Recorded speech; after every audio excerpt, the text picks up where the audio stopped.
right, kids, day 2 is about to kick off. And if yesterday was any indication, we're in for another wild ride. The battlegrounds are calling and the stakes are higher.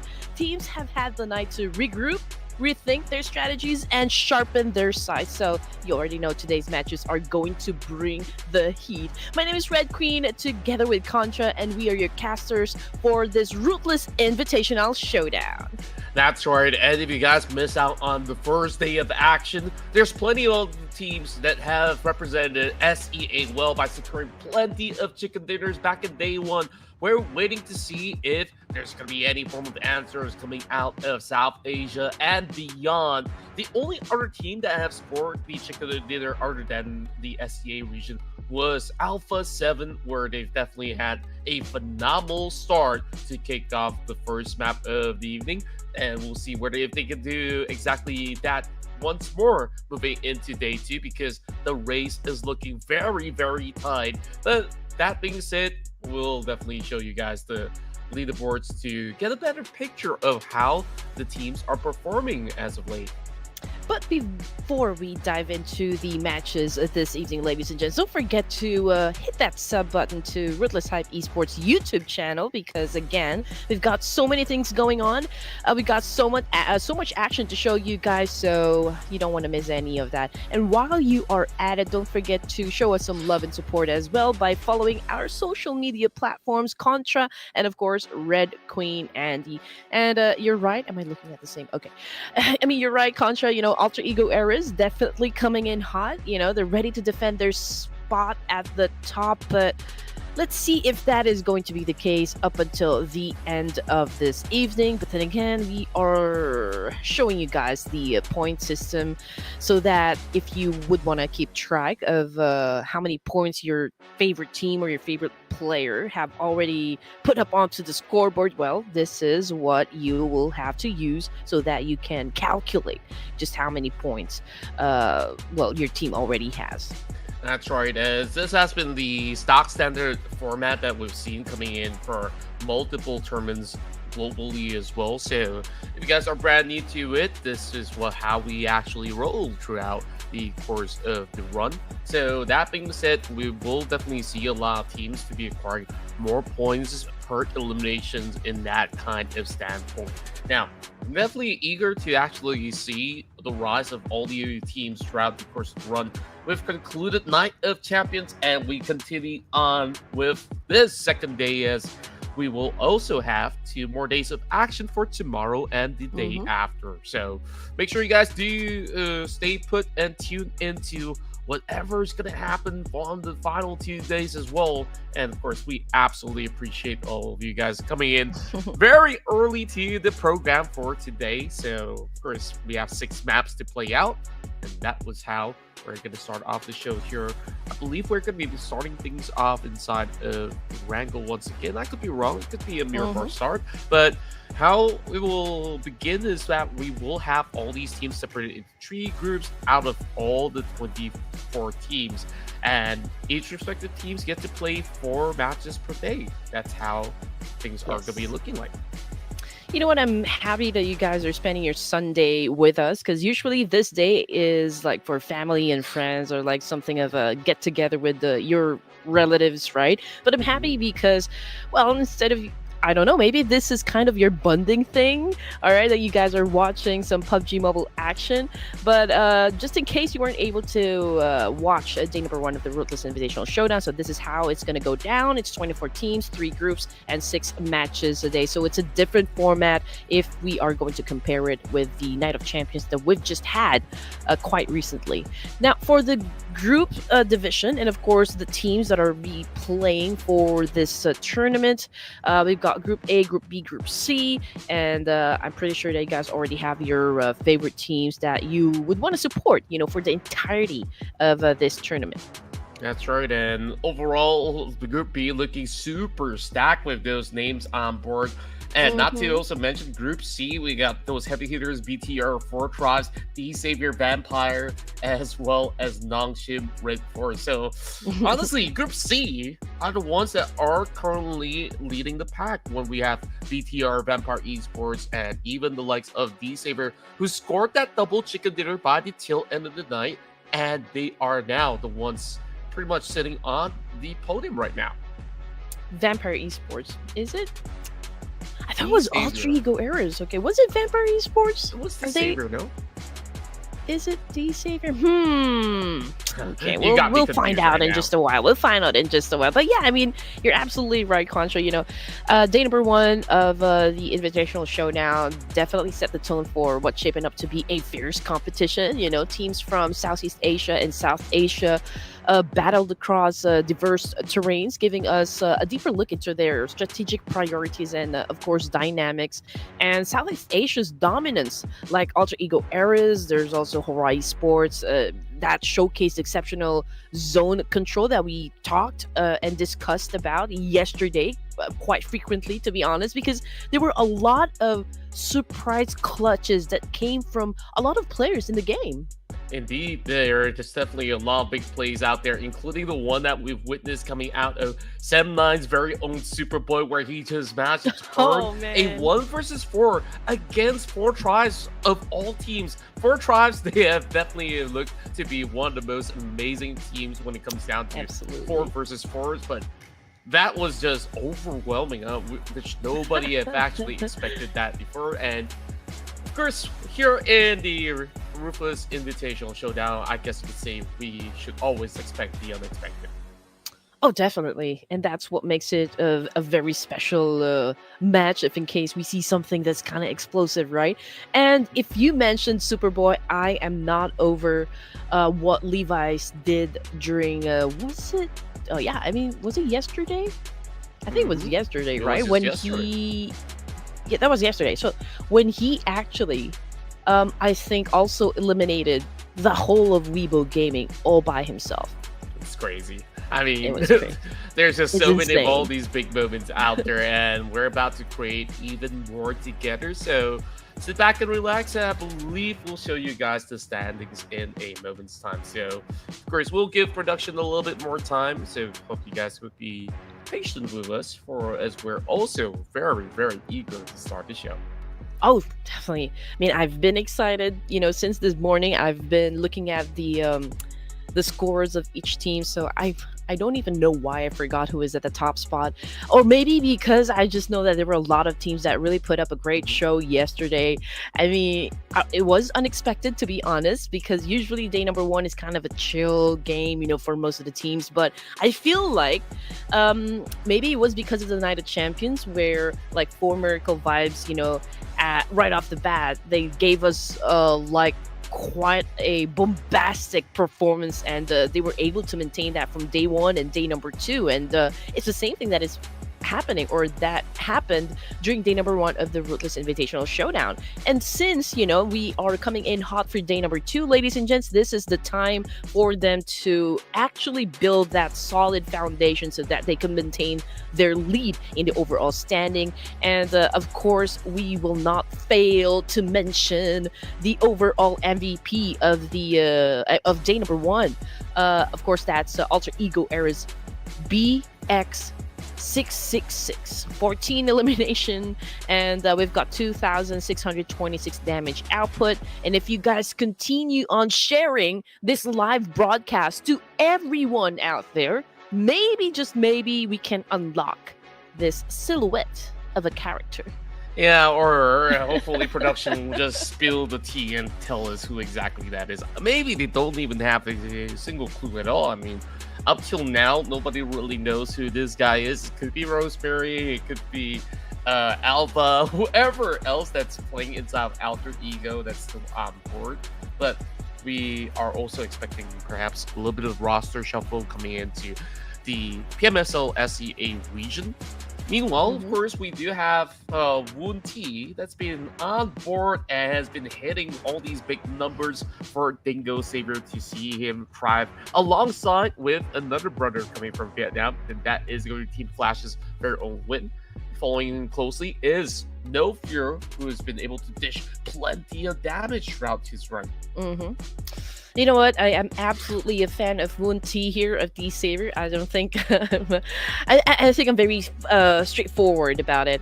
You know, I've been a fan since he was in Team Flash, but you know what? Absolutely great because of the fact that there's another star or rising star perhaps in Team Flash, and that would be Win. Setting up a total of 15 elimination points and 2,292 damage output. Hence, he is currently sitting at the top of the list as the overall fragger. Yeah, and him being a new kid on the block for Team Flash as well, this has been looking absolutely impressive of what this team can actually achieve, since you did mention Batman aka Woon has already joined in with the likes of the Savior, which of course are the top dogs of the tournament. Now look at the standings. That double chicken dinner yesterday until end of the night have seen the Savior shoot all the way up to the top. Meanwhile, BTR Vampire Esports follows very, very closely on 49 as well as 47 respectively. Horaa Esports have yet to actually score a chicken dinner, but you can see that even 4MV Alter Ego are falling at the 40-pointer margin very closely. So if they do score a chicken dinner, I believe they're going to be able to easily challenge whoever's at the top right now. At least for the first page, we can see that it's still diverse, right? It's not really dominated by a country just yet. But if we're going to talk about, like, is it dominated by a region, that is, there's no doubt that it's the teams coming from Southeast Asia. So come on, guys, bring in your support for the South Asian teams. You know, make a lot of noise down there in the comment section so that they can feel that energy, and perhaps they can use that when they get inside the game. Now, coming in at second place, we've got ASI, it moving up a rank here, 4 Thrives as well. So this is maybe the upper half section of the leaderboard. But for Alpha 7, you know, even though getting a chicken dinner, they still move down a couple of ranks here. GLU, you know, the only team I can see here that had a lot of improvement in terms of their gameplay would be the Koreans, of course, the NS RedForce. Yeah, it seems like they are just settling in as well. That last couple of matches will see them thrive a little bit more to be able to move into the top 5 ratio. Meanwhile, Dplus KIA 7-9 as well as ThunderTalk, they definitely have seen slight progress, but still lagging behind as compared to the rest of the pack. You can say the same about a lot of the top teams coming in from the PEC. So, of course, they will try to figure things out moving into this day 2 onwards. Now, let's take a look at the top performers. As Vampire Esports, they were leading for most part of the matches before VX comes in with that double chicken dinner. And you could absolutely tell they've got those big numbers to prove it. And you know what? I mean, you guys don't even have to worry about your favorite teams just yet, okay? Because we haven't started really the matches for day number 2, so they still got plenty of time to tweak whatever needs calibrating when in terms of their strategy and their gameplays and how they're going to be approaching day number 2 for the Ruthless Invitational. But then again, okay, here is the schedule. We're going to start off in Erangel, and then we've got Miramar in between here. But, okay, before...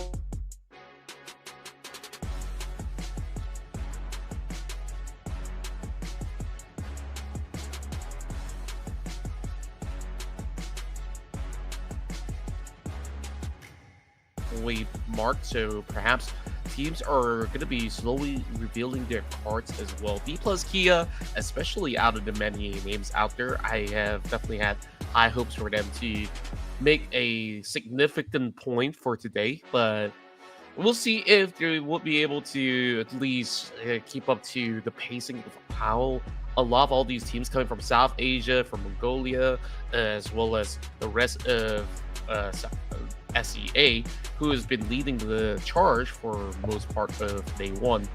So hopefully we will actually see certain teams to be able to also stabilize a little bit more Meanwhile, I guess for the rest of the PC, if they could just keep themselves alive for really long into the game, there's definitely plenty of chances for them to get their first ever chicken dinner. You're absolutely right. But you know what? Okay, I just want to address that some of you actually sent me a message yesterday asking why is Nova Esports not included in the list of teams that are playing in the lobby? Well, actually, I don't know. But perhaps, they were busy with something else, or maybe they're playing in another tournament. But I'm definitely sure that Ruthless, if they're available, they're going to be in the lobby. I mean, the fact that they were able to close Alpha 7 to join us for this tournament, absolutely wonderful. I mean, it's great to see that at least we have one NA team joining us for this tournament because, it's a rare thing to happen. I hope this can be, a staple thing in Ruthless Invitational. You know what I miss? Like a feature or a segment here from Ruthless is that we get questions, from the comment section and address it. That's the thing that I miss. Yeah, and of course, keep the questions coming. And I won't be on the comment section, but I know that Andy will be peeping from time to time. So you guys know exactly what to do. Make sure it's appropriate. That's pretty much it. Yeah. Anyways, of course, to me, it's jarring to call Alpha 7 an American team because, they're hailing from Brazil. But, I mean, North American. They're technically from South America. I mean, easily we could call it, like, Americas in that sense. Still America. In a way, perhaps. Is it north or south? Ooh, what happened? Well, we'll definitely have to wait for a little bit longer to actually find out. I don't know if you guys can hear us, but we're not. I'm not sure. Well, I guess Do we just keep talking? really have to wait for it. Eventually, we'll be back on track, ladies and gents. So don't go anywhere. We'll just be chilling for a little bit longer. Well, if you guys can hear us, I'm thinking, okay, maybe if you do have questions, you can tag us. You post it on your My Day stories and tag us, and then we'll definitely see that, and we'll give you an answer if that happens. Hello, Mission Control. What is happening? Let's talk. Wait, let's check.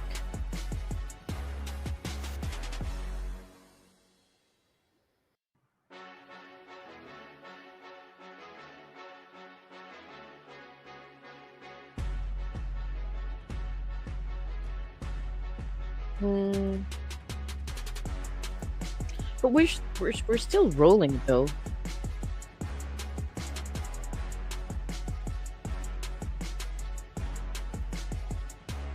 No. Yeah, definitely. Oh man, I was in the zone already.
So thank you so much, Mission Control. I know we just experienced some little technical difficulties, but rest assured, ladies and gents, that production, of course, is working hard to fix everything that needs to be fixed. And so, ta-da! We're back again on the screen.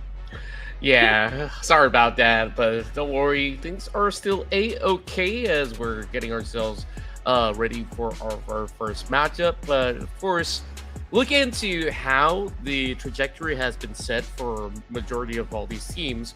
I'm looking at some of the top teams coming from the PFSL SEA to continue to be on the chase to be able to hit that top one. As for B Savior, all they really want to do is to maintain it because they first started things off a little bit slow. This time around, they're just getting themselves pretty much steady on their tracks. Moving into Erangel, who are you favoring to secure the first match? I'll go with my Purple Hearts. Horaa Esports. My Purple Hearts, hello! There we go, Horaa Esports. Well, since you've already picked that, I gotta go for something else. If BTRs is in the game, I'll go for BTRs. Oh, come on. No. I don't think they're playing for the first match. I think they started Group C is not on board, so no BTR, no Vampire Esports. B Savior, are they there? Group C still. Group C as Group well. A versus Group B, right? So okay, I want to see Team Secret maybe this time around. Random call, but I hope it works. Why not? Production, interesting. What team are you gonna pick this time? ASI, hey man, strong. Love it. As a strong one. Yep. No doubt. Raouf.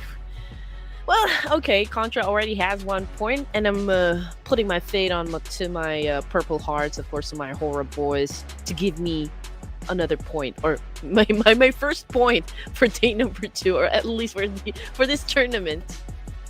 Well, I hope that things will work out well enough for you, Andy, but for now, I think that teams are once again re-strategizing. A lot of hot drops happen in the early span of these matches, but other than that, I think that a lot of the teams are still feeling well adjusted to the current pacing that's being set by the teams hailing from both South Asia as well as Southeast Asia. So I'm definitely excited to actually see if there's going to be even more of those direct challenges that we are getting from the PEC teams, because majority of these teams are the ones hot dropping, challenging the likes of Vampire Esports, the Savior, you name it. It's been pretty much ongoing for a very, very long time now. Well, yeah, the only thing I could say about the PL teams that we have in the lobby, since I've learned just quite recently, to be honest, that PEL and Pubg is they do have this different versions, right? So again, they already have the skill, they already have the talent to play like an FPS game, so that's the most basic thing that they can learn. But it's okay to be a beginner, and then you learn about everything, because you have to start somewhere, right? I mean, every master was once a beginner. So for the teams, like the PEL teams that we have right now in this tournament, I think by the time when we get to a point wherein they've already mastered this version, then I think that's the start of the real battle for the other Southeast Asian teams and South Asian teams. Then that's going to be wonderful. That's going to be exciting and all the more fun for us. Yeah, it feels kind of wrong for us to actually say that as well. Like, they definitely are masters. Like, I would just blatantly say it's just ping difference, right? It's just ping difference, because the PEL guys, of course, they play on the Peacekeeper Elite variety, but essentially it's pretty much the same game. Like, perhaps what they really need to do is to make certain adjustments in their settings, which can be pretty much annoying, because you gotta recalibrate your sensitivity, all these small little nuances. But overall, I think like it's just about connecting through that VPN. That's one layer, and then you're playing on a different version at the very same time. That makes it even more difficult because that ping difference can be anywhere from 200 ping to 500 ping. So Yeah. there's no going on about it. Yeah. Oh man, I really don't know. I mean, I just talked to someone from the PL just a few days ago, and I've asked why, like why they're not really performing.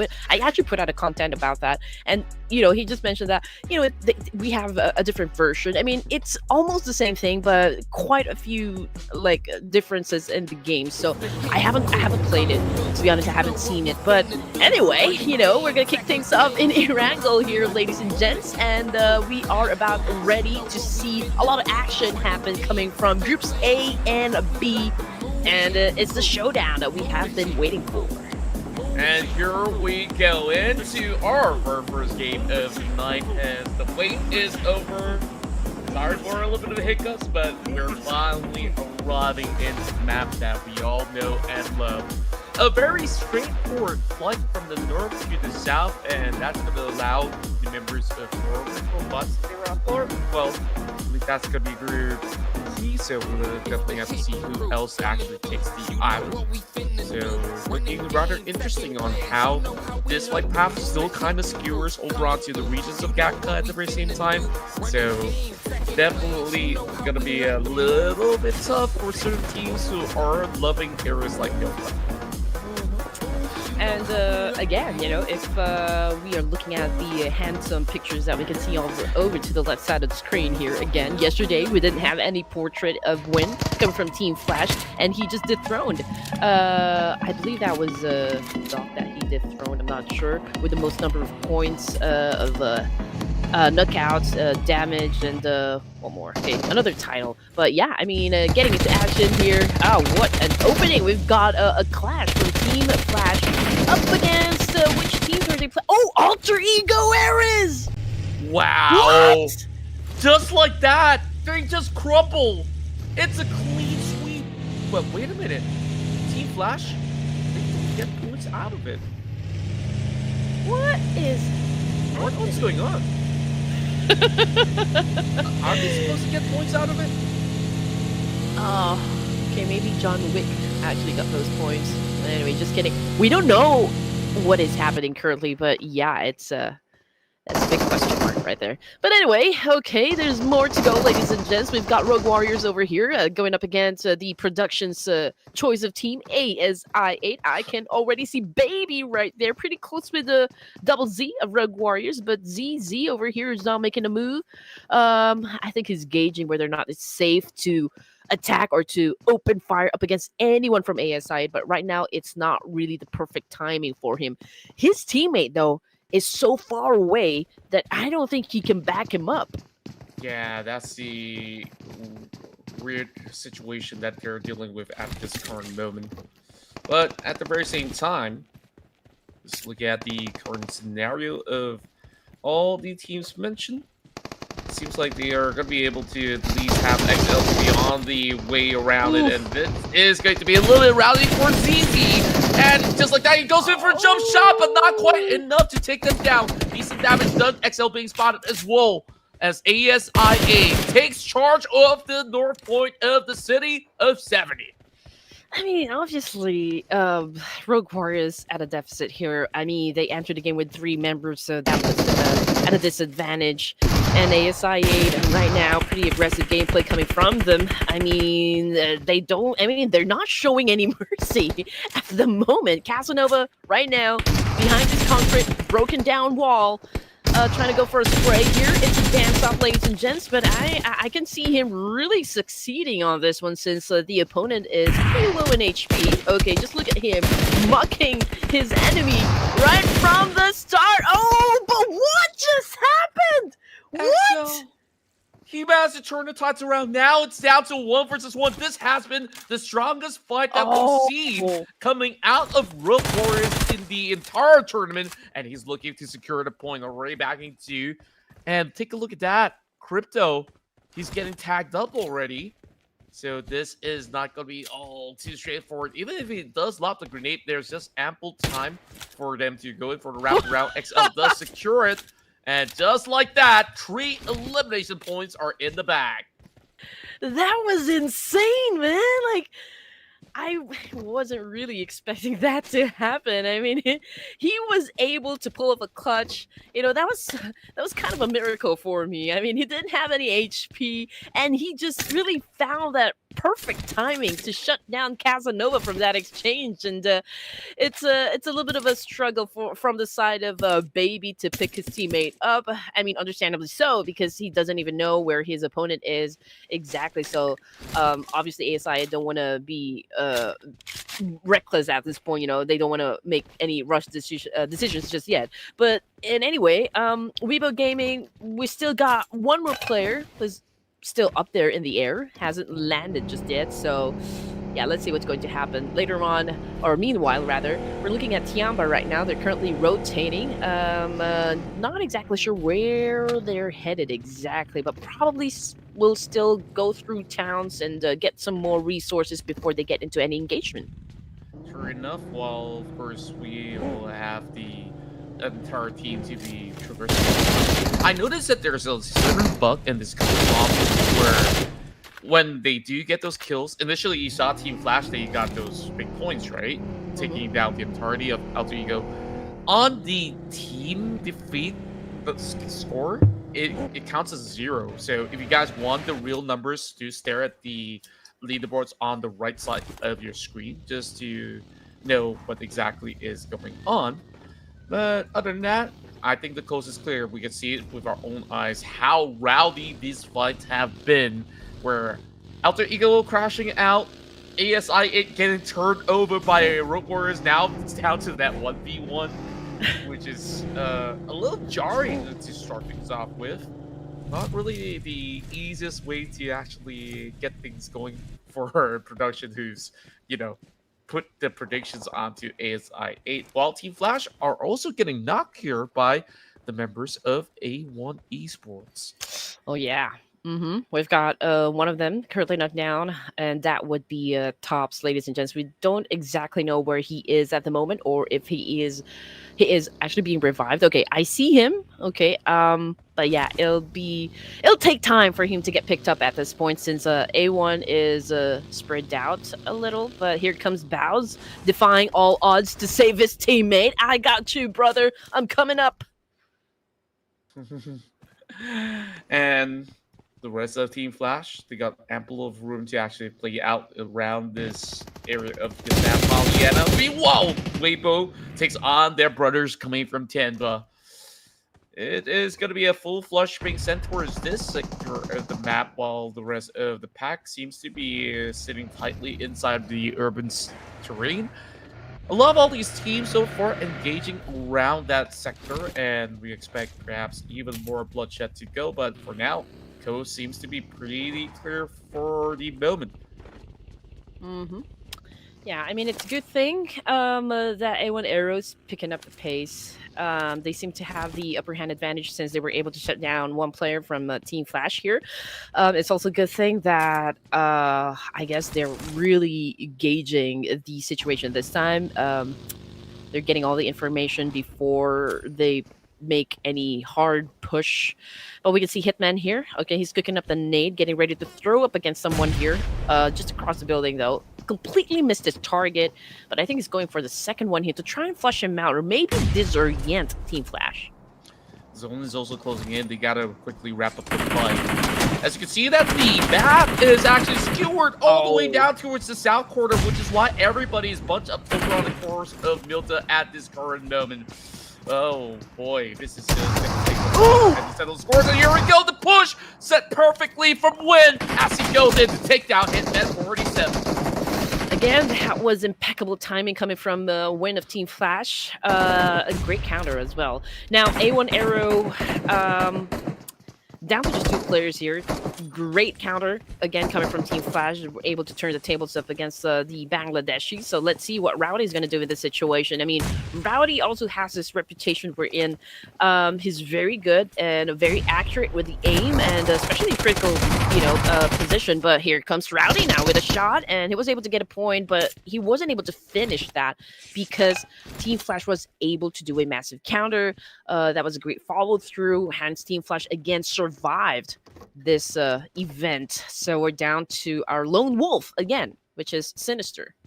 Yeah, Team Flash absolutely scoring pretty big numbers in this round itself. Already at 7 points, the blue zone now kicks in. As Zeus still looking out for the final member remaining. Tops will really have to heal himself up. He's only got a couple of bandages. The struggle about committing towards the fight is that they have barely looted up just yet. So now they're struggling to even find those first aids around the entire sector of Yesta Pollyanna. And they eventually will have to pick up those vehicles to drive further down south, either to Lipovka or directly onto that Milk of Power. Anywhere around the hillside across the lumberyard is going to be a tough space to play out because a lot of teams are looking for that high ground. And if you're going to be late, then you better be safe every step of the way. You cannot afford to have a late game entry here. I mean, considering the circle that we have, 60% water at least. So that, I mean, we don't have that much space to begin with, you know, for the teams here. So there is a need for them to get inside as early as now. I mean, we are just at stage 2, but you know, compounds are running out, and most of the teams are over to the west side. They're already flocking in, close in proximity, and I'm pretty sure the moment that we step into stage 3, there will be a lot of teams that will not make it to stage 4. That's right, and I also did take notice when we panned the camera to Formico Vibes. Baron is playing for today, and I gotta check who exactly got subbed out on the roster. So whoever they put is always going to be a great game so far for Formico Vibes. It's great to have fresh hands on board for Alpha 7 stuck in the middle of these members of LGD, and this is not going to be an easy task for them to take on the fight, but they are further committing into this tussle as we're looking at them pretty much locked in. Well, Team Flash are also driving towards this direction. It might just be a three-way warfare. Meanwhile, Circle moves deeper and deeper into Milta Power. Barely enough space, but RRQ looking to dominate that sector.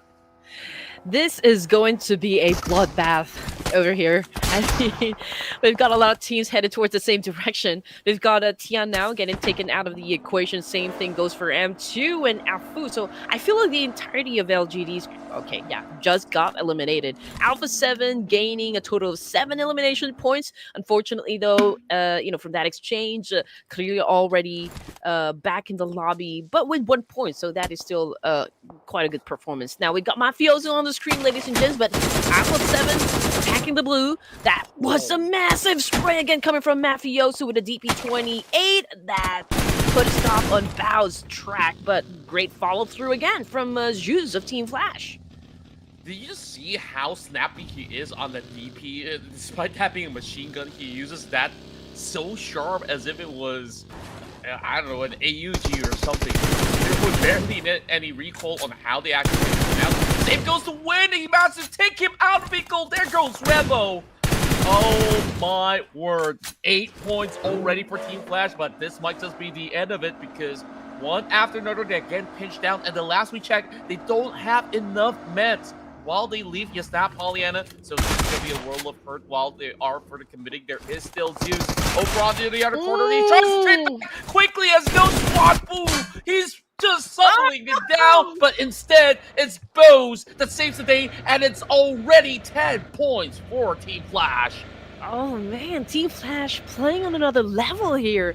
They're on a killing spree, and the fact of the matter is they're still a complete squad, which is, I can say, a phenomenal performance because it's not easy to get the whole squad up until the latter stages of the game here, considering the kind of lobby that we have. But then again, this doesn't guarantee that they can make it to the last few zones of the game, considering that they still need to travel to get into the safe zone, right? And there's Sem9 guiding that rim of the circle there. And, I'm pretty sure that if they have a chance to pick up some points, that's exactly what they're going to do in this situation. Yeah, whoever survives the top 8 cut at least will get themselves. RQ definitely is going to be the one that will be able to secure it, and now they wear it down to only 9 teams available. A1 Esports only have that one player. Great spot on shot coming from Nugget. And I'm just trying to think who exactly is going to be in the right form to be able to challenge RQ in that position, because to enter build up power, you would have to go very deep into it. I guess I got my answers right here on the map. Ooh, It is going to be okay. Horaa Esports. So your pick right now, looking to Oh be able to gosh. secure plenty of room, and a lot of these teams will just rush towards this section because the only available space to play is literally Built of Power. Exactly. This is a rare circle. Exactly. Oh, it's gonna be the war zone here. I mean, the good thing about Horaa Esports is that they're already inside Mill to Power. So the question is if they are strong enough to hold a very good defense. But I feel like they're down to just 2 players, if I'm not mistaken, because I can only see Jiggle and Sky here. So I'm just checking if okay, so 2 already out of the game. So, I mean, just imagine the amount of teams headed towards the same direction. And yeah, I'm pretty sure that GLU, For Miracle Vibes, even RRQ are going to have an exchange here. So Sem9, just as we called it, you know, they're trying to do some gatekeeping stuff. So preventing other teams to get inside the safe zone. So let's see if they can get some points or get some job done from the situation. Yeah, this is a very rare case where it just skewers all the way down to the very thin corner of the map while we are looking at the exchange of nades between Blue Squad as well as for MD. And right top of the hillside is the RRQ that has been holding over onto the corners and have finally spotted out tops. So that's 1 member down before MV. Still 3 more.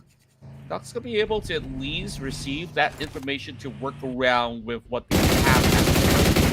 Also trying to attack onto the rotating members of WBG. As you can definitely tell, WBG is struggling to even find that space. And Leaf, that was a little bit of an latency where we even see their UAVs be actually shifted back for a moment. Also does actually secure it.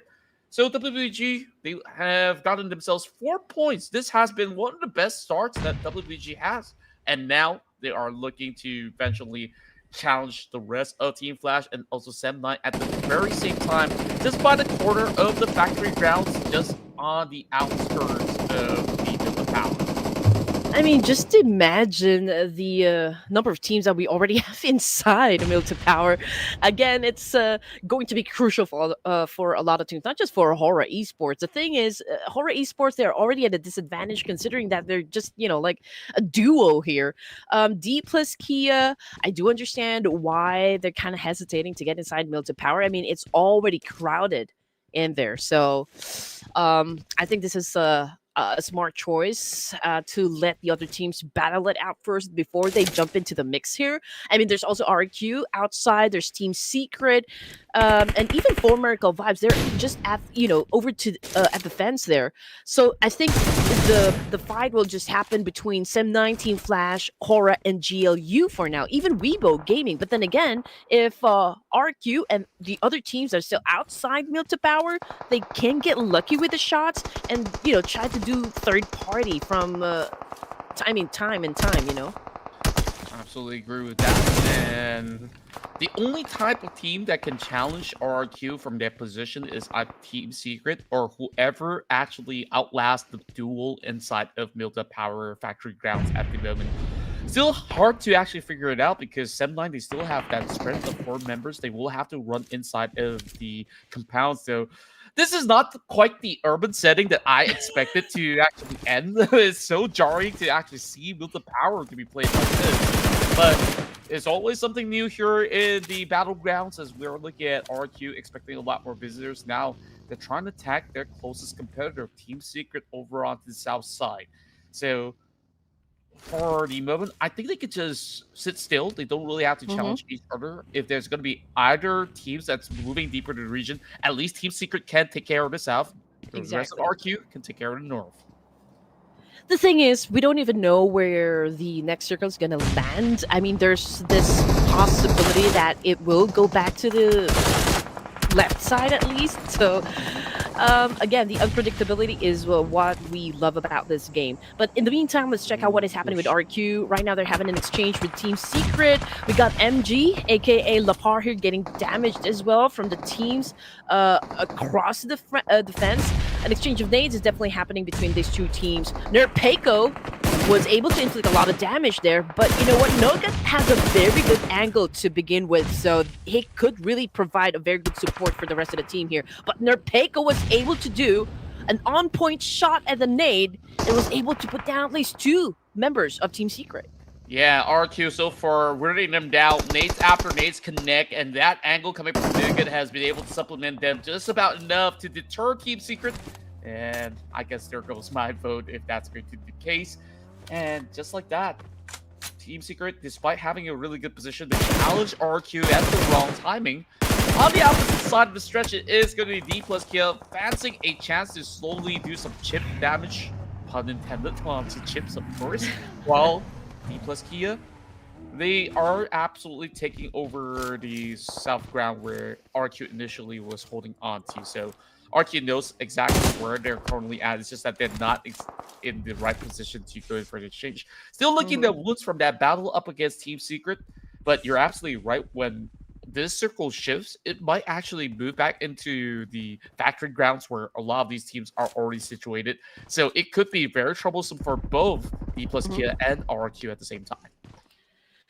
Well, it was just unfortunate for the side of Team Secret. I mean, it wasn't a very good spot to begin with. I feel like, you know, it's the most vulnerable spot inside the circle since they don't really have that much cover.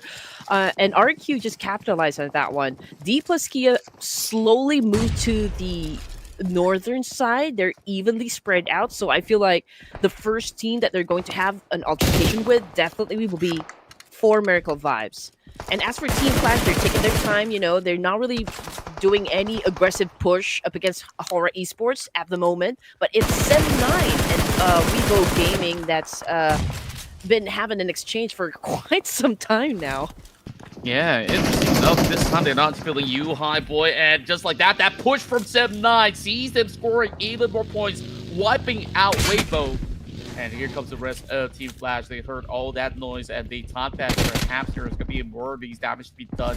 Now, the tandem duo of Horaa Esports is going to be charged by the rest of Team Flash. Down to Jiggle. He's hiding right behind those boxes, and speaking of which, both have already been knocked down. You see Jiggle aggressively trying to trade back. Need to be brought out here, but it's going to be a little tough. And just like that, from the top side, Sky has got him covered to take down that member of Team Flash. See, if you do know how to use that element of surprise, it will always work to your advantage. And that's exactly what we saw coming from Horaa Esports. And now the moment of truth here, ladies and gents, is about to unfold. We've got Sky cooking up a nade, potentially shutting down at least a player coming from Team Flash. Completely missed his target, though, but yeah, maybe a little damage inflicted onto Bowser. Now he goes for the Molly. Okay, going a little bit outside, but okay. No hard push just yet, but oh, Jiggle with an on-point spray, shutting down Bows from that angle. He's just playing mind games with these members of Team Flash, and just like that, slowly kidnapping one after another. Now it's only down to Tops. Not the one from that is, and here comes, just like that, he breaks out the DBS in time once more as they shut off Team Flash, but that has been 11 massive points that have been gained by the Vietnamese aces. Horaa Esports still well and alive, looking to make the cut into the top 5. Okay, here we go, ladies and gents. 7 teams remaining, and we are already at stage 6 with 1 minute and 30 seconds on the clock before we hit stage 7. We can see that Sem9 boys trying to flush out the remaining players of GLU squad. We've got one of them getting more damage compared to the other one because of those nades. But what risky jump coming from also of Dplus KIA, and that is unfortunate because you just know this part is kind of hard to navigate. I mean, there will be no chance for him to get back up, you know, to climb back up to where the fight is already happening. So I guess it's safe to say that Dplus KIA is already at a deficit here. But let's see. I mean, 3 is still a good number, you know, for the team. It's still doable. Let's see if Dplus KIA can make something out of the situation. Even the best in the world sometimes have a slip up, so gotta always check where you're turning over, or you might actually just by the edge of the map. Dplus KIA, like I said, gonna be playing with 2, while Sem9 they have been able to hustle everybody else, still keeping 4 members well and alive. Now, on to challenge GLU Squad that has been staying stagnant. They've been here for the longest of time, but have not really opened fire all too much. But Superboy's about to change that. Since Superboy has been fielded over a roster, I just felt like Seb9 suddenly have this urge of confidence. Meanwhile, U-High subbed in for Kenny, pretty much the same role where they're going to be the aggressive rushers moving into the front line. So down to Kenny if he's going to be able to at least seek certain angles that Seb9 can go in for a clean push. But for now, they're just absolutely respecting that space that GLU Squad is currently holding. Though it's only 2 members over onto this shack, and he's going to be wrapping things around. Superboy, he's going to waste no time. He's going to be looking for these targets. He knows he's by that corner of the wall, so he's going to be seeing if he can just jump right in for the shot. Well, you can understand why there's a need for Seb9 to actually get inside of this warehouse, because their position is not a very good one. They're still outside of the zone, and GLU knows that. So they apply this pressure onto the boards of Seb9, and there you go, effectively done, amazingly, coming from GLU Squad, and that is it. You know, that was the end of the line for Seb9. That's pretty crazy. 2 versus 4, and they turned the tides around, and they made it look super easy. Where 3 of these members, they got funneled, and they were hesitating on this push. So that was pretty much anticlimactic, where Seb9 evidently had major advantages. So that is a major mistake, and speaking of which, there are those nades being primed right in. Also, Massive climb back up on the other side, but perhaps he may not be able to find the right trajectory to be able to climb all the way for the front. Dplus KIA still very much in this matchup, but the rest of RRQ is about to alter that fade, dropping those big bombshells. Only connecting onto Fabian as they're already looking for that reset. Forrest this time has been fielded for the side of Dplus KIA, and now we gotta see what Forrest can do. They did bring one down. Forrest is leaving the pack here with that S12K, and here comes the DPS, but Chip's not quite enough. Now 1 versus 2. Nepeko tries to turn the title around. Fabian is already back on his feet. So this is just the second time he brings back Fabian on the ground, and just like that, Forrest, he clears the path as he shuts down the rest of RRQ. You know, for the side of RRQ, they understood that there's really a need for them to push. You know, they shouldn't have wasted any time to be aggressive up against Dplus KIA. I mean, obviously Dplus KIA was trying to reset, trying to recuperate from that situation where Fabian is still currently knocked down. But, you know, amazingly, with their great reflex and mechanical skills, you know, Dplus KIA was able to defend themselves even if they are, you know, quite at a disadvantage at that point. And I feel like RRQ just missed the opportunity really to be super aggressive in terms of like how they should be approaching that situation. But it's still okay. I mean, you make do of what is available to you at that time. But getting back into For America vibes here, it's unusual, of course. It's not the usual numbers that we see that they can actually come up with in a match.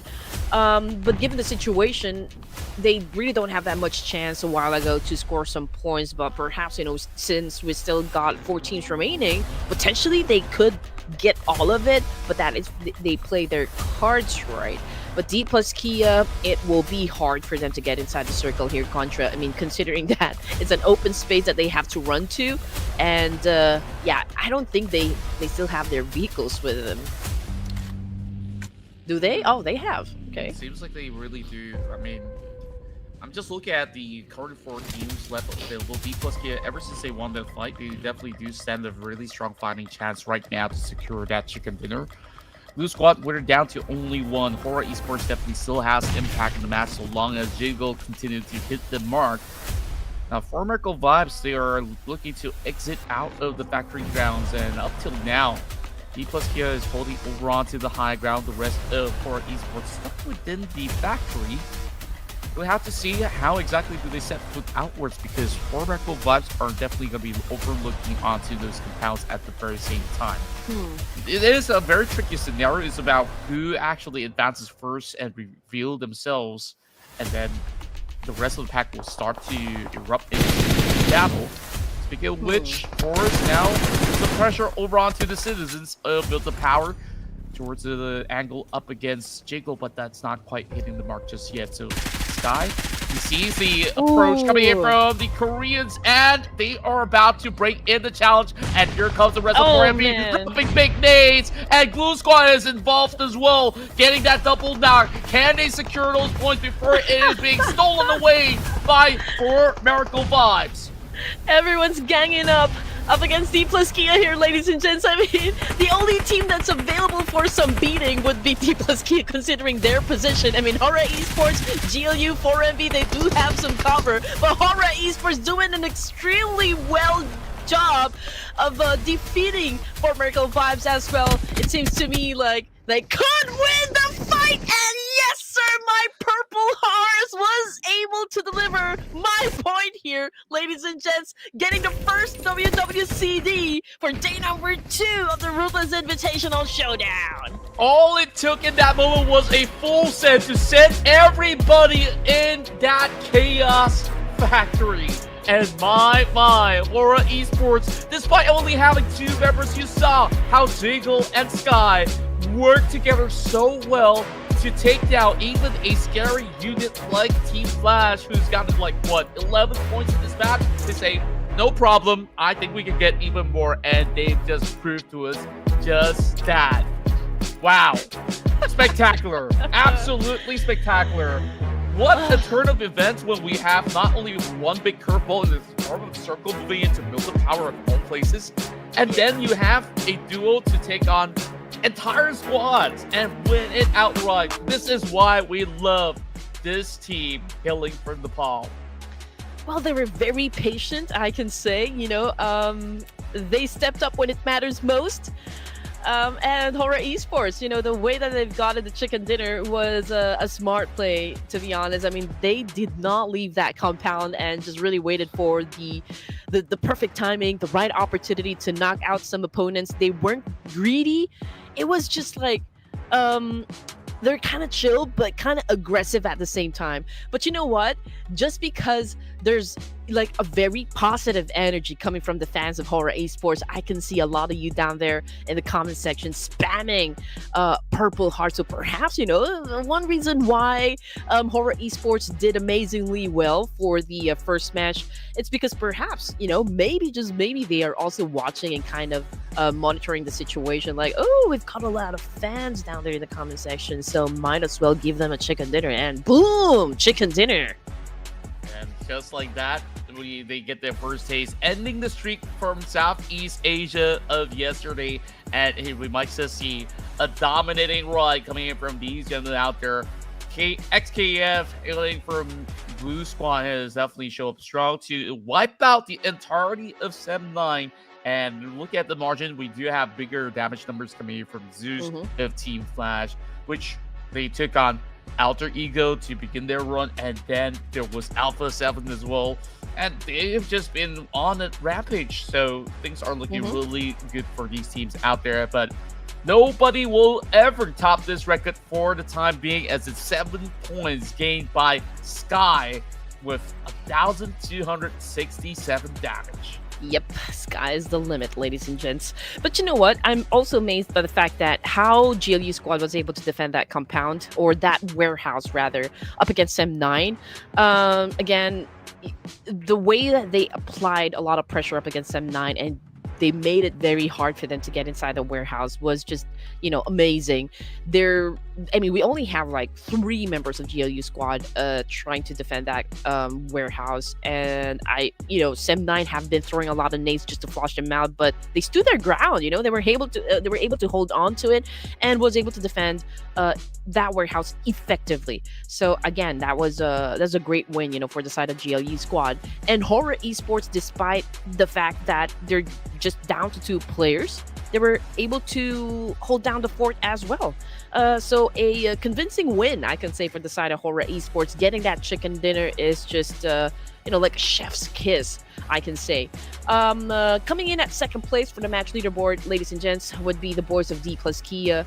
They scored a total of 12 points. And also one of the teams that, I guess, had a hard time really getting those points would be Dplus KIA. I mean, just imagine the moment that they came crashing that fence where everyone is in, everyone just started throwing a lot of nades, making it rain bullets. Everyone was ganging up on them, but still, they came in at second here.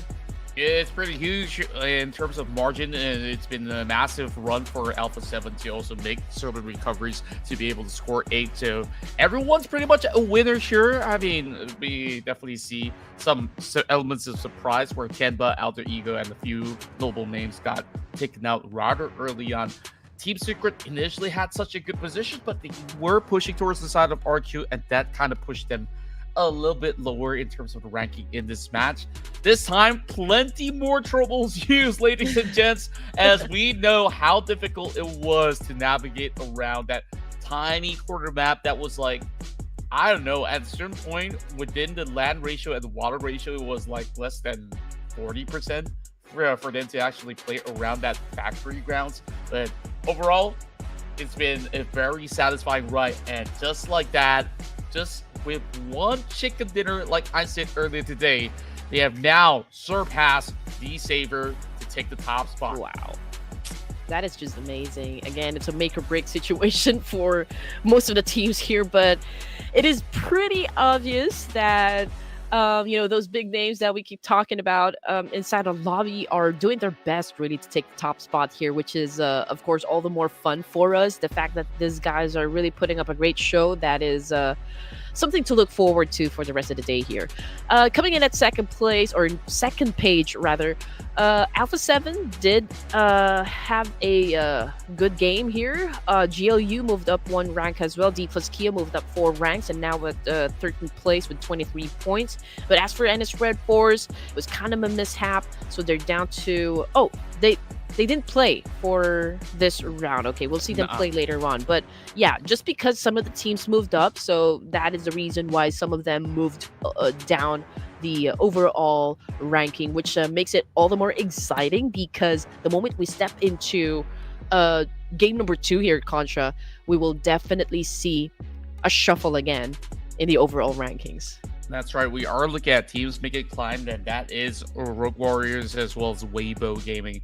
7-9, they did manage to last pretty long, but they just got overwhelmed by those 2 members inside of Shack from the Blue Squad. So they're sitting over onto that 17th spot, are about to make it to page 2. So that is going to be all eyes on them later to see if they would be able to do that. So that concludes our very first round. Big round in for, of course, our fans that's been cheering on for Horaa Esports of Nepal. Now we just get to see a deep race, because on that front page, everybody is pretty much neck and neck. One victory might actually see another overtake. So we'll go on a short break. We'll give them some time, and we will see you guys for the next map happening in a couple of minutes.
now we cut to the chase once again here at the Ruthless Hot Invitational Showdown Season 9. It's your boy here, Contra, alongside with our beautiful Red Queen Andy, as we are going to be moving into our second map of the evening.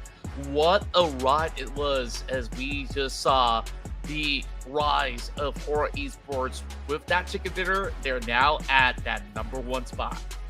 Yep, Horaa Esports definitely didn't hold back. You know, they were able to knock off Vampire Esports off the leaderboard's top spot. So it was a decisive move, proving that they're not just here to compete; they're here to dominate, and that's what we love. You know, that's what we always expect coming from our favorite teams.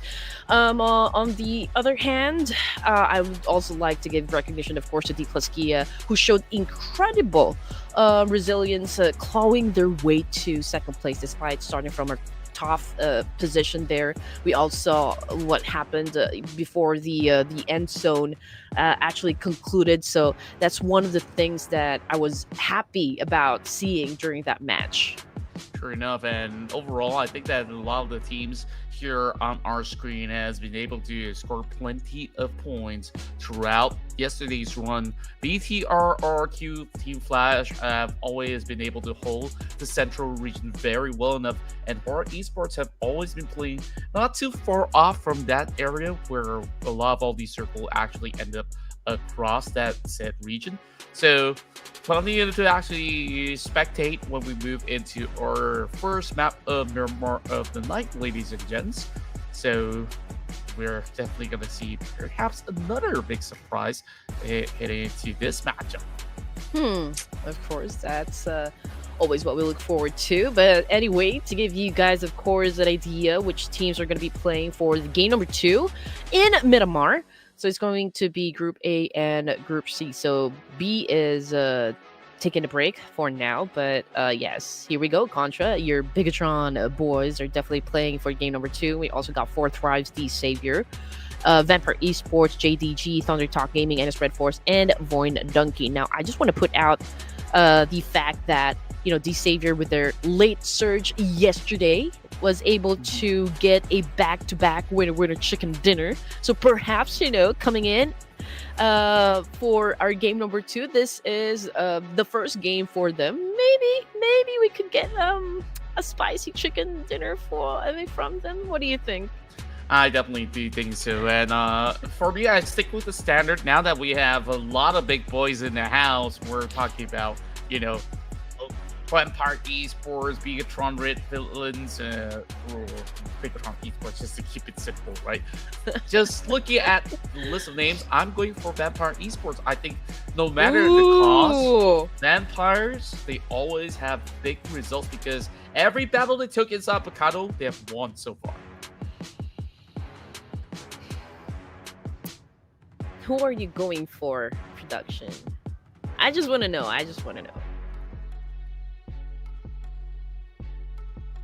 That's a secret for next No, time. that's yours. That's yours. So you're going for Alpha 7. Okay, I think I'm gonna go with Bigetron. Okay. There you go. All right, so we've got Thailand, we've got Brazil, we've got Indonesia representing the prediction lineup. How about you guys? We'd love to know about your picks, so just type it down there in the comment section, and don't forget to cheer for your favorite team, because I'm telling you, it helps.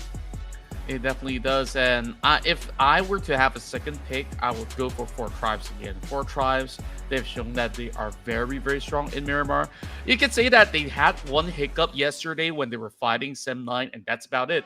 Where the rest of the maps that they play inside Miramar, I believe they've constantly secured a top 4 finish, and hence why I believe that they should be able to at least pull up very decent record. That is one team that I would suggest if you guys have no clue who exactly to vote for. Meanwhile, Alpha 7, they have definitely shown us very strong results. Even last round when they were taken out, we have actually seen them score like 7-8 points, eliminating teams over onto the blue zone. That is definitely super impressive coming out of Alpha 7. And who knows, it might just be a streak link for the rest of these guys for esports as well if they were ever to be played. Oh man, what a way to open day number 2! I can say that was a very good match. You know, good performance coming from all of the teams. It's just that really it was a hard zone to begin with. We weren't expecting to have early clashes from the teams, but then again, they were forced to just because the zone really went to the east side, the far east. And there was a really need for them to clash to just claim that territory. And when you play battle royale, when you want something, you just always have to fight for it, and whoever is the best will definitely be the last team standing. And that's exactly what happened. So listen to me, are you looking Okay, please don't hate, okay? Let's not be toxic down there in the comment section. We are supposed to have fun because we've got our favorite teams here playing our favorite game. So let's all just cheer for them, okay? No need to fight. There's no need to fight. We're just having fun here. Nah, and of course, now that we got that out of the way, let's actually see which teams will be able to, climb the charts once again. Now, Horaa Esports has got targets on their backs, and with the rest of the Group B or Group C poll to be back over on the course, I'm really thinking that this stacked rosters coming in from Group C is going to have major impact in this course of the battle. From what we've seen so far from day one, I think that it's not going to be all too different from what it will be offered in this matchup. Definitely. I'm already excited to get to the desert here. I want to see a camel again. I want to see a camel. Well, I guess that one day we can go and visit, like, I don't know, Dubai or something. That's where most of the camels are at. Well, I've been to Dubai. I think I was able to ride a camel.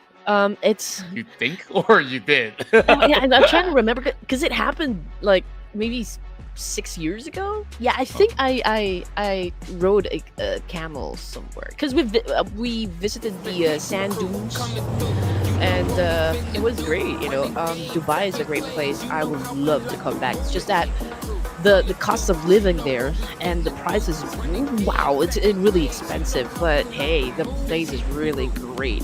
Hopefully, we get invited to EWC. That's really I'm hoping for. That will be an absolute dream. But of course, we continue on at least with this tournament, where we have a very secure flight path from the southwest headed all the way to the direct north.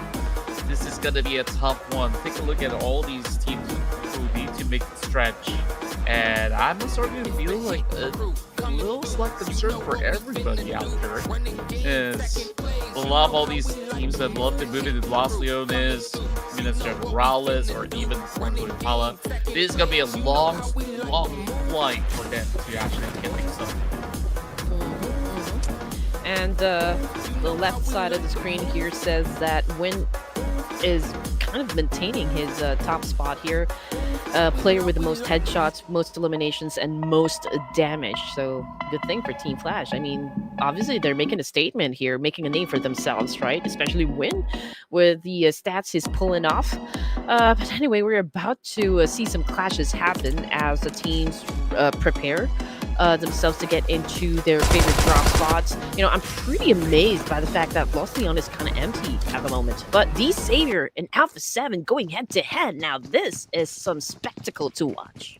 Oh wow, Alpha 7 starts in somehow every single pick that production picks today somehow gets themselves into a battle. We've seen this before where they have been trying to secure grounds over onto El Pozo. This time, it is Alpha 7 that does secure those early 2 elimination points and will be able to pick up Carrillo on that skirmish. And also coming off the kill feed, it's Lolo from ThunderTalk had a hit-and-run encounter with Alter Ego errors, and the car was driven by Badru, ladies and gents. Ooh, pretty badass. But anyway, getting back into Team Secret, we've got Kung Ngu over here with a UN. Okay.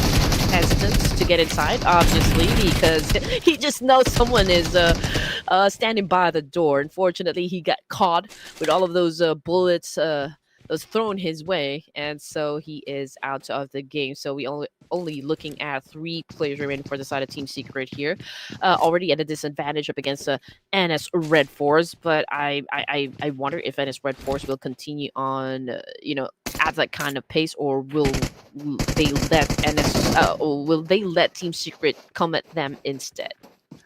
They could actually hold back for a little bit more, but the rest of Team Secret, we last saw them actually bunch up to surprise some of these members out there. So, as it goes, we're going to be looking at the long-range nade that was connected coming in from GT20 Pro. That was a Realme model, I do believe that's his name right now.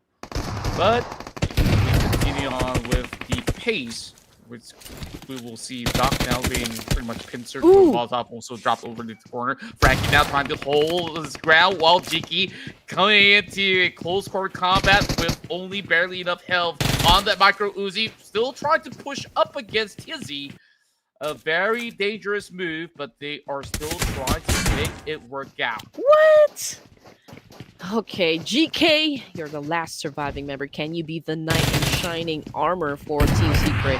He's very low in HP though, so the future is kind of bleak, but it's GK we're talking about here. So for Team Secret, now Teams is looking for the right opening shot, and there you go, ladies and gents. Another shotgun versus a micro Uzi, and you just know the kind of result we're gonna get if that happens, and well, voila. Micro Uzi versus a shotgun will not work out. But anyway, back to D-Savior here, ladies and gents. 2 casualties now, Levi's and Lamborghini, both out of the game here.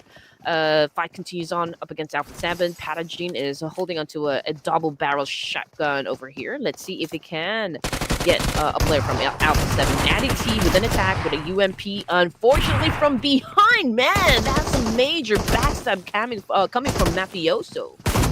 Definitely is, and right there, as you speak of it, it is going to be Alpha 7 that will come up with this clean sweep this time around.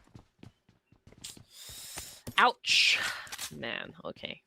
Anyway, Alpha 7 each got a point under their name, so that's a pretty nice teamwork you got there, but we are just at the beginning of the match here, so there's plenty more teams that they will have to go through before they can even touch or grab that chicken dinner.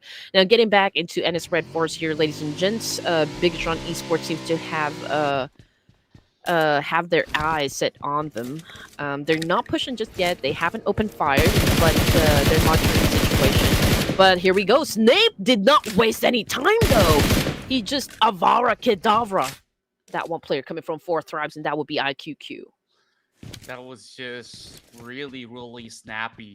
Where the moment that he opened up that first bullet of the chamber, he just traced it perfectly. And that just goes to show what perfect base aggression being displayed by BTR has worked out for them for most part. BTR always plays around that power grid sector, so no matter where they move, it's just going to be pretty much of a decent passage for them to be able to rotate across the map. They do expect that there's going to be a lot more teams that will be vying through this hillside, so they're paying close caution, while we are also looking at some casualties coming in around the corner of the map. Moving over to the side of Voin Donkey as they're trying to scout out ahead, just by the rim of the zone. So from the looks of it, they are coming from the south side near towards the corners of Chupacera.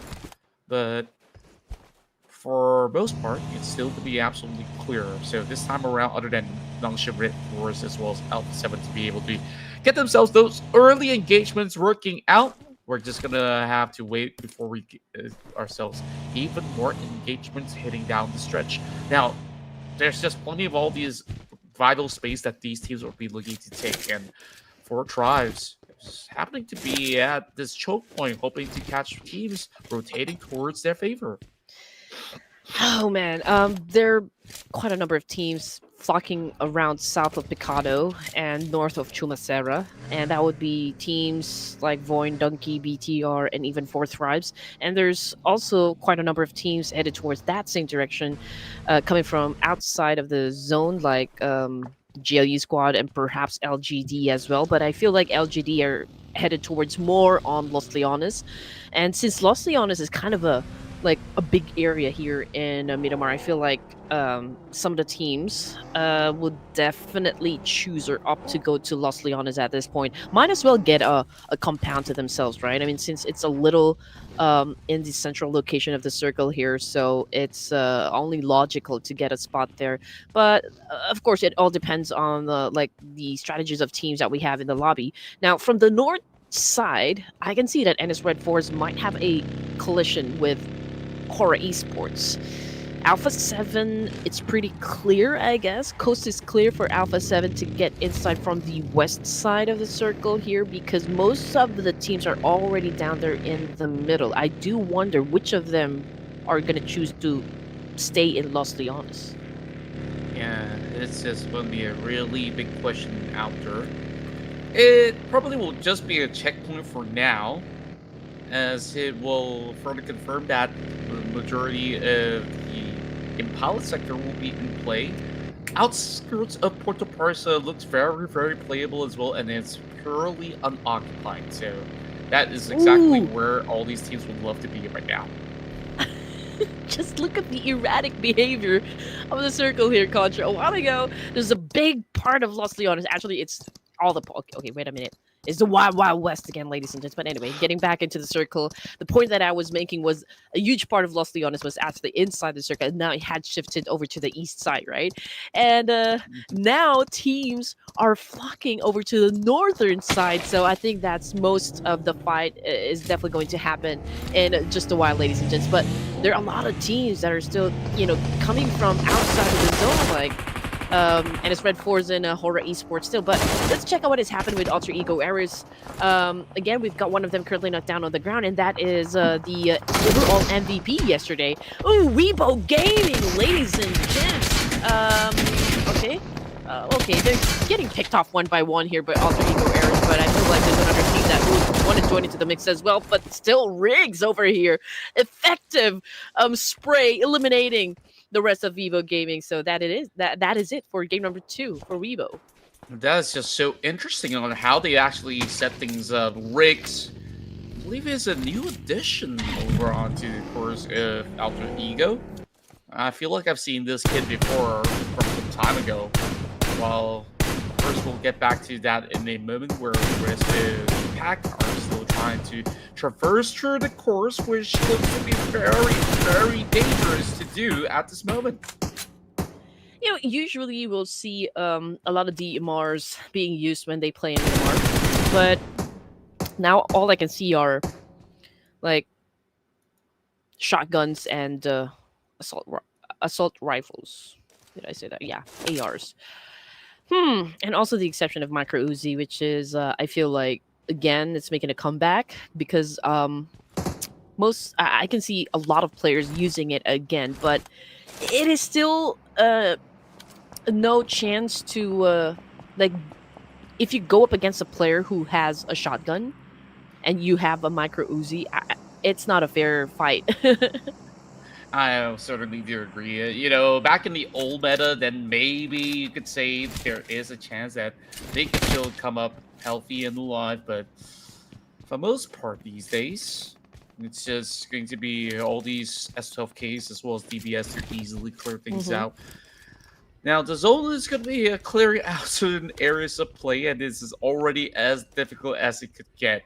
Only a couple of factory grounds around the stretch of the outskirts of Impala as well as city to be playable.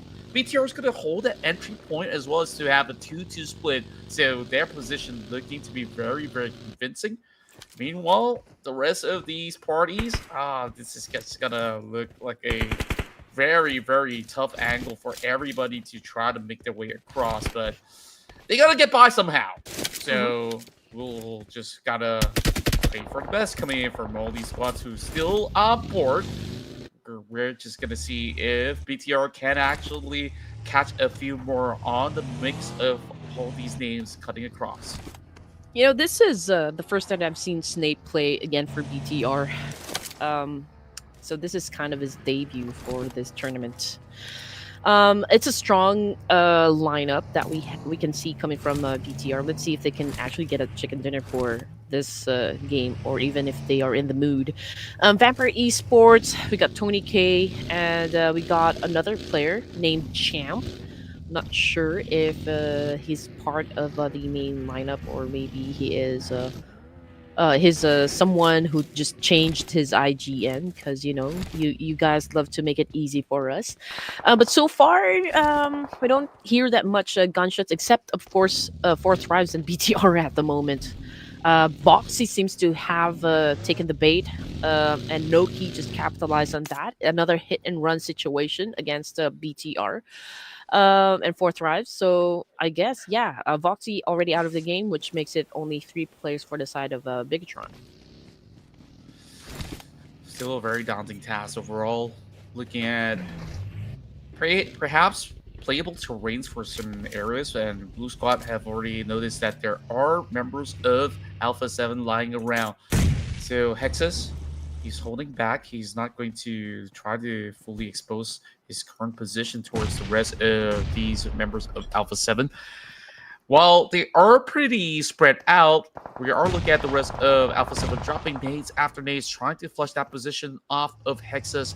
And Tarek's about to also answer back in his own stats as well. So Alpha 7, they probably don't want to stay for far too long. Shots coming in from far across the racing climb. They do connect full of bullets over onto the corner of Hasby, but that's pretty much about it for the taking. I mean, Alpha 7, they don't really have a choice but to engage with GLU, because again, they're coming from outside of the zone here, so there's really that pressure onto the side of Alpha 7. They are dealing with not just GLU, but also Voin Donkey, so it's a 3-way battle, and it's a divide and conquer tactic coming from Alpha 7 here, but it will be, it's difficult to pull off. I mean, if we're going to be honest here, since, Voin Donkey is also there to kind of gatekeep the situation. And there's also LGD that we can see on the screen here. So this part of town will definitely be chaotic. Definitely, and I've just got that glimpse of the mini-map as well. I mean, I didn't pop my own map stream. I just wanted to see things unfold. And JDG, they're on the hillside of Impala. They will have a really good game, while we are still focused onto the side of Blue Squad. This nade's looking pretty good, but not enough to take down Carrillo from that position forward. Shots now being fired back as we are looking at Squash Boo trying to hold down the line. More damage to be done towards the side of KF. Ooh. It's just beautiful coming from XKF, and just like that, 2 members shut down, and that is a big instant regret coming out of Alpha 7, and just like that, he's also looking for Revo, the last member, over onto that corner. If he could just hold still and not be able to be spotted out, perhaps turn this one around, and now pretty much back exposed everywhere he goes. He's just going to be peppered to Mafioso. He's got to run out of the situation.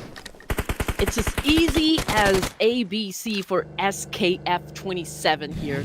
I mean, I believe he bagged most of the elimination points there. I mean, this guy with the nades that he's been throwing, it's so accurate. He becomes too dangerous in the battlefield. And now Voin Donkey is, of course, dealing with the remaining players of GLU over here. Situations have been flipped, because a while ago they were the ones really doing the gatekeeping up against Alpha 7, but since the circle moved again, they will have to get into battle with either Voin Donkey or LGD. But since Voin Donkey already suffered great losses here, we're looking at their last remaining player, which is of course Razak, and I'm not even sure if he's gonna survive this one. I mean, he headed towards Vampire Esports, who is also having an altercation with Fourth Rise. So what are the chances? We've seen these two go at it before, and just like that, the rest of these 4 tribes members just bring their kills to one, but it will be Fallout that got taken down from the vehicle. So unfortunate. Out of all the members, that is one of their heavy hitters off the list. Now, what exactly will they actually work with this time around? I'm not really uncertain as to how they would be able to just go wrap around any form of quarter. But for Ossel, He's just trying to squeeze past some of these members of Vampire Esports, but he understands that they've been sitting around that city. They're just gonna wait until they are a little bit too eager to just pop their heads wide open for the picking. So Mafioso dropping really low. Tarek is closing right in. He's the last member of A7, and 4 points now added to the tally for Gluon. Oh, that's fine. GLU is doing great, I can say. It's just so unfortunate though, because they just came off from a fight and now they're dealing with Vampire Esports, and that is, of course, the main reason why they will not make it to stage 5. It's a domination coming from the Vampire Esports. A total of 5 elimination points, but still, you know, quite a good performance coming from GLU. Before they exited the game, they were able to set up 4 elimination points for themselves. And now, ladies and gents, we got LGD, Vampire Esports, as well as another player coming from Dplus KIA here, are all down south here. I'm just not sure if Dplus KIA would love to join into the mix here, while Vampire is having a conflict up against LGD. But just look at that. Camel goes down hard. That was a nice shot coming from LGD. Tony K goes down as well. LGD seems to be doing just fine. And here comes Hansen up against a Dplus KIA. Wow! From afar, man. That was such a good long range shot from Dplus KIA. They were absolutely locked in. They were looking at the targets of Vampire Esports for the longest time, and I feel like Vampire Esports just got a little bit too feisty, and they were overzealous to extend over onto the open stretch. But then again, we know how difficult it was with the zone closing into this direction as well. So not many options available. Vampire Esports, they at least secured themselves 5 points to the out for Esports so far, despite not really getting too much out of the battles just yet. They're about to close in up against LGD. Here comes the push coming in from Sleepy. He's got the nade in hand. He just have to really drop it directly towards the shack, but he's checking the smokes first and foremost. Seems to be clear. 10 now picking up links. And we're looking at this spread coming out of LGD, looking to be pretty interesting, as they have had some impact to be able to tackle onto No Fear. But Jiggle, he drops that big nade. He will find it in return to knock down Lincolns. Horaa Esports doing a great job gatekeeping, applying a lot of pressure onto the side of LGD. Oh man, Jiggle receiving some damage as well from his prey out there somewhere, but an effective kill though coming from No Fear. Horaa Esports right now applying a lot of pressure again up to for LGD here, definitely going for a pinch. Here comes Sleepy again with another nade attack. And Tian!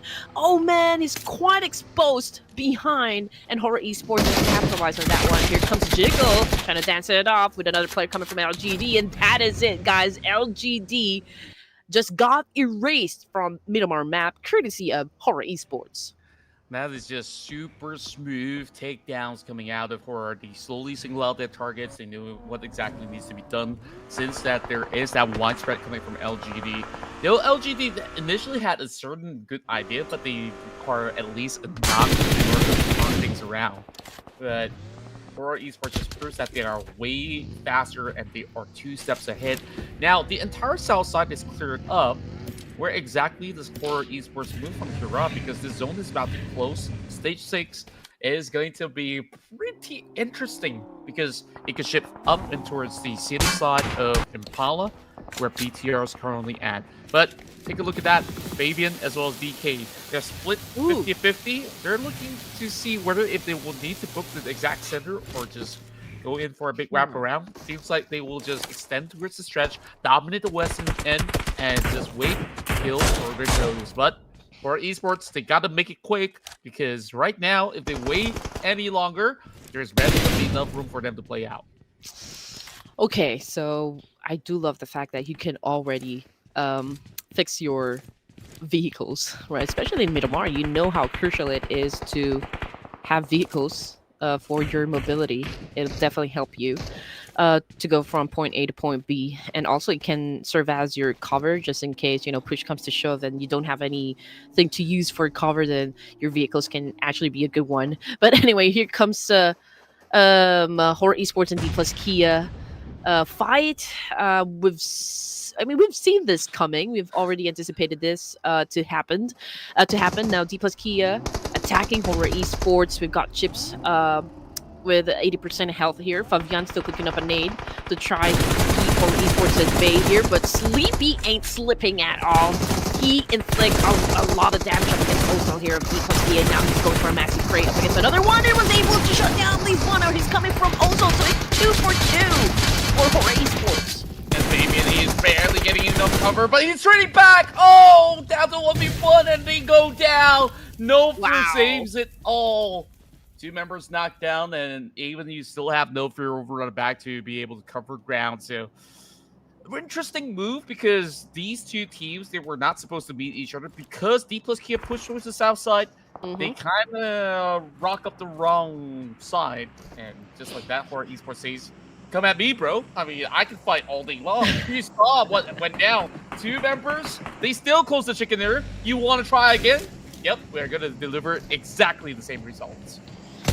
Dplus KIA, I feel like they went to the south because they have no place to go if... They actually do have a lot of place to go. Yeah, like, but it's there low was a gas ground. station. There was a gas station that was open for them. Oh, wow. Maybe. But yeah, anyway. It's just so unfortunate for Dplus KIA and so aggressive on the side of Horaa Esports. Now we're definitely going to see battles happen around Impala area. I mean, JD obviously holding into a high ground advantage here. They're over at the mountains. BT are close with Alter Ego Eras, NS RedForce, and 2 players of ThunderTalk Gaming. But ThunderTalk have been passive, from the get-go. They haven't really... I haven't really seen them play or have an altercation with any of the teams just yet. But probably I feel like they're going to wait it out just because they're down to just 2 players. And I think the best thing to happen right now is for BTR to go up against Alter Ego Eras, which I believe will also be like a 3-way fight because NS RedForce is also just within the area. It's not going to be an easy task because Battery is also having a long-range attack potential up against BTR if they ever push out. What has been pretty interesting, other than ThunderTalk being a little bit passive, is just that JDG, they were on the hillside for the longest time. They have yet to really strike down many of all these targets out there. For Esports find themselves an advantage to move into the open ground, but that is going to be very risky because there's still plenty of teams inside the city. Now, the onus is on NS RedForce to be leaving that area of the city, so they will have to push Alter Ego and BTR at the same time. Exactly, yeah. And you know what I feel like? With this kind of energy we're feeling from Horaa Esports, it's not impossible at all, for them to score a back-to-back winner-winner chicken dinner. But then again, they will still have to go through a lot of teams like Alter Ego Eras and BTR.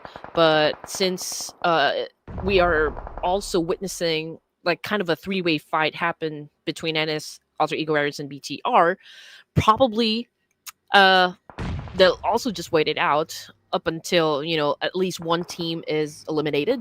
They could take over a building there, maybe a building where Badger is currently staying at. But of course, it all depends on like what the outcome would be from that 3-way battle that we speak of. And just like that, they're going on an absolute rampage as the entire ThunderTalk members have been shredded out. Alter Ego are the ones that did not set up the ambush up against the rest of BTR as they were trying to force their way out there. It's going to be up to Snape to actually go in for rescue. It's only going to be Federalis that's going to be alive once he does get that pickup. Pablo now having another situation where Riggs got knocked down from afar, so good going for the side of Nongshim RedForce, while JDG, they have finally made their descent and are about to partake in some of all these battles. Sky knows that BTR is going to be exactly around that corner, and here comes the push coming out of Badru, and it's Sky that's actually shooting upon them. Okay, that was very risky for the side of Alter Ego Eras, but of course you need all the manpower that you could get just to make sure that you get a good placement from this match. Now, we've got TZ cooking up a nade. He could potentially shut down, all the boys from Alter Ego Eras if, his nade is on point, but that is still a big question mark right there. BTR, we've got Snape and Federalis tandem.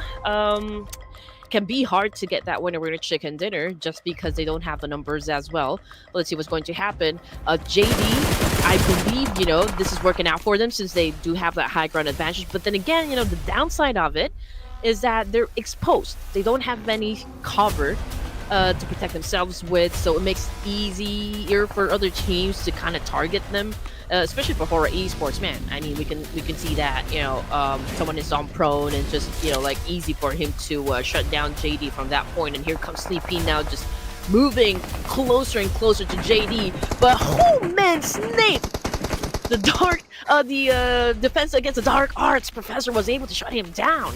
Yeah, as they try to make their climb upwards, they are still going on an attempt while JDG has to put on the offenses as he tries to surf his way around. He's having a tough time controlling that DPS. Instead, switch over to Scar L to get things done. JDG holding their fortress, but this is still not quite done just yet. There is still Jiggle. Let's go over on the low ground. And BTR knows exactly what's happening over on the other quarter, so they are going to be looking to at least push outwards if they could. Nate's now being cooked right in. Not able to hit the mark as he's hoping to connect over on the other side, but they're on the lower ridge. Meanwhile, inside the city, Alter Ego 2 members pinned down. BTR, they're slowly making their advancement, slowly pinning out Badru, so he has to do it all alone. It's going to be Cell QZQ that does find it in return. So there goes. Majority of Alter Ego barely having enough space. Can Snape pull the miracle run here for BTR? BTR, I can say that it's definitely a good spot for them. But since we're down to just last player, let's see if they can still pull it off. But great nade again coming from Snape, eliminating Badru. If Horaa Esports is successful in eliminating players from JD and they get the high ground advantage, then there's a big chance for them to get that back-to-back winner chicken that we were talking about just a while ago. And now we're down to 2. We're down to 2. Okay, so JD versus Horaa Esports this time. And I guess they should just wait it out. I mean, the contingency plan definitely would be Sky, right? I mean, Jiggle, no fear. They're the ones pushing, doing all the hard work here. And Sky definitely will provide some support here. But, man, this is a tight one. It definitely is. Barely enough room for the side of JDG. Now they try to push through. It's looking for Jiggle, but not quite enough. They run into 2 members of Horaa Esports. And just like that, the back-to-back win is here for the Purple Hearts. Horaa Esports here, dominating throughout their run in day 2. Oh my goodness. They're walking inside the lobby right now, banging on their chest. Back-to-back winner chicken dinner for the Purple Hearts here, ladies and gents. I just know that you guys are going crazy right down there in the comment section, so might as well cheer for them, because man, it was a tough one. It was a tight competition for game number 2, but still Horaa Esports emerged victorious from the clash. My, how many fights does it take for Horaa Esports to go down? Apparently nobody has been able to contest them on a direct duel. You saw what happened to Dplus KIA, you saw what happened to those members of JDG, and many more. And just like that, they have crushed the competition. And this is just more than what it seemed to be, because they have secured about close to 15 points in terms of eliminations. And look at the damage numbers. Everybody was involved in every altercation. Honestly, it was great zone control. It was great pacing as well. All the decisions, it was perfect, for Horaa Esports. The rotations, everything worked out to them. It was a pretty hard task. The way that they were trying to flush out JD from the high ground. It was a 50-50% chance. It was definitely high risk, but they were able to pull it off. And, it is a much deserving win for the side of Horaa Esports. They really worked hard for it. Exactly. And I want to say that one of the most pivotal points how they actually win out the trade is that they have this 2-2 split after winning out against Dplus KIA. You saw Sky was extending into the city to see if they could just catch anybody rotating outwards. So that actually see the entirety of Horaa to get another clean 4 points up against ThunderTalk, and then go up against Nongshim RedForce. Alter Ego and BTR at the same time. Mhm. While the other two members, they were trying to force their way up the hillside because they know that JDG is up there. If they can just hustle them just about enough, then they could take that position away. And Mhm. JDG, they had to suddenly play defensively despite them actually getting that high ground advantage. And just Mhm. like that, Horaa Esports just shut down everybody completely in this match. It was also like a good play coming from BTR, especially when the circle shifted again, and you know, there was just like a portion of the building where they were staying at. I feel like if they have more firepower, then they could pull off a chicken dinner, because JD as well as Horaa Esports, I mean, their position is quite exposed, to be honest. It's just that during the last few zones of the game, you know, BTR, they were playing with only 2 of their members, and then another one got taken out of the equation, and then it was all Badru, right? But he had an exchange of nades up against who was it again? Was it Badru? Another player from Alter Ego eras. And again, I think like if they do have enough members, they could pull it off. But then again, you know, it was really a hard situation between JD and Horaa Esports, the battle to get that high ground advantage. So you just have to really give that much kudos to Horaa Esports. Yeah, Sky especially, because he really took charge of the fight. That extension towards ThunderTalk, and then after that, even finding more in return. And even then down towards the final stretch, he can actually sit back and allow Jiggle to also get into the mix of the battle while he also supports from the back, which is why we are looking at this team to be so versatile on how they actually tag onto all the other teams out there. So super impressive. Sky is absolutely deserving for him to actually secure the top spot. 23 points. That is just about close as 10 above Alter Ego Ares. While JD Gaming, this has been their biggest round so far. So we are seeing the climb coming in from the team hailing from China. So lovely to actually see it, including improvements coming out of Dplus KIA, Nongshim RedForce, and LGD. I do wonder, with this kind of statistics coming from Horaa Esports, if they're successful enough to dethrone Win from Team Flash with the most knockouts, most damage, and most elimination points. Because, man, I mean, it's a back-to-back winner in a chicken dinner, and they've amassed quite a number of elimination points here. Sky, you know, worked hard, you know, to get those numbers up, and we'll see probably later on if that will happen. But match statistics, okay, it's a great number that I'm seeing on the screen. It's 189. I mean, great improvement, I can say. 3 airdrops looted, so teams are like pushing more for greater risks. 385 longest elimination distance coming from Fabian, and I think I saw this one happen just moments ago. I think it was an off-angle situation, but we all know what Dplus KIA can actually bring into the table. And right now, Horaa Esports at the top spot with 82 points. Man, that is, I can say, the start of something good, you know, for Horaa Esports. If they can continue this pace, man, there's no doubt that they can build a solid foundation, you know, to maintain their top spot for day number 2. Absolutely. And when we take a look at the rest of the pack, because of this double chicken dinner, it makes things harder to do for BTR, D-Saber, as well as Vampire Esports. We see BTR surviving a little bit longer as they overtake D-Saber. We will definitely get an update after the next match, where we are looking at the middle pack actually climbing up. A7 at another 5 points to the tally, moving 1 spot up together with GLU. Meanwhile, ASI wasn't entirely involved in this Miramar run, so of course, no point game, they are sliding down, but that allowed Dplus KIA 4 tries to also have certain movements around 4 tries.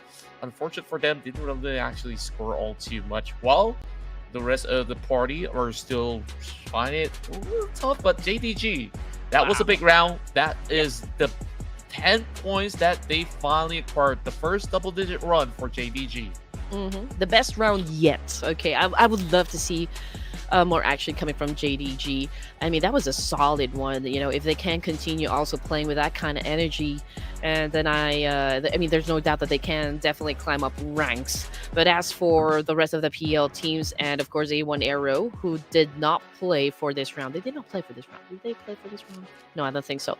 They're still at the bottom of the leaderboard, but of course everything can still change. You know, it's still anybody's ball game, but not if like you can again build your foundation for day number 2, because come day number 3, that is when the real battle begins. You know, like the tug of war when it comes to the top spot, which is of course the only goal that you should have, right? I mean, if it's not in your goal to be at the top spot, then what are you doing in the tournament?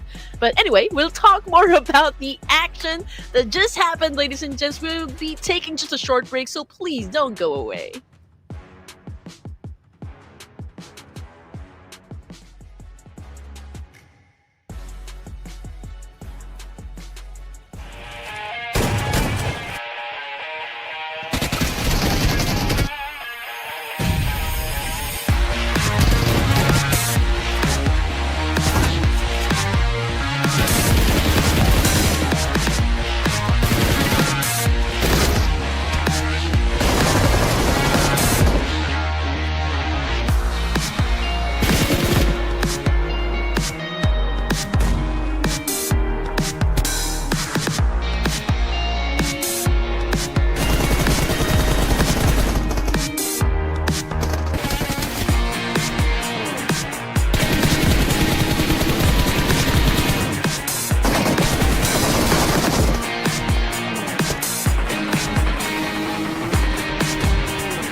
What an exhilarating game number 2 that was, ladies and gents. And of course, we are looking out for some more action coming from these amazing teams. And again, welcome back to the Ruthless Invitational Showdown. My name is Red Queen, together with Contra, and we are still your amazing and favorite casters for this spectacular show. Yeah, and of course, that's for you guys out there to judge. And of course, you can show us a little bit of love throughout the run, as we are going to be having a long night up ahead. But so far, it's been super exciting to actually witness all the teams really have a go at it. And Horaa Esports fans, rejoice. They are on a teardown to really rip the competition apart with that double chicken dinner. And perhaps they were looking at some of these guys coming in from these areas like, huh, you guys got 2 chicken dinners? We can do exactly that. So just over onto these 2 matches, we are looking at them surpassing everybody else on the block. Now we'll go back into Erangel where the top of the single stages that are for vibes. Not too surprising from the looks of it, and I'm just looking to see if there's going to be even more for these guys to actually push up against Horaa. It's also been one of the best performing teams as they are definitely having some of the high ratios of average rankings. Exactly, but for this round, I guess, we're jumping back into Erangel, but Group A will not be playing for this round, so Horaa Esports will be taking a break from all that chicken that they caught so far, so they're having a festivity right now with those chicken dinners. So we're looking at Groups B and C here, ladies and gents, and of course we will welcome back to the game for Miracle Vibes, I8, Tianba, RW, A1 Aero, Sem9, RQ, and of course Team Flash here, ladies and gents. And as early as now, I'm already thinking, okay, which team am I going to pick for my prediction, which is of course making my head ache, but it's something that we need to do. Okay, B and C. I think that I'm going to keep it pretty straightforward. I look at Team Flash and they have been looking very, very feisty. I think they are definitely really, really strong when it comes down to battles, but I want to see them go to the finish line because we haven't really seen Team Flash really banking up a big win so far, so I'm rooting for them. Okay, I see that. Okay, I get you. I'm choosing between I Hate You production. I'm still making my intro, but okay, you can get 4 Miracle Vibes. Okay, so now that you've already closed the 4 Miracle Vibes, I'm thinking whether I go for Fourth Tribes or Vampire Esports. I can feel. Let's go for Fourth Tribes. Fourth Tribes, it is. Okay, let's go for it. Now, very, very interesting is we're hoping that we're going to be able to see a lot of all these teams keep up to the pacing of Horaa Esports as they by far have been the best performing team so far for today. So I'm just eager to actually see if they could once again do exactly the same.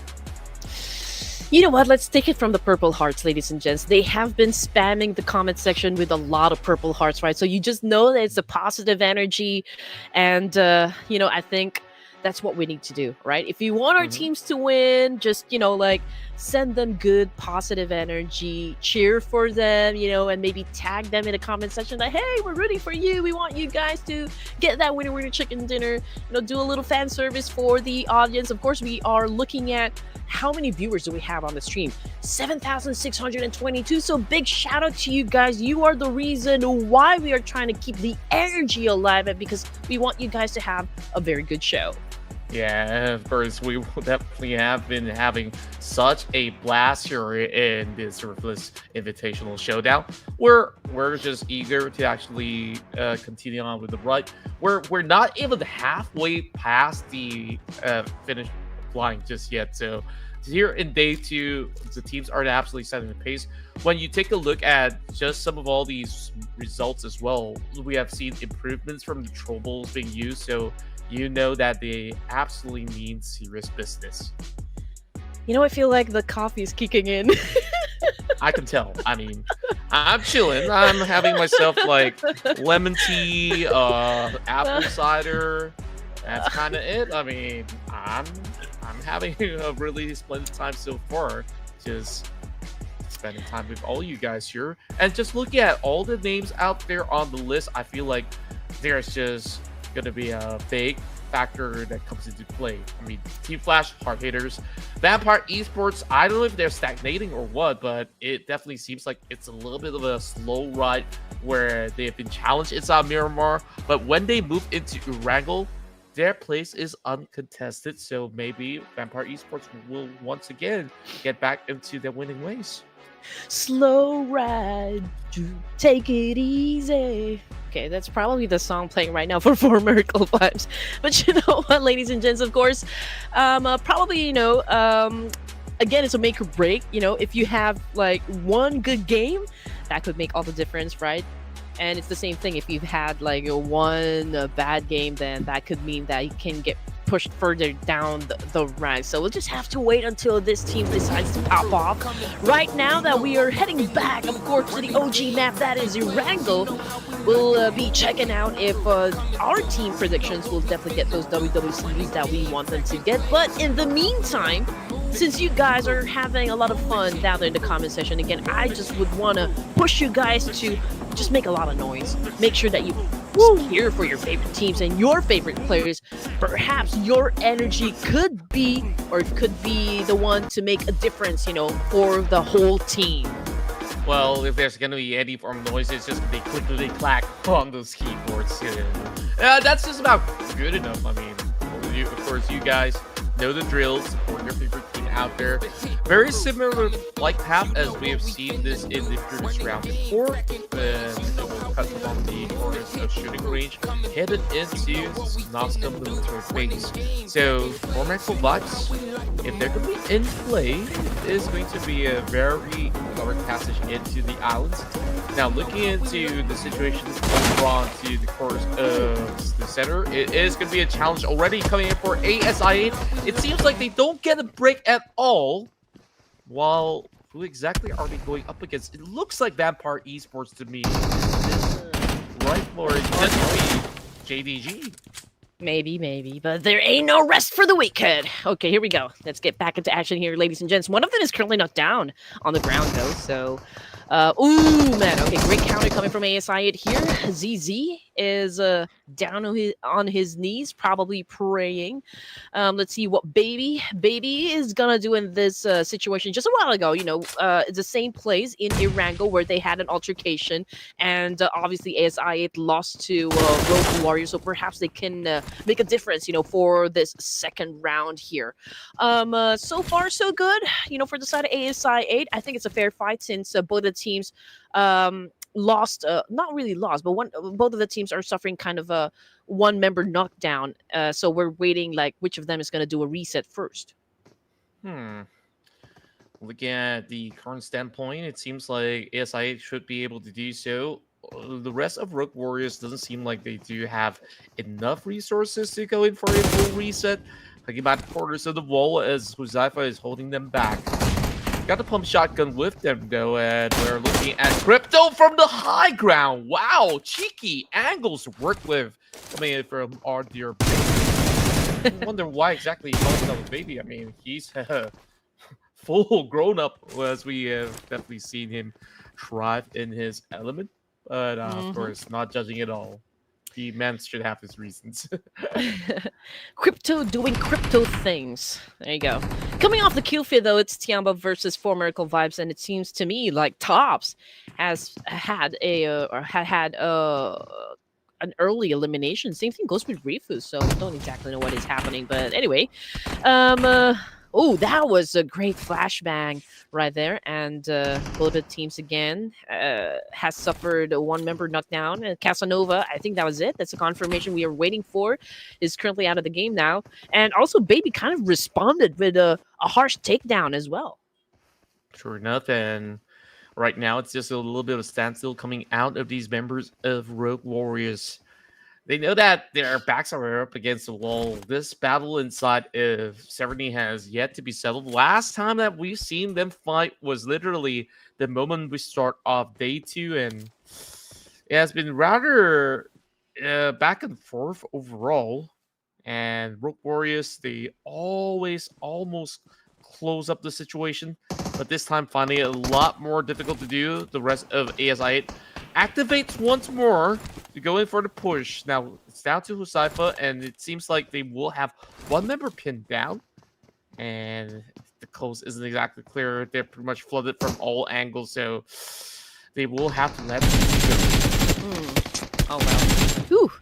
8K for a long range fight, man. That is a hard gun to control, to be honest. If I would go for a long range shot with a 7 ammo, I would go for a DP. That's actually a much easier gun to control. But anyway, XL doesn't have any choice but to cross the street now. But 2 of the members of ASI is just waiting for him to expose himself, and he's been getting a lot of damage. Now he is on prone. just right behind that vehicle over there. But Baby definitely will be asking his teammates to go for the push here. And here we go, just waiting for the kill coming from UZM using that shotgun, but he's having a hard time since they're playing Ring Around the Rosie here. And what a shot coming from XL, ladies and gents! Another one bites the dozen. Now we are seeing a dance-off happen. It's just so good that Baby was able to get the job done. My. What on earth are we looking at for the moment? As we're also having For Miracle Vibes just dropping those bombshells onto Tianba. And just like that, it's just going to be Sky on the ground. Well, it's still going to take a while before Baron spawns the rest of them, but damage has been done already. Falak also finding something. This early game sees so much altercation all around the map, it seems. Hey. We got a first grenade elimination coming from Baron of For Miracle Vibes. Nice to see Baron play for game number or day number 2 of the grand finals. Okay, 4 thrives, 2 elimination points, and okay, they're going up against Sem9. Sem9 a while ago, or in the previous Erangel, didn't exactly have a great game, so this could be their redemption, just in case they would want to improve, of course, their status in the overall rankings. But as for A1, again, that was it. 1 elimination point for the team. Now, again, all we see from A1 is a kind of a passive gameplay, but I'm pretty sure that this is not at all their overall tactic when it comes to the official tournaments, right? So again, maybe it's all part of the grand plan to not expose, what secret weapon they have, in the, for them to prepare for the global scene, or maybe in other official tournaments. But yeah, hopefully, we see some explosive gameplay from A1 today. But Tianba, okay, 1 casualty, 2 points. They're attacking the blue as of the moment because military base is already slowly devoured by the Blue Reaper. We also got Sem9, Vampire Esports, and 4 thrives around Ferry Pier area, but there's already a need for them to move at this point because, well, it's not difficult just yet, because this is just stage 1. But again, I mean, you don't want to be late when it comes to getting inside the circle. But judging from the situation from the majority of these teams, we've seen them just go hammering down onto teams whenever they are being challenged in the early spam phase, because they can afford to. Phase 1 probably wouldn't hurt all too much, which is why For Miracle Vibe says it's nothing unusual because they've always played inside the island one way or another. Sometimes you gotta even wait until end of phase 2 to actually make that rotation. So it's just gonna be a normal deal. But DX versus RRQ, a full rupture fight with Nugget over on the outskirts to be able to tack one down. But in the meantime, the Pekko has already been taken out by Paragon. Miller needs to be sent towards Swabel, and Nate T is on the hunt. That exchange sees Razak coming for a flag. Voin Donkey is also involved to help their brothers from Indonesia. And just like that, D-Saber slowly crumbling. Now it's down to Nate T. Voin Donkey definitely saw an opportunity there to take one player down coming from D-Savior. What a third party getting into the mix here. Now Voin Donkey again seizing the day, eliminating the remaining boys of D-Savior. And wow, what a way to exit the game. Oh, wasn't able to put any numbers onto the scoreboard there, which is of course another unusual gameplay coming from the Vampire Esports team. And of course the fight is not over just yet. RRQ is not out of the woods just yet, just because Voin Donkey has been doing an effective third-party thing, and it's a critical situation for the side of RRQ since obviously Voin Donkey has the upper hand advantage over this one. But what a showdown we are seeing coming from both of the teams here. Extra here trying to defend himself effectively well, and now they have gotten all the points here up against RRQ. That's a perfect third-party action coming from the rest of Voin Donkey. Meanwhile, Team Flash, they are also closing in up against members of JDG, climbing upwards, already securing all those 4-pointers up against other squads out there. They are still on the hunt. On the course of Yasna Pollyanna. This has been their home ground, and they're unhappy with the arrival of the PC side. Quickly as it goes, tops with the jump shot. Ridiculous work on the UMP. just like that, secures one. What a monstrous start, though, for the side of Team Clash. And maybe you're right here. You're onto something here, Contra. But JD Gaming, okay, despite the fact that they've had quite a good start during the Miramar match, it's an early elimination for them. For them in this game. Stage 2, and we already have like a number of teams already taken out of the game here. We got D Savior, RRQ. We also got Sem9, JD, A1, and Rogue Warrior. So it's a wild fight that we are seeing right now here in Erangel. As for BTR, they're already in the circle, in the middle to be exact, pretty close with Voin Donkey and its RedForce, ASI, and ThunderTalk. So ThunderTalk, they are at the edge of the circle here, so they have a chance to do a gatekeeping situation up against Team Clash. But checking out what RedForce or NS RedForce is doing at the moment, of course, they are doing a great job so far, trying to keep BTR at bay. And they're lead up for having to put BTR to get into that compound, because that's one of the prime spots, I guess.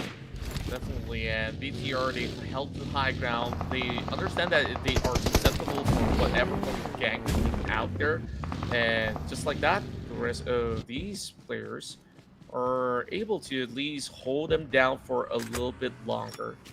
So, not too much of a hustle, as we are looking at TZ to be able to recuperate with the rest of Nongshim RedForce. Still going to be able to at least hold on for the meantime. You can definitely see why BTR wants that location, because that is one of the very few compounds just right below shooting range, where Voin Donkey is also around that vicinity. Vampire Esports are rotating across the riverside, and they're about to join in the party. It's going to be a big rupture out there. Plenty more teams over on the blue zone trying to make their cut right there. And as a matter of fact, that's a total of 4. We expected 4 Miracle Vibes moving slow, but they've already lost 2 members in the process. The Blue Ripper took another soul from Tianba. Okay. Not exactly sure what is happening with Tianba at the moment, but Yuan's was the one who actually got sent back to the lobby, not by any player, but actually the blue zone. 4 Miracle Vibes still over to the west bridge here, coming off of Military Sosnovka base. Alright, that is right. Okay, military base. Circle shifted again, and there goes another one. Man, okay. Mighty from Tianba just kind of gave up. Oh, interesting enough. I wasn't really expecting that, but understandably, some areas are really hard to actually traverse upon, so better luck next time, I guess. But for Huzaifa, he's now moving towards the side of BTR. Very big run in, but somehow Snape, he crashes over onto them both and just shuts them off completely with the shotgun shells pummeled to their face. That was a bold move right there, man. Okay, so back to BTR here. They're coming after Baby. Can he pull off a win here? Oh man, tried to dance off against Federales, and Baby just got served. Yeah, I just feel for the rest of these members of ASI8. I mean, that push was supposed to at least take out Snape, but it didn't really happen. And I don't know how Snape does it, but he just single-handedly delivered everything back to the side of BTR while the nades fly right in. Nongshim RedForce infiltrates the compound where Voin Donkey has been able to overwhelm members of RRQ prior to this. Man. And swarming right through, here comes Vaxi. This is where we find Voin Donkey to play so much more aggressive than the day before.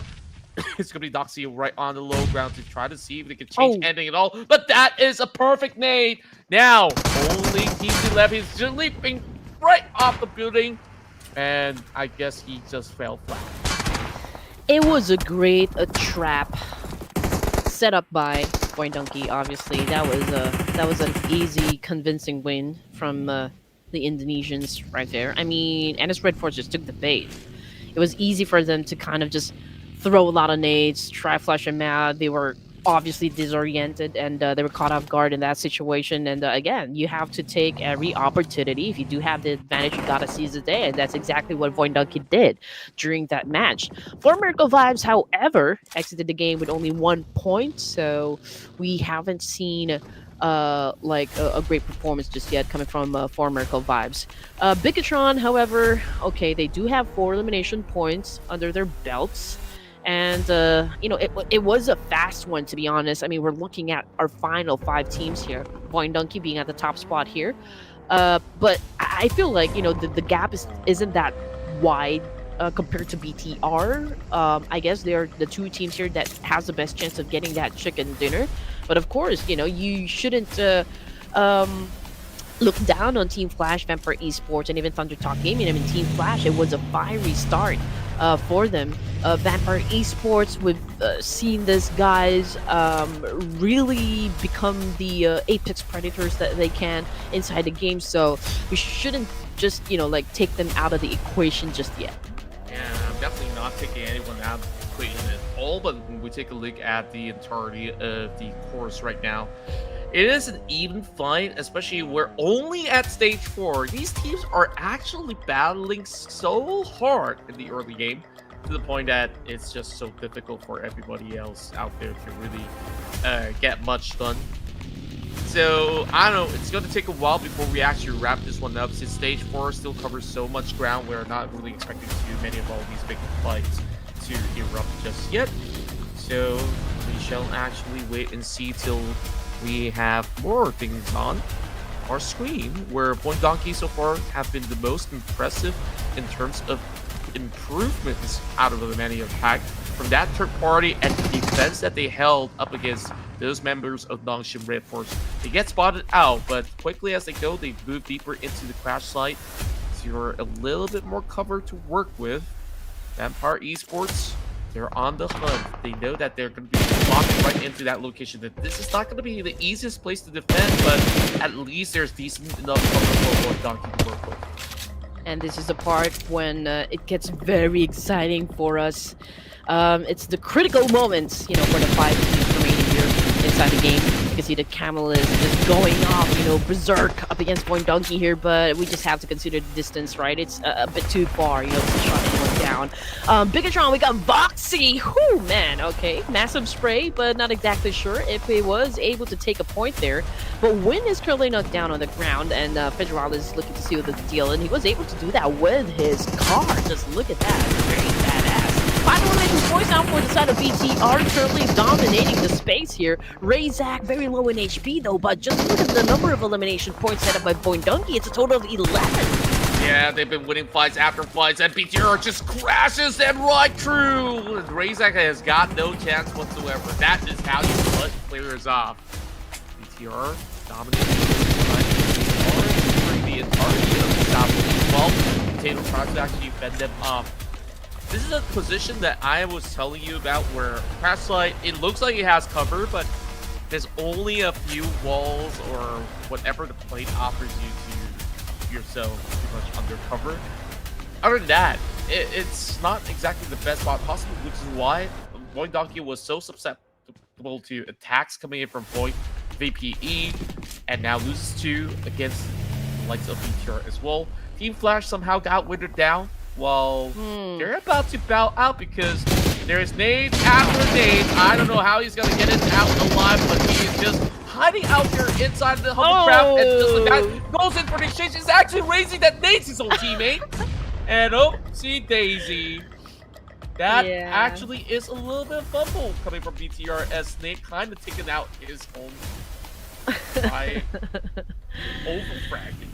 Yeah, they're probably just laughing it off. You know, it was a mishap, yes, with friendly fire from the side of BTR, but that puts them at 2nd place here.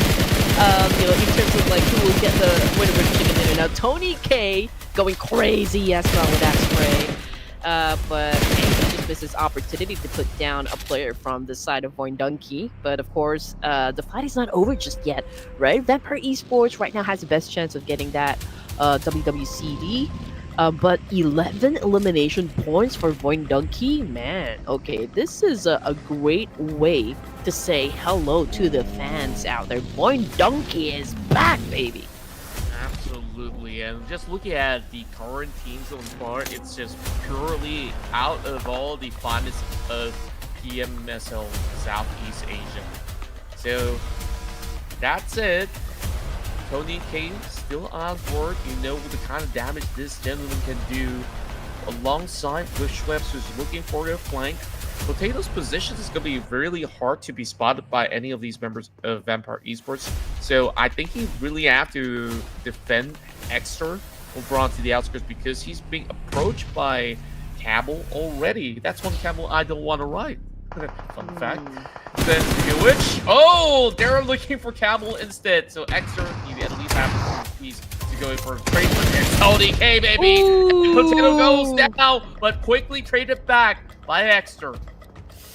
Okay, all right. This is a really interesting exchange coming from Voin Donkey and Vampire Esports. Now we've got Exter right here cooking up a nade himself. Is trying to put down players from Vampire Esports. Tony K still low in HP here.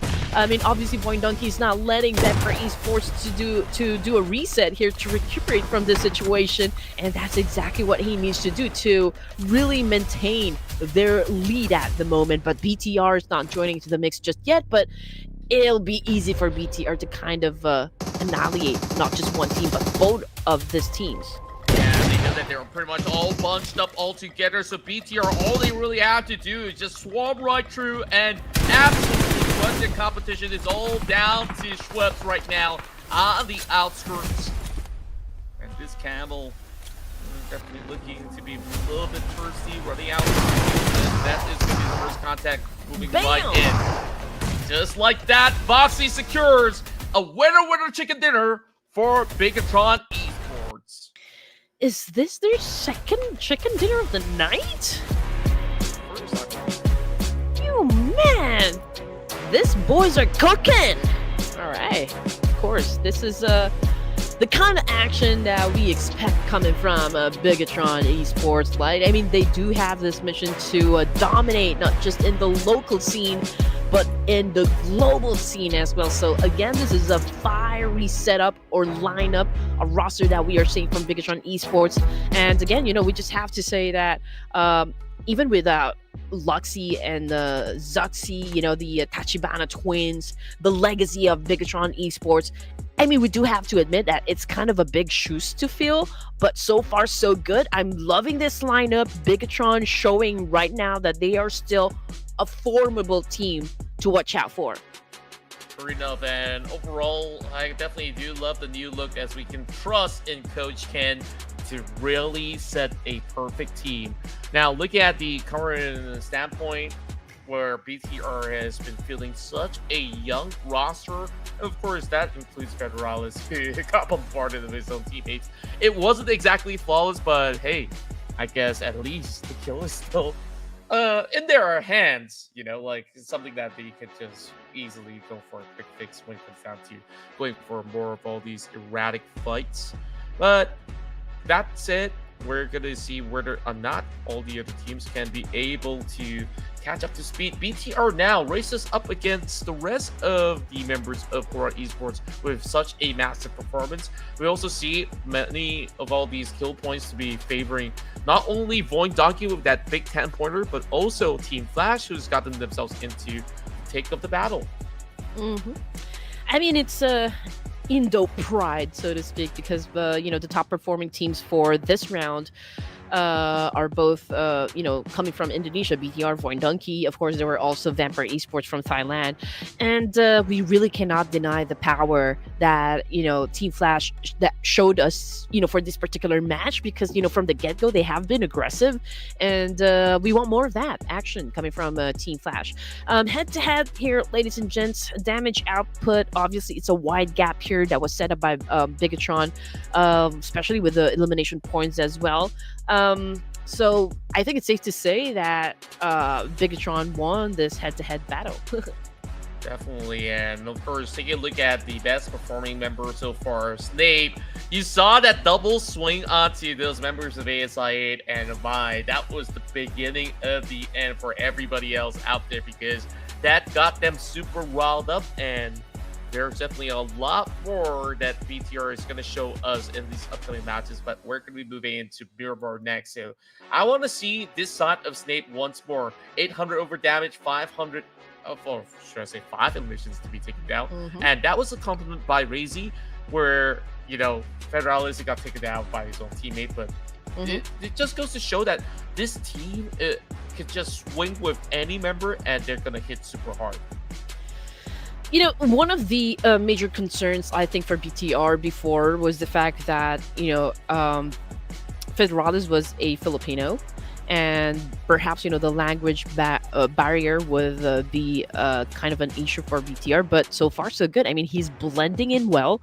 I mean, the rotations, the synergies, kind of perfect, and you know, they have been making quite a statement, you know, in the official tournaments as well. So I am seeing a bright future for Bigetron, to be honest. Now, that is, again, a convincing win, you know, for the side of BTR. Again, Indo Pride. So I want to see that from the comment section. 23 points in total. And then we have Voin Donkey here coming in at second place with 16. So first 2 teams in the match leaderboard comes from Indonesia. And then we got Team Flash from Vietnam with 13. And Vampire Esports from Thailand with 11 points. So we've got at least 5 teams here, or 4 teams rather, that ended the game with a double-digit score. That's right, and a lot of all these other teams are also catching up to speed. 4 tribes, despite, you know, having their run to be ended early, they did manage to win their duel. The same could be said about a few other notable squads out there, but mainly the top 4, which consists of majority of these Southeast Asian teams, are still looking super dominant in the matches of Erangel, and I believe that to be a trend for a long time coming. Tops have a golden number of a triple tree for the longest distance of elimination. Meanwhile, this circle definitely was very troublesome for a lot of teams to rotate. Even 4 Miracle Vibes did not really make the cut, and that also goes to show how difficult these matches have been for today. Yeah, tied. And yeah, they're currently tied up again with just 1 game, right? I mean, like, okay, so, well, to be fair, Bigetron now has a total of 2 chicken dinners as well, so pretty tied up with Horaa Esports. I'm not sure where. Okay, maybe because of elimination points for Horaa Esports is already at 48, so not exactly sure why. Okay, but anyway, we'll figure it out later, ladies and gents. But I can already see 3 Indonesian teams on the first page. Yeah, they definitely have the usual consistent results when it comes down to sticking to their tactics. Majority of them definitely have got a really strong foundation because of their coaching staff as well as analysts to always provide them just about good enough of an information to work around whichever course that they actually play towards. So things are looking rather smooth for them. Meanwhile, of course, I think the bottom of the page, we've said time and time again on the current struggles that PEL members are currently facing, but some of the names like Team Secret as well as Semline wasn't exactly involved, therefore there's no movements whatsoever other than certain teams searching up the top. You know, I was thinking a while ago, like, looking at the roster right now, the BTR roster, and I was wondering, like, who is not playing currently. I think that would be Satar. So it's Voxy in, Satar out, and they're still performing great. So that is something to look out for. But anyway, I do love what I'm seeing in the comment section. You guys, I love all of the hearts that I'm seeing, you know, positive energy, nobody's fighting. That's what we want. So ladies and gents, continue on bringing in the positive vibes. We need it as well. So don't go away. We'll be taking a short break, so don't dare change that channel.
Welcome back, boys and girls. We are here in the Ruthless Invitational Showdown. That was a big chicken dinner won by Bigetron Esports as they're on the hunt, chasing up against Horaa Esports. And because of that chicken dinner, now they are sharing that #1 spot where Bigetron, they are just having the same amount of points after a chicken dinner of their own, because they scored one yesterday as well. But the race is still on. Vampire Esports are also gunning after that title as well. So moving into Miramar, this is going to be a heat of the battle where Horaa, RRQ, BTR, and Flash, they have been big movers in this matchup. And looking at this current rate, the biggest elimination points have been secured by Horaa so far. But in terms of ranking, BTR has consistently made that top 4 margin. Yeah, I really thought that it was their second chicken dinner of the night, but then again, I remembered during the first day, BTR did amazing as well. So, I got a little confused there, but it's okay. But getting back into match number 10 here, we're gonna go back to the desert of Miramar. It's going to be groups A versus B here, and I'm just really looking at the teams here because I'm already making a choice for myself for the team prediction. Who am I gonna go for next? Okay, so this is the first time, by the way, Red Queen, that we're beating production in the first couple of days. I think production will make a comeback. I can't be too certain. So he wastes no time. See, he's going for Horaa already, so we can't vote for that. What? So I'm going for Alter Ego. Alter Ego, not a bad choice. Okay, this is going to be B and C, right? For match 4, A and B. A and B. Okay. Who am I gonna go for? You know what? I'm gonna take my chance here and go for Team Flash. Okay. Strong choices out there. By the way, production, it's Alter Ego for me. Yep. All right. Got that one down. So either ways, these are big performers moving into Miramar, and that's also because when we take a look at the top 4 performers, these are the notable names, and on top of it, BTR is not in this game. And BTR, I think back in their initial run back at day 1, that's where they actually scored their first chicken dinner, which is why we kind of felt, hey, BTR kind of did win somewhere. So Horaa Esports, can they make it the treble? And looks like today they are on that dominating streak. They only took a break. Maybe that break broke their tempo, or maybe it supplemented them even more. So I want to see what happens here on. Maybe, right? Choices. But you know what? I just went for Team Flash because I just know that they have this powerful motivation. I mean, for day number 2, they have been racking a lot of points. And also, I'm drinking a Vietnamese coffee. So, by the way, Vietnamese know their coffee. That's all I want to say. Most of the coffees that I really, really like comes from Vietnam. Yeah, I really do think that they have strong flavor profiles, and even the leather ones taste super nice. So if you guys have time to, of course, visit, you guys definitely need to just pop by any Vietnamese coffee stores. That aside, of course, we do have some time before we kickstart our matches. Other than Vietnamese coffees, I think Indonesian coffees, they're pretty interesting as well. Ooh. So I haven't tried an Indonesian coffee, to be honest. Oh, you should, because they're massive producers and they're not as expensive as a lot of all the other coffees from the rest of the regions, which is pretty nice. Like you get to enjoy it whenever you could. Maybe just order online somewhere. This is not any commercial by any chance, if you guys are wondering. But yeah, it is scrumptious. I just got curious. Do we have any Indonesian coffee here in the Philippines? Now, I'm just going to Google it, okay? Indonesian coffee. I'm very sure there is. Coffee.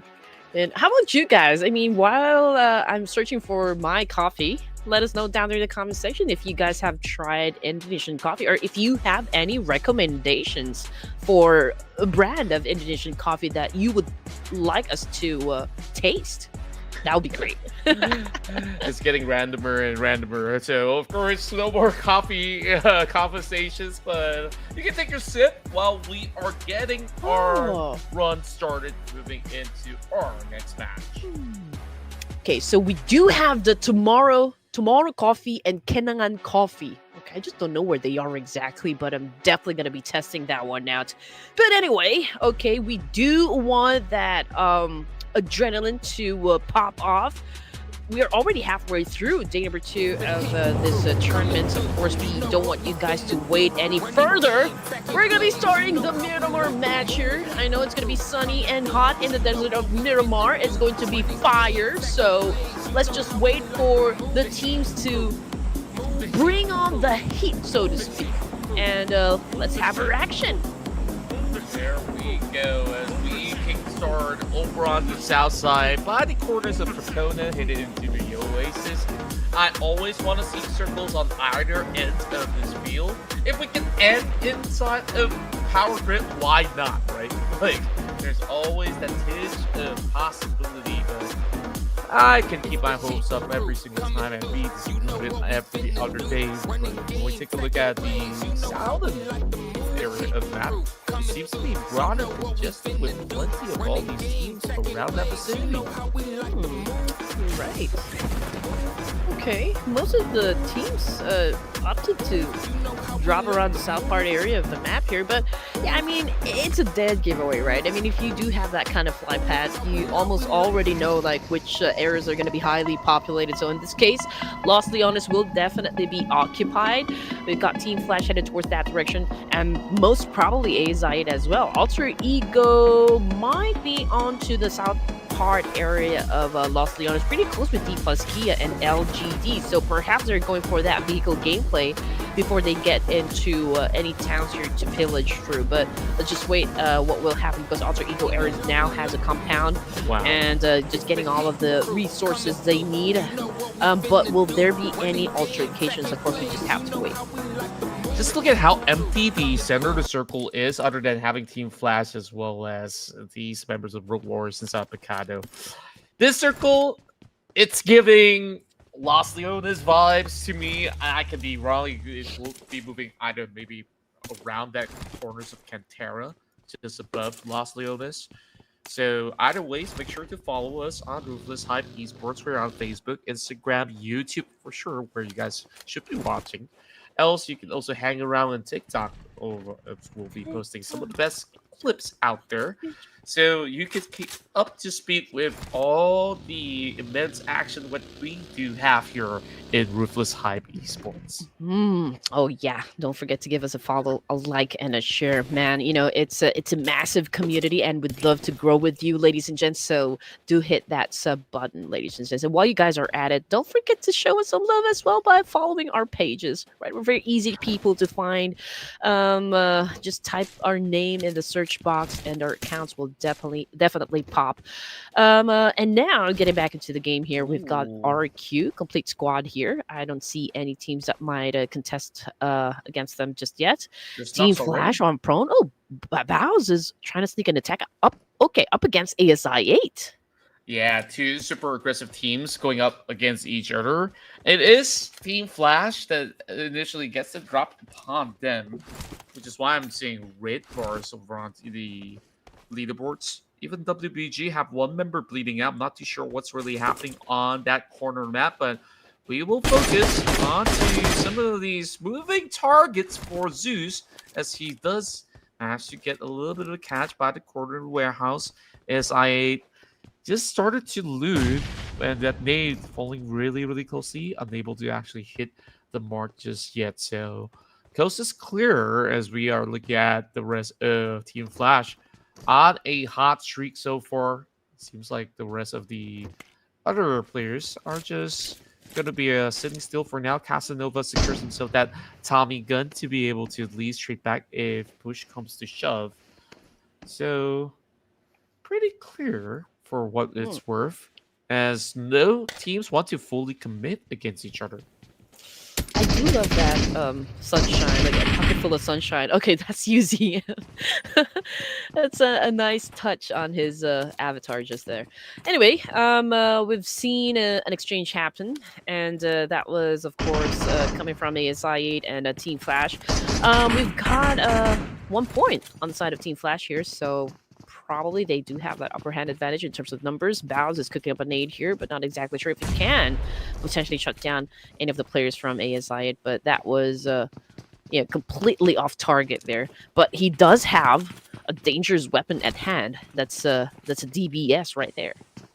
Yeah, pretty commonly found across Los Leones and right at this current moment the rest of ASI8 now bunch up together to take on Bows. On the other corner is going to be Zeus, as he's trying to lock Crypto away from this fight. That smoke just sets up a little bit of decoy, and that's kind of it for now. Bows feeling rather feisty now, seeing them dance all across, expecting a nade to be popped right through. So Bows, you need to actually find a way to dodge this one. He still receives a little bit of chip damage, but enough to answer back. So not too shabby after all, coming in from these players, while we're looking at the altercation to continue on.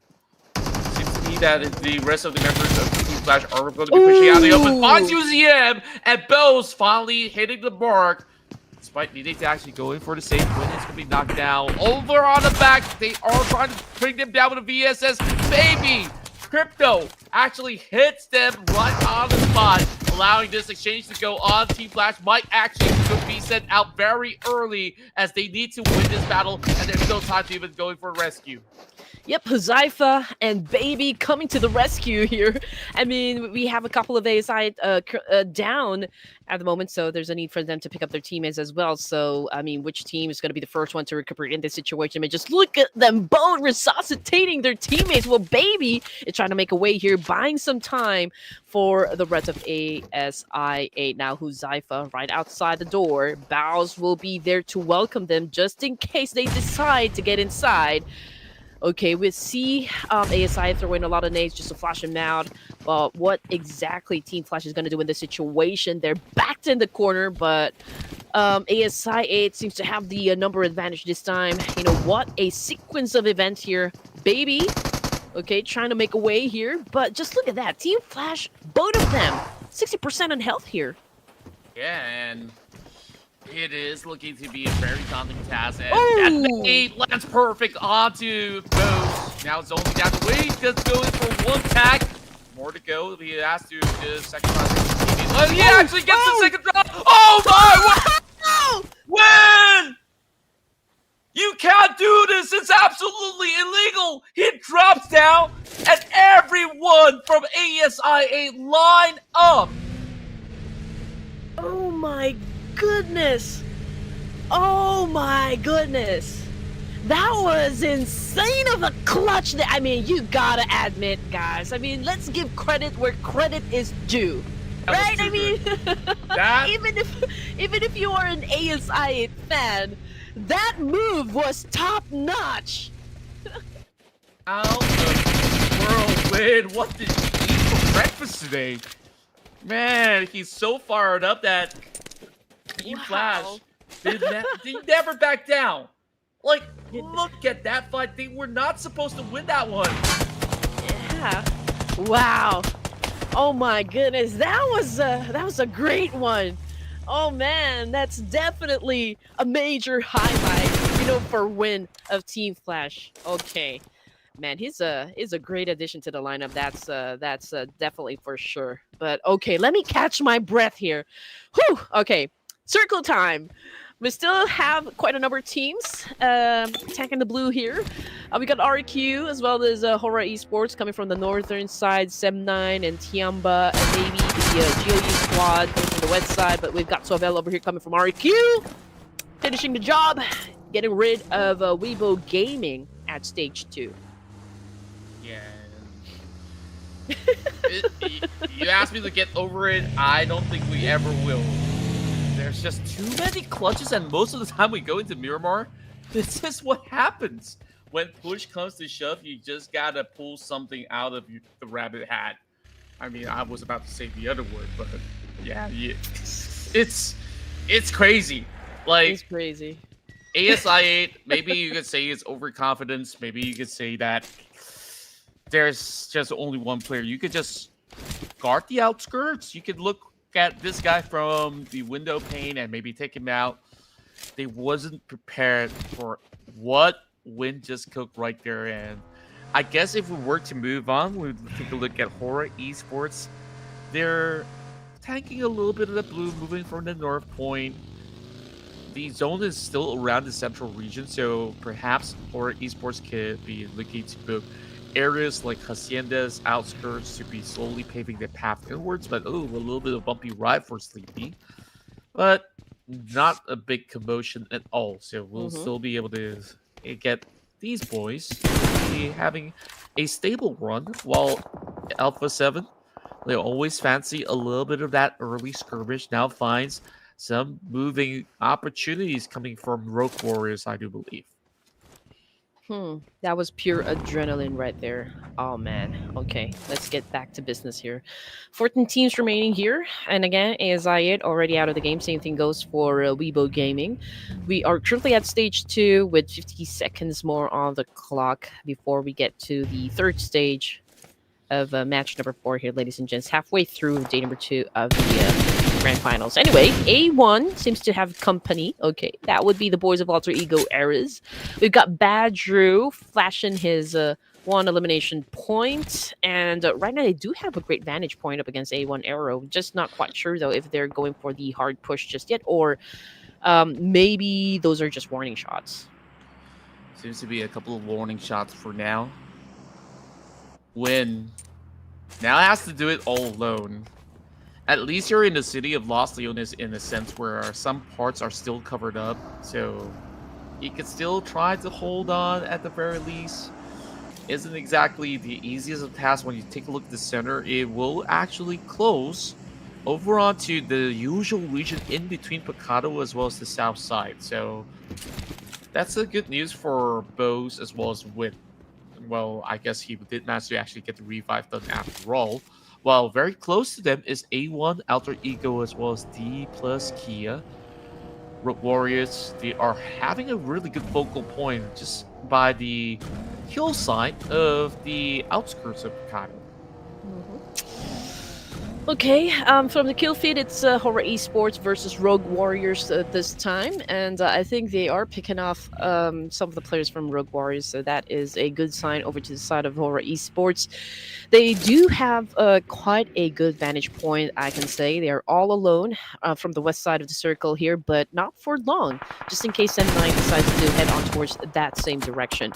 GLU, okay, they're getting picked off as well.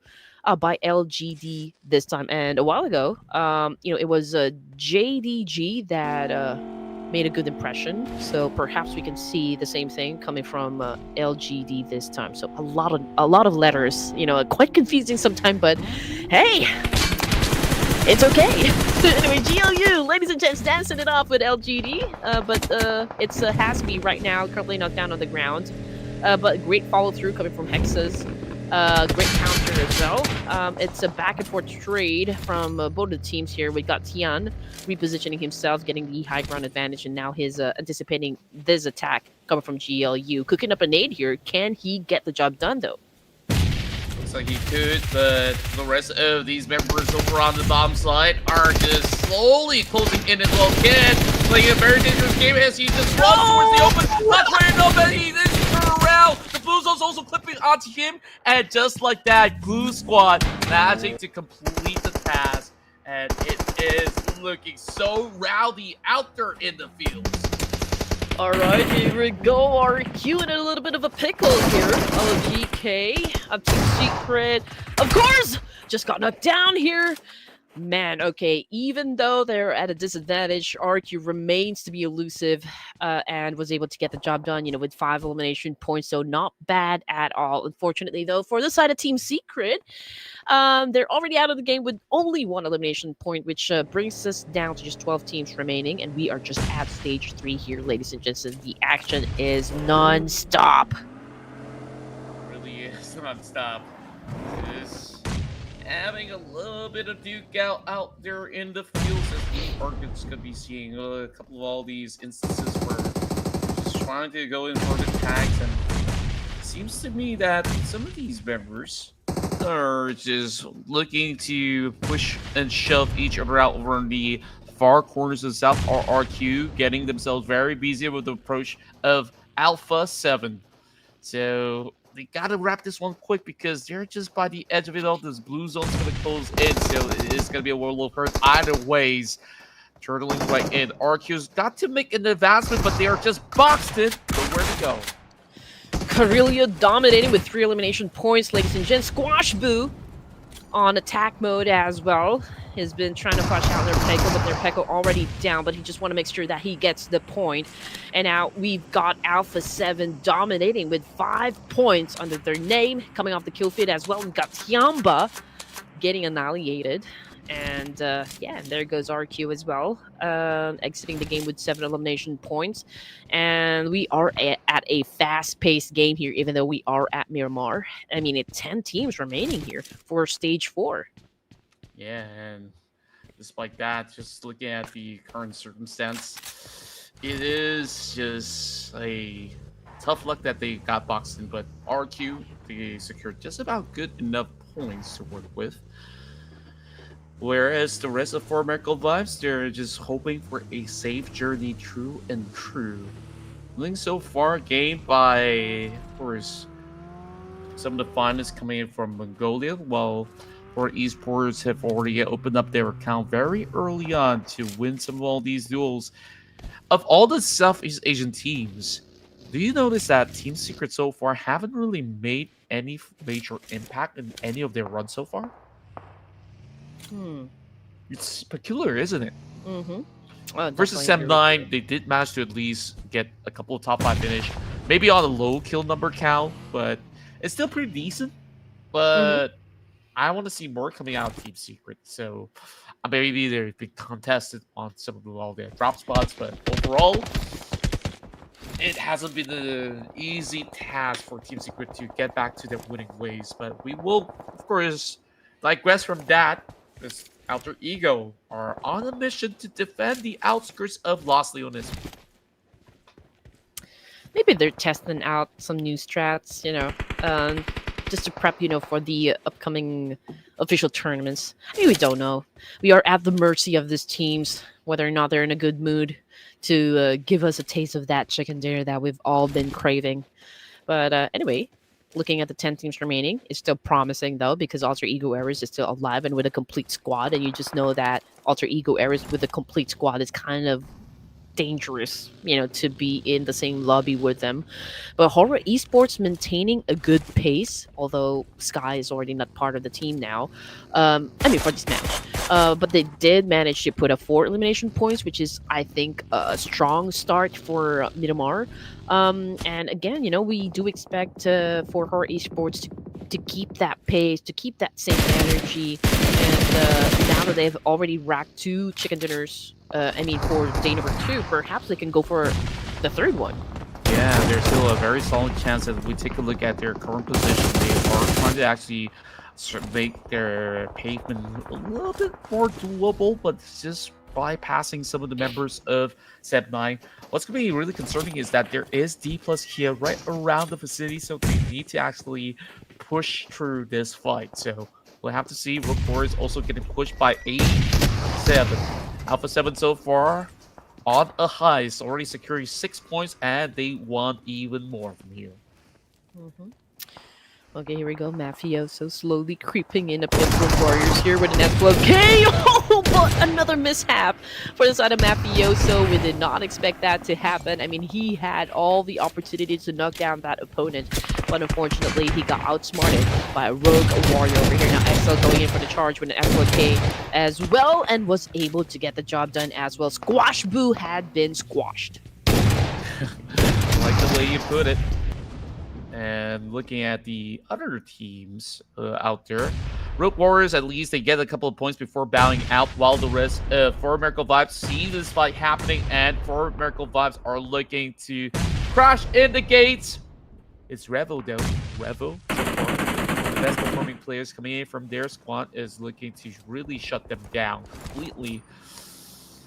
We'll have to see where do they actually pull forward with this one. And for Vertical Vibes, having Topsy knocked out. Still trying to actually single out some of all these areas of play to see how precautious they are moving into this equation. It seems like the coast seems to be clear for now. Sleepy now up for the challenge against Dplus KIA because they really have to fight for these compounds. And just like that, rushing over on the other corner, dropping one big nade and holding all these members in the smoke back.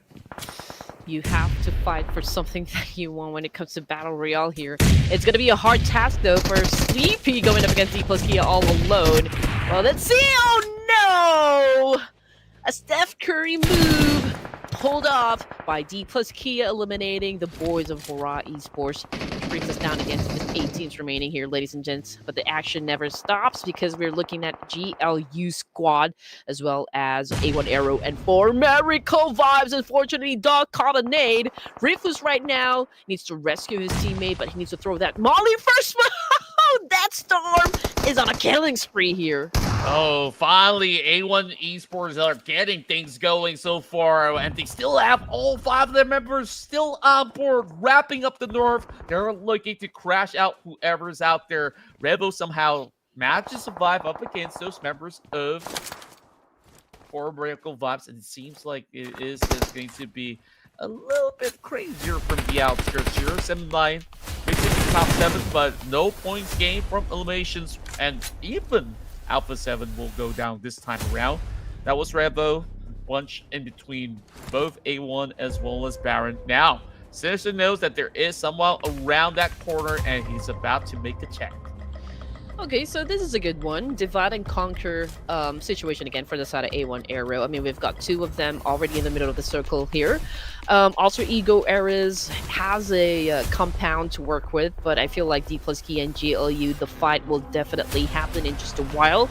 As for Baron of 4 Miracle Vibes, he will have to deal with 2 players from A1 Aero. That would be Deathstorm and Sinister. He cannot get inside the safe zone without dealing with this 2 players coming from A1 and also Alter Ego Eras. I mean, we shouldn't take them out of the equation just yet because they're probably quiet for now, but they're I'm sure that they're just waiting for the right opportunity to take advantage of up against 4MV and A1. I absolutely do agree with that. A1 Esports now with the M24, a weapon that's looking pretty rare these days, as we've seen Hitman really hitting Mark that before. Big damages, but that's a fast-moving vehicle, so it's just going to be pretty tough. What's this other weapon? I really got to check because I'm pretty sure he's got some options out there. He's looking sticking out, and this could be pretty easy to just pick Baron off, but still has that smoke, so still no luck just yet. You know what I like about Baron's gameplay is that we always see him get in this kind of a critical situation, but he can still save himself, you know. I mean, he's very good at that, but judging by the situation right now, I mean, he doesn't have enough cover to begin with, so, I mean, surviving that position can be really tough, but let's see, maybe he has a magic that he can pull off, you know. And save himself. But anyway, Alter Ego Airs, what a turn of events. I mean, they are now at the top of the chart here. You know, best chance of getting that winner with a chicken dinner. And then A1 Aero still in the middle of the map here. But Alter Ego Airs, I think, will be gunning for that compound so that they'll have some space to work with. GLU, just like what we mentioned a while ago, they will have this head-to-head battle with Dplus KIA.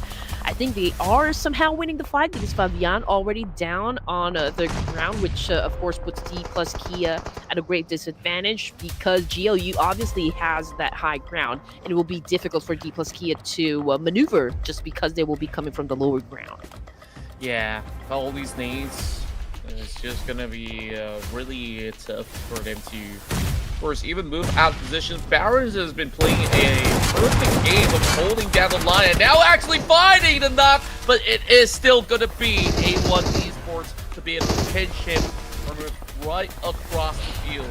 Now continuing off, Blue Squad looking to at least form up all against all the other players over onto the far corner. It seems to me that Blue Squad will have a really tough descent because the rest of the members of Dplus KIA, they are locked in. And it's just going to be a tough way to cut around without soaking any form of damage. Oh man, just look at the situation on the map feed here. Badru, Pablo, they're a tandem, and then we've got BX666 here together with Riggs. Riggs is the one currently isolated at this point in the match, but I feel like he's more of a contingency plan, to be honest. Dplus KIA right now retaliating up against GLU. I mean, there's a need for them to settle the score as fast as they could because the Blue Ripper is out to get them as well. And now nades have been thrown up against Dplus KIA. Here comes the attack now coming from Chips. Was able to get the job done. Now they're hunting down the last remaining player. K in action, but fell a little short there. But Hexas is, of course, right there to still defend GLU. Bring around the rosy once again, ladies and gents. Who will win the fight? It's taking a while. Oh, wow. It's Forrest.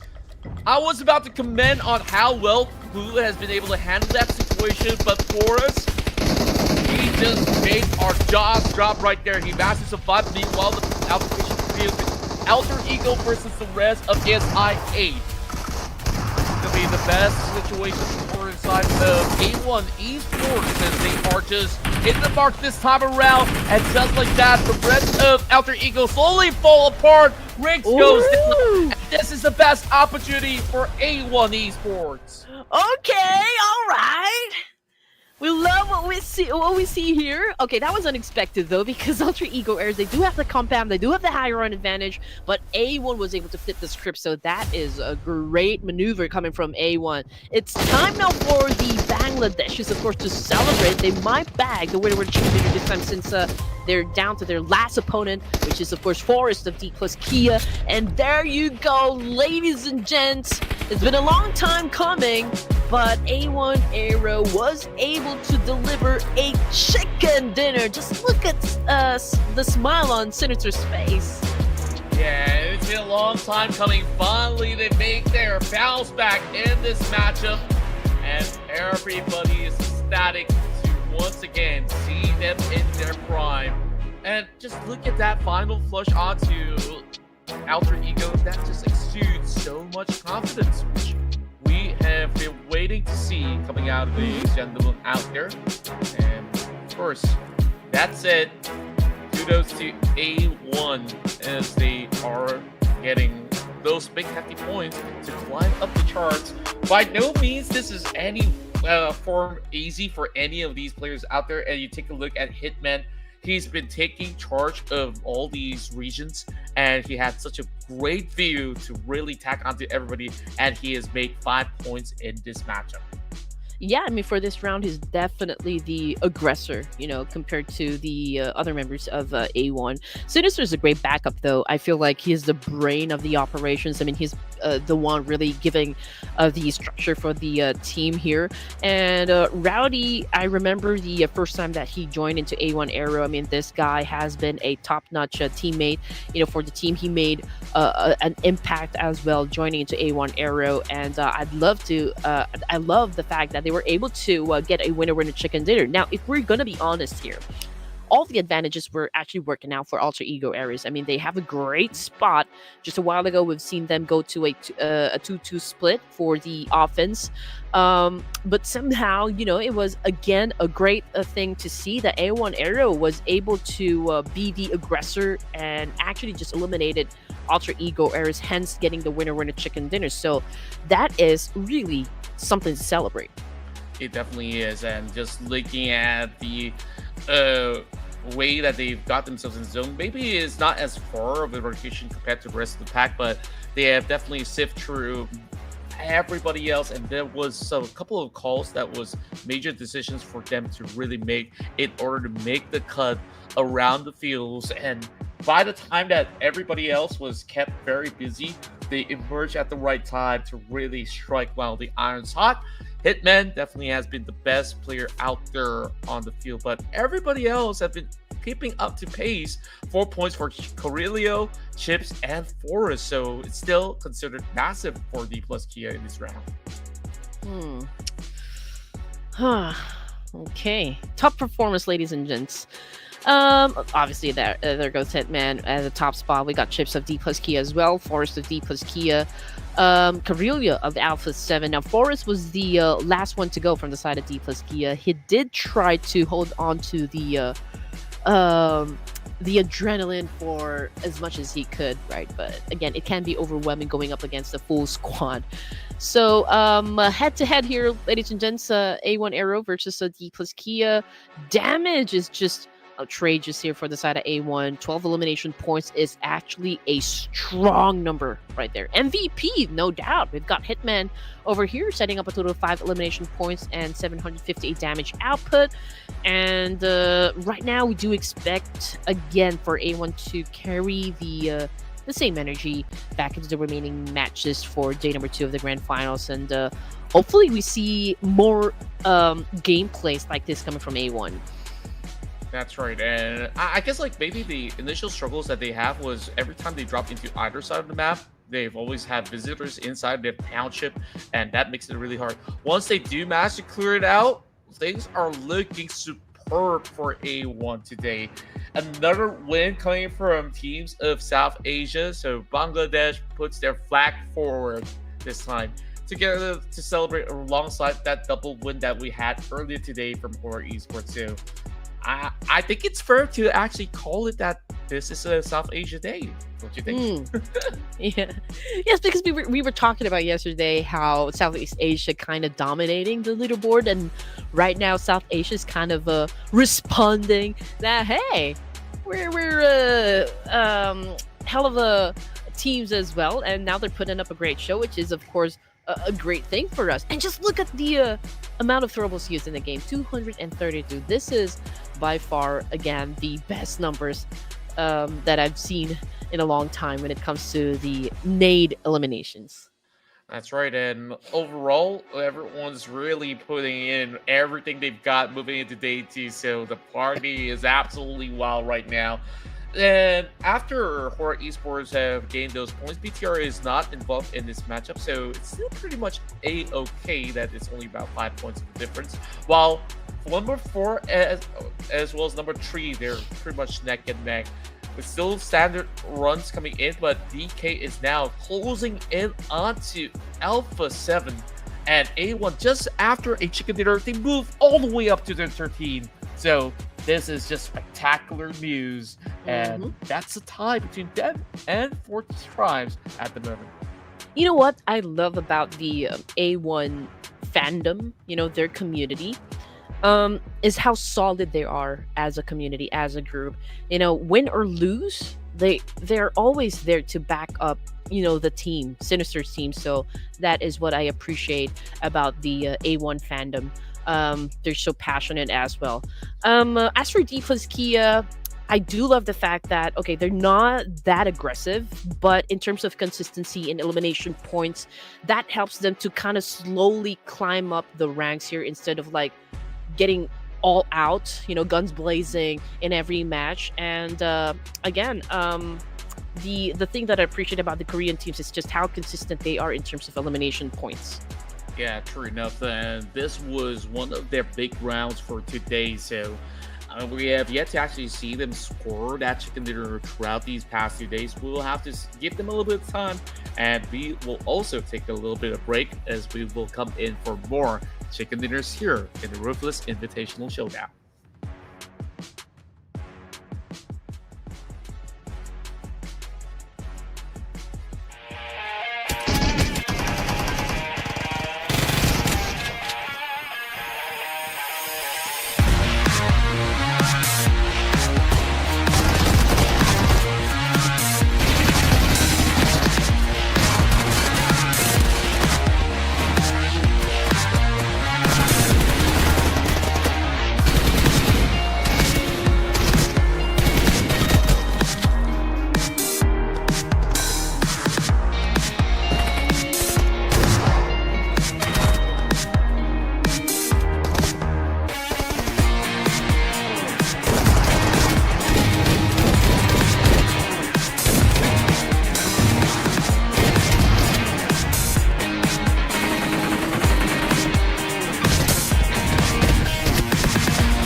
Welcome back, ladies and gents. It's already match number 11 for the Ruthless Invitational Showdown with Red Queen and Contra. So, it was the first WWCD for the Bangladesh team, A1 Aero Esports. So, I can see a lot of you down there cheering, a lot of you down there in the comment section cheering for this Bangladesh team. It's about time, right? I mean, it's been a long time coming.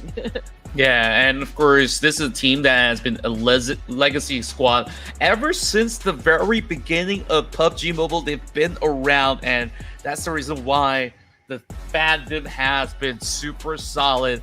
Meanwhile, we're going to be moving back into Erangel. Of course, we take a look at the stats real quick coming from these squads out there. BTR was the last one to have won this one over on the course of that past matchup. We'll see whether if they will be able to do it again. And meanwhile, Horaa Esports is also going to be out there to challenge this time around. So a little bit of interesting maneuvers to be expected coming out of all these squads out there, while we will definitely want to see whether if we might even get even more winners that has been different from the usual suspects. Oh, yeah. Can't believe we're already at second to the last game here, but time flies when you're having fun. That's always what we say. But top Erangel performance, I think, yeah, they're the usual teams that knows how to rack up points when it comes to the OG map. And so we are having our time to take a look at the teams that will be playing this time around. It's going to be Group A and Group C that will go head-to-head here. Voin Donkey coming into play once again. So this is going to be an interesting fight. That's right, and I'm finally going to be going for that vote for Horaa Esports. I've been waiting. Everybody kept taking that vote away from me, so I'm going to lock in first and foremost before everybody else. That was fast. You know, you almost had your point a while ago, going for alter ego errors. Oh, close enough. Close enough, yeah. So, AC, okay, let's get something that I've never, choose something that I've never chosen before. Actually, okay, let's go for Voin Donkey.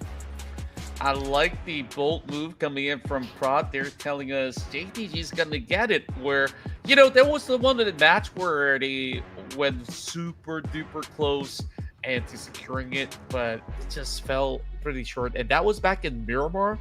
I think they're absolutely onto something right now. Voin Donkey, I think they're looking on the prime form right now. So I really like the good call coming in from Red Queen as well. So I think that it's pretty predictable why I am going for Horaa, because of how they've been fighting, how they've also been able to keep score on a very healthy note. So that's pretty much the reasons why, as we are going to be moving into the rest of the matchup. So you guys definitely want to tell us who exactly are you guys rooting for here in the Ruthless Invitational Showdown, and may the best prevail. I definitely agree with you, you know, because I feel like Voin Donkey is one of the strongest choices for this round, just because I've seen the momentum just a while ago. You know, they were able to put up a lot of points. I think that was in Erangel, if I'm not mistaken. So perhaps, you know, we can see that again. And as for Horaa Esports, it's a back-to-back winner chicken dinner for day number 2. And again, you know, it is possible for them to go for the third one. I mean, I've seen it happen before. And that is actually a very strong choice as well. JD, okay, a while ago, they really put up a great show as well, especially when they tried to defend themselves up against Horaa Esports. I mean, it took a while before Horaa was able to kind of flush them out from that high ground. But yeah, I mean, we don't know yet what's going to happen for this round, so we do have a great matchup that's definitely cooking for this second to the last match this evening. Yeah, I definitely do agree. So this is going to be a last chance hurdle. You know, there's one team that I kind of forget today who's not really popping off as compared to what was shown back in day one. D Saver, you know, it's already time. It's already the late game. D Saver, I Oh. think they're going to be looking pretty scary moving into this matchup as well. So You're don't right. forget about them. You're right. Okay, it's like looking at someone who loves to make a dramatic entrance, right? I mean, these Savior, they're good at that. Yeah, with all of the late surges. And again, we did say this just a while ago at the beginning of the matches that they really show up when it matters most. So perhaps we don't know. We might see another deja vu moment coming from D Savior. But then again, we do have this much faith onto the teams that we've chosen to perform really great for this round, and would love for you guys to let us know. I mean, which teams you're going for this round, or maybe who you think is going to put up a great game for this match. You know, we'd love to see it down there in the comment section. Yeah, and just looking at all these big names out there, it could be anyone's out there to take. So just, of course, fancy your opportunities. You might even score points just like how we do so far. I'm just looking at all the form of scenario that we can actually get. Last Miramar, it was a really close one between JDG as well as Horaa Esports. It may happen again, it may not happen again. Meanwhile, of course, when we take a look at the rest of the field, I think that Alter Ego BTR came pretty close the last time around. So keep your eyes on them once more. Oh, definitely. And I just want to give a big shout out to our Thailand viewers out there. If you have this, you're my people. You're my people. Everybody has that. What you saying, Richie? That's like a staple in every Thai household. I even have some at home. I'm not Thai, but it's just so good, right? It is. You know, I've been having a headache, but this is something that always works best. You know, I love having this. It has taken Philippines by storm. You know, usually it's Vicks Vapor Rub.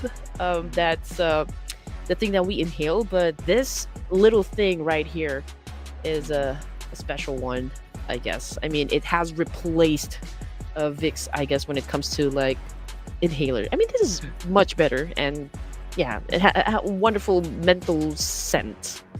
Exactly the description, right? So, of course, with all that there is, these teams, they gotta take a deep breath and inhale and exhale before they get themselves into this matchup. So we got about 40 seconds from now before we see those big fights happening again. The penultimate round of our day 2 begins right here. Okay, here we go. 25 seconds left before we jump into the final Erangel for day number 2 of the grand finals. So I just know that you guys are probably on a rush to grab your favorite drinks and snacks, and probably talking to your friends as well. After all, it's a Sunday, so usually this day is reserved for family and closest friends. If you guys are like, I mean, if it's your thing, because in the Philippines, when it's Sunday, it's usually family day. I don't know if it's the same in your culture. But okay, here we go. Erangel, ladies and gents, final chance for the teams to rack up massive number of points, since this is the OG map. You know, this is like the bread and butter, so to speak, for all of the players, for all of the teams to kind of just maximize getting those scores. So again, this is the final round for them. Yeah, and looking at the big elimination numbers, it has came over from Win, who's been so fun to watch. The last we saw, they took out AS I8 by themselves, and I think there's just more to behold coming in from these gentlemen out there. Well, IS damage numbers has been Badru. We finally get a picture, and the matter of fact is that it is not Rosemary. But still, man, Win from Team Flash is a strong opponent when it comes to like setting up the numbers. He is still at the top when it comes to the most headshots, most eliminations, and most damage output. So what will it take to stop this guy. Oh, highest damage now. Okay, not win from Team Flash, but Badger now from Alter Ego Errors. Exactly what I've just mentioned. So I'm sorry. it is exactly the kind of things that we do expect out of the top team hailing from Indonesia. While the rest of the pack will now have to skirt the other way around. Last we saw was that build to power ending. Now we're seeing about 35% of the water in the river as well to be moving into this next matchup. So quickly, these teams got to move their way into the fields of Gatka. Usually I see Jorgapol being crowded, but it's a different story right now. And it's also the first time I've seen the circle really favor the west side this time. So it's going to be an interesting rotation, especially for those teams that will be coming from the right side of the map. But anyway, Alpha 7. Ladies and gents, we got Revo on the screen here, getting ready to throw up Alpha Ego Errors. And now they've already made their presence felt against Alpha. Ooh! So from second floor down to the ground floor, Revo was able to do an effective counter up against Alter Ego Errors. Here comes another attack! Revo 2 for 2! Wow, Revu just proving that he is still one of the top dogs out there, racing for that #1 title again. He wants the MVP for himself, but there's still more blood to be splattered up against these members of Alter Ego. Once again, these early skirmishes really does nobody a form of favor. I'm just not too sure if this is going to be any form of a good case scenario by the time we actually wrap up all these fights, as Mafioso now goes toe to toe, and it is going to be a big push, just like that with the QBZ. He's securing. Oh, man. All right, I mean, the fight continues on, and it's a great shot coming from Riggs. Unfortunately, he took a nade as well. And that puts Alter Ego Errors in a world of trouble, not gonna lie there. Alpha 7 Revo is in 40% of health here. He's trying to put down Badru at that a great distance. But, oh, he's pretty exposed as well. I mean, that was such a great response coming from Badru. I mean, like, oh, you're shooting me? I'm gonna shoot you down. Yeah, quickly as they slowly sift through these members of Alter Ego Esports, they managed to just win that fight in a very straightforward manner. Now it's down to JDG Gaming. They're also being needed down. Sorry, production. They only managed to secure those few points, too, as a matter of fact. But it's at least a decent start. The rest of all these members of the Savior now finds WBG bunch up all together, infiltrating their usual hometown. They're not happy sharing loot, so they're definitely looking to flush them out completely of this match. Okay. Things are now heating up, I can say. I mean, we have just witnessed action right off the bat here. Now we're looking at D-Savior, of course. We're looking at their greatness in Pachinki. Right now they're going up against Weibo Gaming, and we haven't really seen much from Weibo Gaming just yet, so perhaps this could be an easy victory for the side of D-Savior. We got them already in position, so they're just kind of waiting for Weibo Gaming to move forward. But they're not being the aggressor this time. I mean, they're just really waiting for this Chinese team to push. They're not making any move. They're not actually pushing. Oh, interesting enough. Well, of course, that to be said, they're just hoping to be very cheeky with their position, and once the rest of the Savior oversteps, then perhaps that's going to be a big catch. The Savior has a nameless player on their side. Now, who could that actually be? Lambo, is that you? If it's you, raise your hand. And I guess they're just going to raise their spirits and morale now, charging right to JZX. He knows that there's one through the window, and he's got to see if he's going to be able to just hold out. If he leaps forward without checking onto these tight angles, then it will be an easy catch. I think he's knowing the fact that he might just be revealed. So, quickly as we go, no information thus far for the rest of the Savior. Only with 2 players, so I'm not too sure what can WBG realistically do.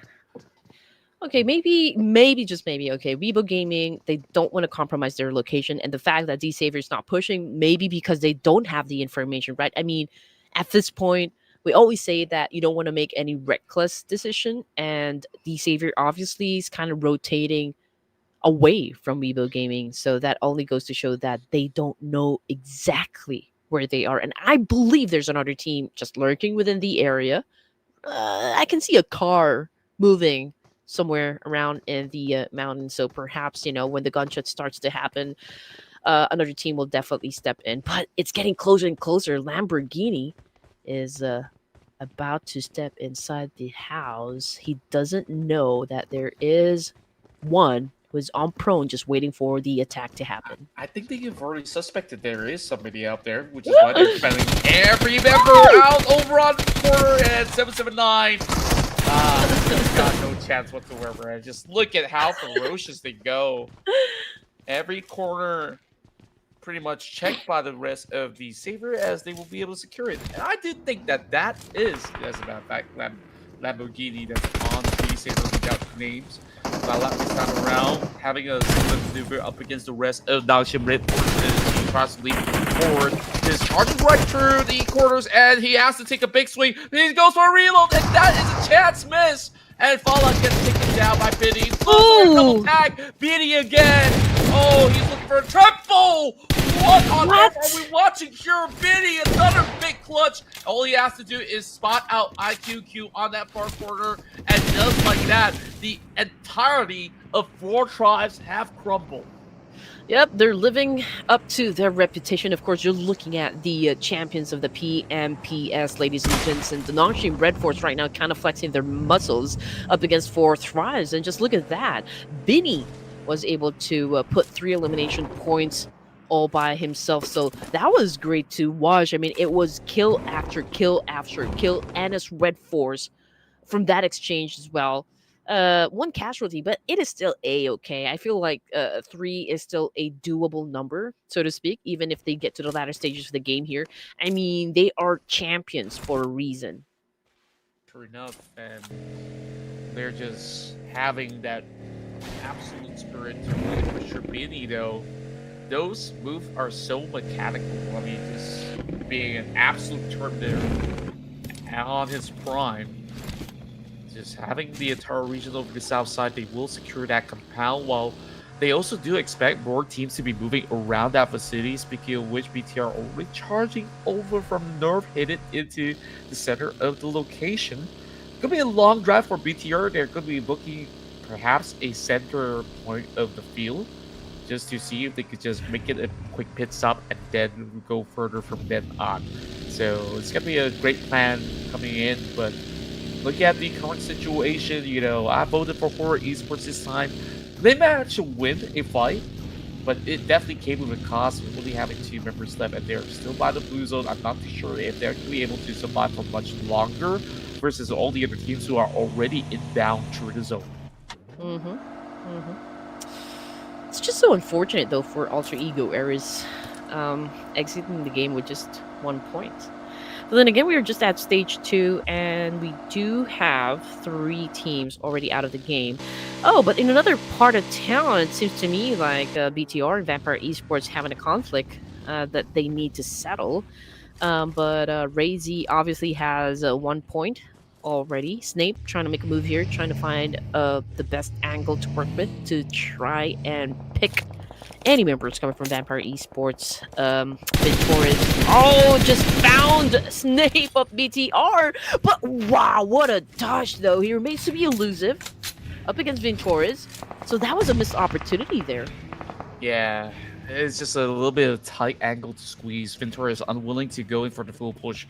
Good respect being shown towards Snape, as you saw what happened when some teams actually push, even with 2 members on board. But speaking of which, he might actually go in for a big wraparound. Snape has already got himself back onto that McLaren, so they've actually also spot the other members of VPE rotating across this area.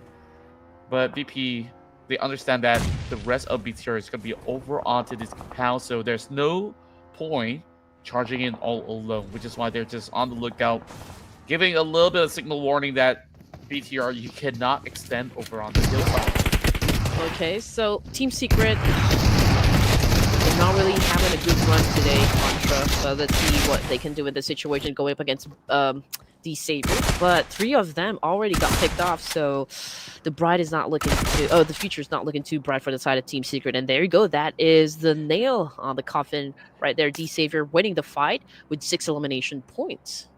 For a moment, I thought you were going to say the Bright is not looking so future right now. Circle now pulls all the way down towards the far south. Rory is absolutely open. Of course, it is going to be a spot that's going to be held out perhaps by the members of Nongshim RedForce. BTR, they are the gatekeepers right now over on North Point. Teams will have to make a wide wraparound. Vampire Esports, they're playing really smart with this because they know BTR is there. They're going to drive all the way on the corner shores to ensure that they won't get shot at all. Just like that, they also do secure a couple of all these shacks for themselves. Mm-hmm. You know what? The circle is behaving a little erratic in Erangel, right? Especially for today. So... But, I mean, we've got plenty of teams coming from the northern side, so... I mean, just looking at it's like a tsunami of teams headed towards the same direction. So I feel like the edge of the circle will definitely be bloody there. I mean, we've already got 1 player knocked down on the ground coming from Alpha 7. And now we've got GLU on the screen here, just taking advantage of ThunderTalk Gaming. And yeah, one of them is on his knees as well. But coming off the kill feed, it's Doc C of I8 RedForce getting shot at. We don't have the confirmation just yet if he has been taken out of the equation, but so far so good, I guess. I mean, I8 RedForce obviously still trying to defend themselves, but as for ThunderTalk Gaming, they are at the edge of the circle. No team will be coming up from behind, so I guess all they need to worry about are the teams that are in front of them. Yeah, meanwhile, Levi's have got himself supplied with an airdrop, so expect even more firepower from the likes of D-Savior the next time they charge into a fight. Speaking of a fight, there is Revo once again activated, but it's going to be Lynx that goes in for the exchange, so it's going to be a blow-for-blow trade out. While Carrillo drives very closely towards the members of LGD. Make damage to be done to one side of Squash Boo, but sharing compounds is absolutely doable by the corners of this swamp, but we will expect them to be going for exchanges after all. TZ has heard faint noises from across. Not curious enough to poke and prod just about yet. So Nongshim RedForce happy to be where they need to be. Meanwhile, no fear.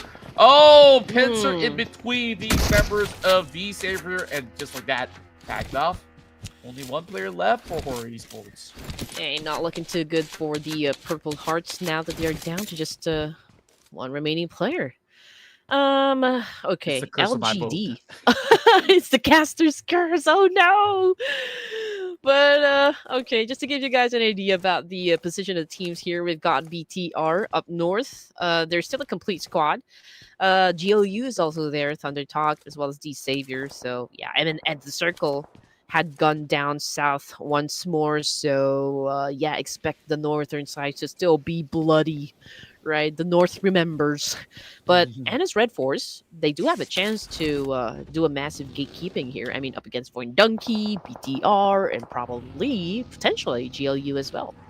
What a position for Vampire Esports. They got themselves a compound, and meanwhile, Voin Donkey is doing exactly the same. D-Savior playing over on the open fields of the north are hoping to pick those late rotators off. It's going to be a little bit of a daunting task. I mean, D-Savior, they got the firepower. They should actually charge right in. As you can see, they've already secured 10 points. And I kind of have a regret not voting for them. I mean, I talked about the late game activation. D-Savior, they're already at it. Technically already secured a chicken dinner just doing so. Nates are now being primed towards the location of D-Savior members. I'm not too sure if it is a smart move, my guys, because the blue zone is going to be kicking in. Blue squad, you don't want to be fighting right now. I'm not sure if Lamborghini played yesterday. I think this is the first time that he played, at least for the Ruthless Invitational, right? Okay. So Bigetron, they're not on a killing mode just yet. So far, it's all about rotations. It's all about picking a great spot here. But they might collide, though, up against the boys of Vampire. And maybe, just maybe, Voin Donkey as well. Potentially the case. I mean, the last time when I saw that spot, it is a compound that was held by Vampire Esports, so it's not going to be easy to reach whatsoever by the rest of the Voin Donkey. While Boxy sees these movements coming right through, Voin Donkey's going to be A-okay, as they did not end up challenging any of these members of Vampire Esports because there are BTR members up the hillside. Now, it's going to be a little bit of long-range attempts coming in from both ends, where we're seeing these back and forth before coming in from the two Indonesian squad, and it's going to be a very technical fight, and it does not really help that there is vampires who can actually push up the hill at any given moment. So very, very dangerous moves coming in from these teams of Southeast Asia to be bunched up on that very corner. Or what could be the worst scenario here for Vampire Esports is that both VD as well as BTR to be charging in at the same time. It's critical for BTR as well. I mean, Vampire and Voin Donkey, they're not easy opponents, so to speak. So now they're, I mean, split right now. One of them is currently knocked down, so not looking too good. Snape needs rescuing Federales with a hit and run. Okay, he's scouting the area, trying to check, okay, where are the boys of Voin Donkey? So Vexy is currently knocked down on the ground. Federales is so brave at trying to check out their position as well. Potato went in for a charge with a QBZ. Federales low in HP, then it's not looking too good for Federales, and down goes Fede up against Potato. Yeah, tough position, which is hiding by quarters of that buggy, and just like that, these changes are falling right through, and Vampire Esports, like I said, they have pushed upwards, and now either side is gonna crumble, and oh, wait a minute. Yeah. I guess that's to their own doing. Overactivated, and how on earth did BTR want that? No idea right there. But they're the ones that actually took charge as well. Yeah. This fight is actually getting wilder and wilder, and suddenly, even for D-Saber, they're only left with one member because they're trying to look for any form of group. It's GLU dropping big nades. They kept chasing and charging these members of the Vietnamese side, and it's down to Parajin 1v1.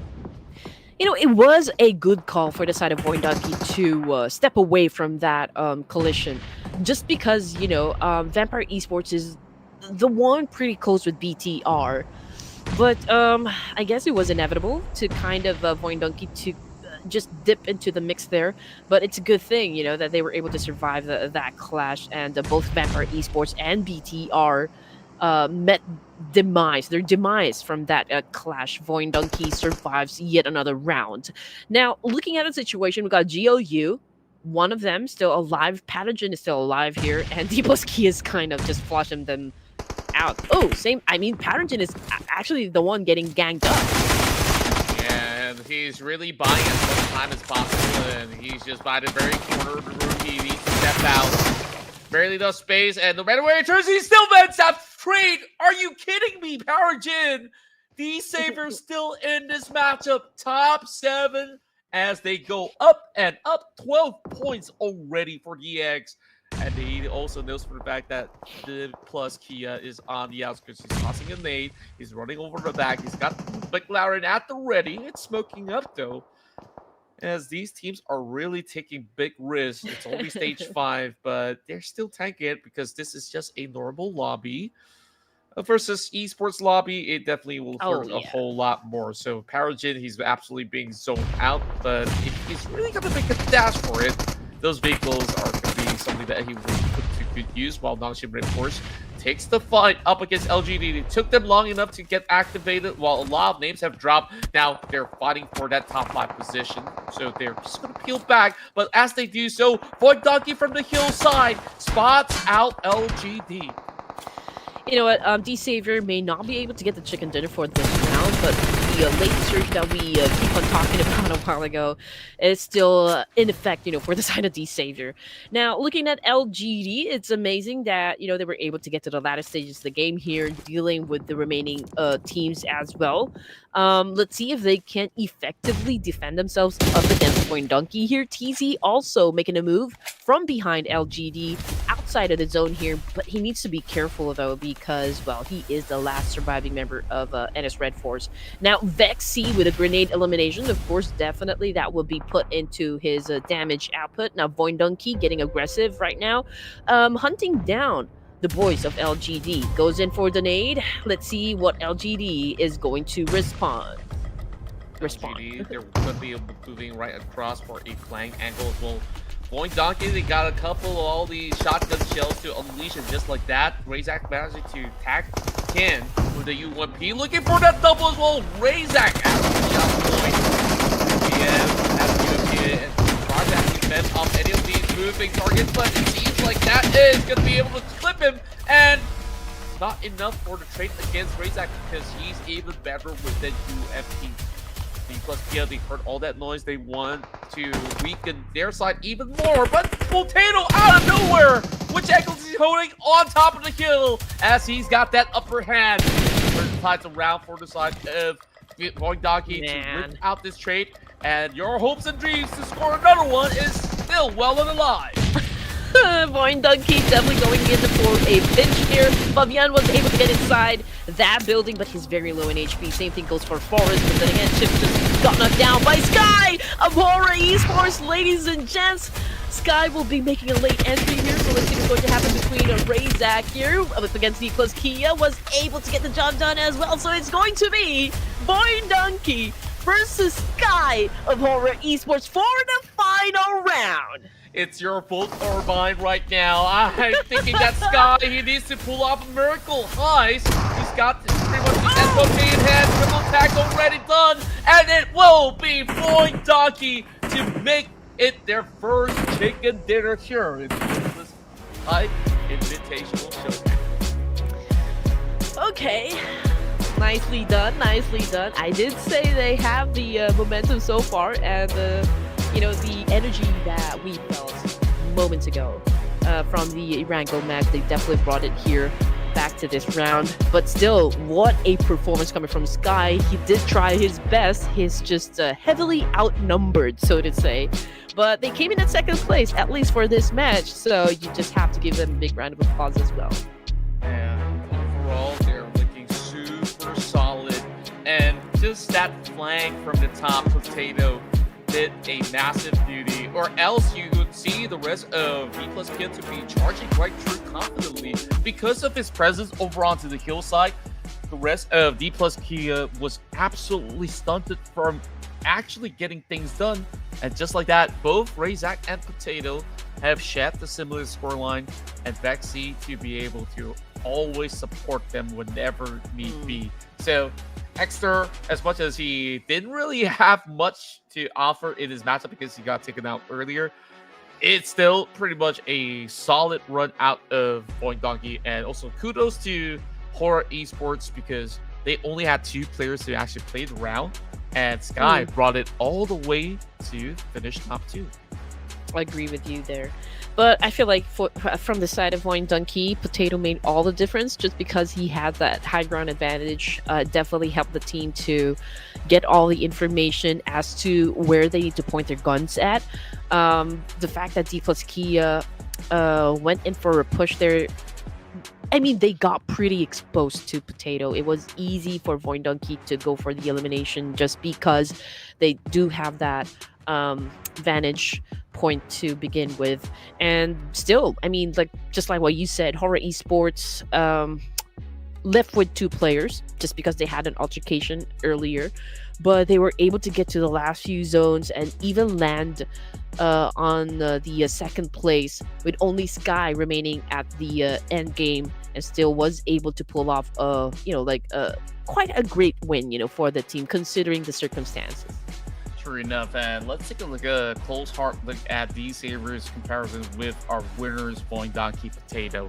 Damage numbers, we last saw Levi's actually go in for the pickup of whatever's inside the crate, which is why he's been amplified with a whole lot to go for big elimination points. More assists at the very same time, so it's just 41% of contribution, meaning to say that his other teammates have also bagged some big points.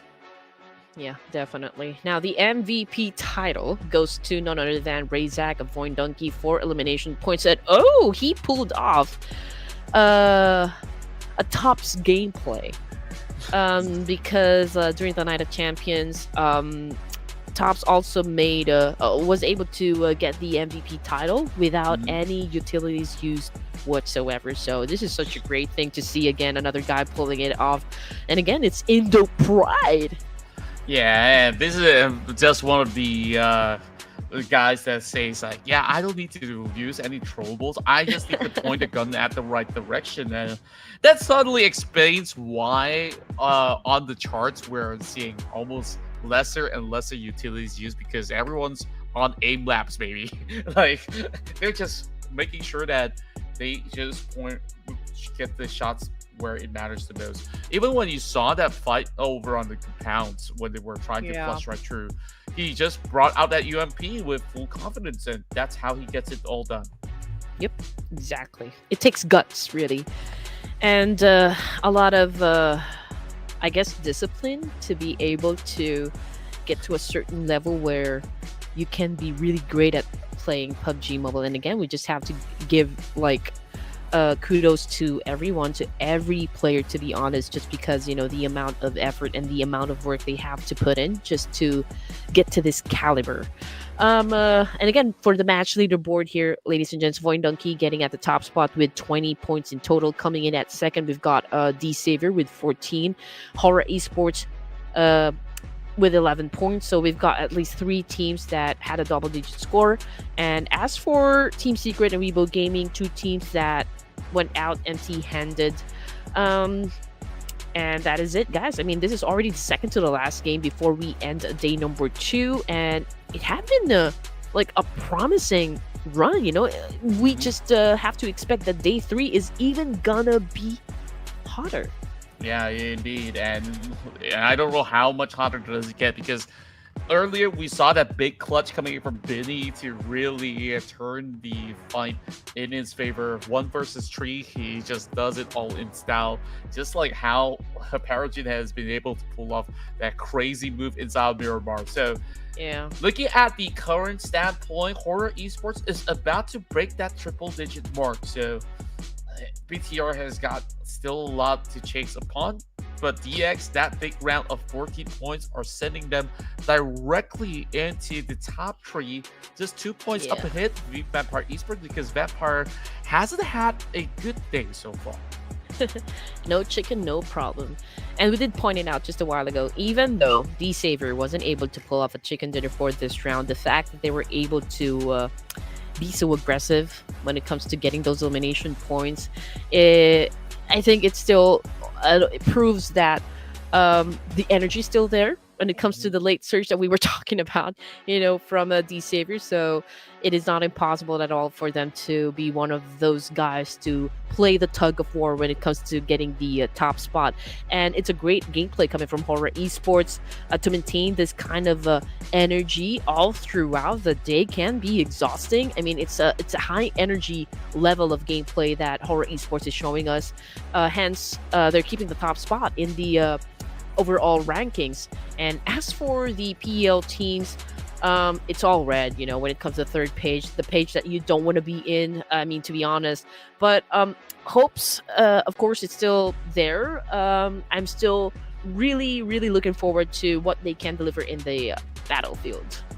True enough, and of course, that to be said, we have 1 more game to go, so don't go anywhere. We will deliver an epic showdown.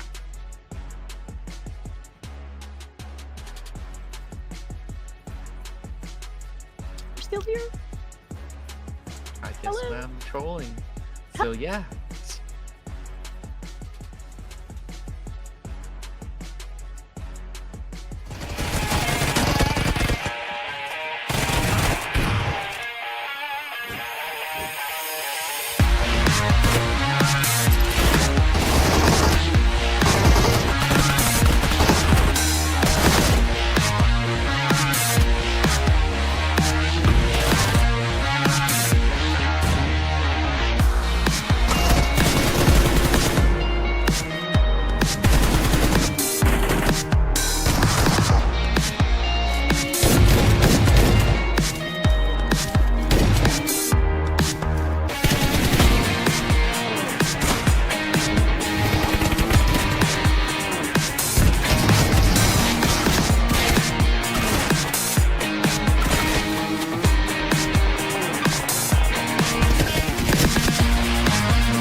Welcome back. We're down to our final game, and it all will end in the bang for day 2. And I heard the bang of the table as well. Are you okay, Raid Queen? Gotta check in on you. Yeah, okay. Just excited because we are already at the final game. I mean, for today, we can finally eat our dinner, but not before, of course, we see some action happen. Last action to see from our favorite teams, of course, and then we'll see them again tomorrow for day number 3 of the grand finals. So again, you better hit that sub button, guys, so you don't miss on any action that happens inside the community of Ruthless Esports. That's right. You can also follow Ruthless Esports on TikTok, Facebook, Instagram as well. So you can keep up to speed on all the news regarding your tournament favorites out here. So take a close look as we have our top favorites yet again. Well, first, I'll rock through classic to our ears with all the outfits and not getting here. So this map so far has been very dominant in each side. So I think that I have a rough idea who I'm going to pick this time, because last night there was one outlier that has been able to seal the deal, and I think that they're going to be able to at least put in a massive tournament in this match. Yeah, I mean, that could be the case. I mean, the average elimination points put out by BTR is stunning, I can say. And also when it comes to the teams that got the winner chicken dinner, it's a back-to-back winner chicken dinner coming from Horaa Esports, and then we've got Voin Donkey as well. BTR is also there, A1 Aero. So we've got 2 chicken dinners for Nepal, and then we've got 2 teams from Indonesia who's kind of pretty strong contenders, I can say, at least for these at least for the day, right? And of course the amazing chicken dinner that was brought to us by A1 Aero. So I know that the Bangladeshis down there in the comment section are pretty happy with that result. And now match number 12. Again, this is the final round for day number 2 of the grand finals. Groups B and C will have the battle inside the game, and I just want to put it out there, I already have 2 points. Oh, congratulations. Well, of course, that was because of the vote on Voin Donkey. I'm going to try to match you on this one, but I'm torn between 2 choices. It's either The Savior or RRQ this time. Both super strong in this map. Why I'm thinking The Savior this time is because there's no more Alpha 7 in this group to actually fight against them in that drop spot. That is true. That is true. For Miracle vibes, though, for the production team. But you know what? Okay, you went for the Savior. I think I'm gonna go with... I'm going with Crypto this time. I'm going with Crypto. Oh, yeah. Yeah. Okay. Oh! It's B and C, right? Yeah, they're playing. Crypto is playing, right? Yeah. Okay, just want to make sure. So, if you are a fan of Crypto, make sure that you tag him. Okay? Deliver a chicken dinner for ASI8. Let's go. I really do hope that they could do so, because ASI8, they have been sharing that spot with Team Flash. And I believe Team Flash has been around that vicinity as well in this matchup. So first, they will have to win a clean fight against them, because Team Flash, whoever's dropping with them, they're always chasing upon those teams out there. And we saw what happened the last time round, and it was upsetting. Maybe it is payback time for ASI. Perhaps. But is it Team Flash that they always have an altercation with? I believe it's so. Rogue Warriors, right? Gotta take a look again, because it could be either one. No. Yeah, it's Miramar. So I was thinking about the Erangel part. But anyway, ladies and gents, our flight had been called. And now we are diving straight into Miramar for the final showdown this evening, ladies and gentlemen. Miramar! Starting off from Patona, heading to the north again, we're going to see maybe a very similar pattern of the circle that was played out previously, which is pretty much around the central region. So it still favors a lot of the teams to be able to traverse into multiple locations, but maybe even more access into Valmar as well as Los Higos, not forgetting Patona at the very same time. That's where Sedman's going to be moving out towards the southern corner for the map. A1 Esports, last we checked in on them, they managed to win a trade-off. I think it was up against LGD, but since LGD is not going to be around, they're going to have the entire coast to be cleared up. Well, once more, keep our eyes peeled on ASI and Team Flash because they're going at it again.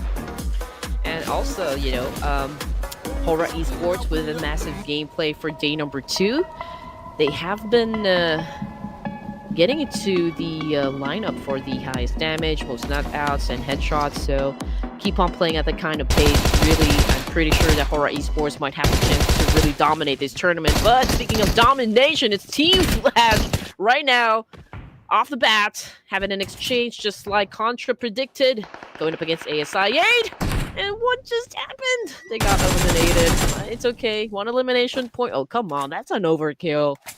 It's just a little bit painful to watch. I mean, ASI 8, they need to consider moving into different locations of Los Lunas. It's a big enough town to share, but I can't blame them because this flight path was a little bit of long stretch into Los Lunas as well, which is why they ended up onto the same compounds and on those kind of exchanges.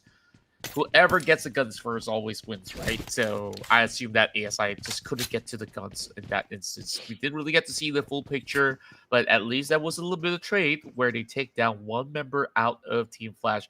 While Tianba and Rogue Warriors are going at it. Rogue Warriors always takes the apartments while they are getting tagged by Tony K at this standpoint. Vampire Esports looking for even more. That's going to be a double coming from Onsens. What? Look at how far Onsens is. Yeah. And Tampa stole it away. I mean, all I can say is that, you know, this is not a good spot for Rogue Warriors. I mean, they are sandwiched in between 2 amazing teams, and it's just like a free kill, you know, for both Tianba and Vampire Esports. So, yeah, that was just an unfortunate situation for the side of Rogue Warriors. And you know what? We'll see them tomorrow. ASI as well. You know, we'll definitely see them play again tomorrow, ladies and gents. So, again, there's plenty more time, plenty more chances to go for teams to make something out of this tournament. But anyway, Rogue Warriors still alive and kicking, but Tianba now being a little aggressive. Okay, they're the ones pushing in, but Vampire Esports just taking the opportunity to shut them down as well. And Camel, okay, there was an opening there, but kind of failed to shut the player from Tianba, but it's still okay. I mean, if you get lucky with the shots, you get lucky with the shots. It is what it is. Sure enough, and the reason why Vampire Esports have been able to land so many of all these early blows is because when you take that south office building, the one which has high floors on it, you can see the overall surrounding of Picado. So that itself is a very solid point coming in from Onsens. And then after that, you take a look at the rest of the members of Vampire Esports. They are actually securing so many balls all together. Now, it's going to be Shreds that is getting pushed towards as Yuans as well as the rest of Tianba is looking to secure the rest of these members of Rogue Warriors. But there is an exchange going on. 1 member getting knocked down. Vintors and Tony K says, hello. We're still here. Don't forget about us. We're also going to chase upon Tianba because you guys stole our point. Oh, yeah. Oh, yeah. It'll be a retaliation from the side of Vampire Esports. Now, these are critical moments, you know, for the side of Rogue Warriors. I mean, there are 2 teams gunning at them. Tianba already inside the building, so I'm not sure if this will work out great for the side of Tianba, just because Vampire Esports has all the opportunity to flush them out with nades, with mollies. But, okay, Tianba, they're on a halt right now. They're not pushing Rogue Warriors just yet. Maybe because one of them is pretty low in HP. That would be Mighty, and I'm not even sure if they have enough resources to back this push.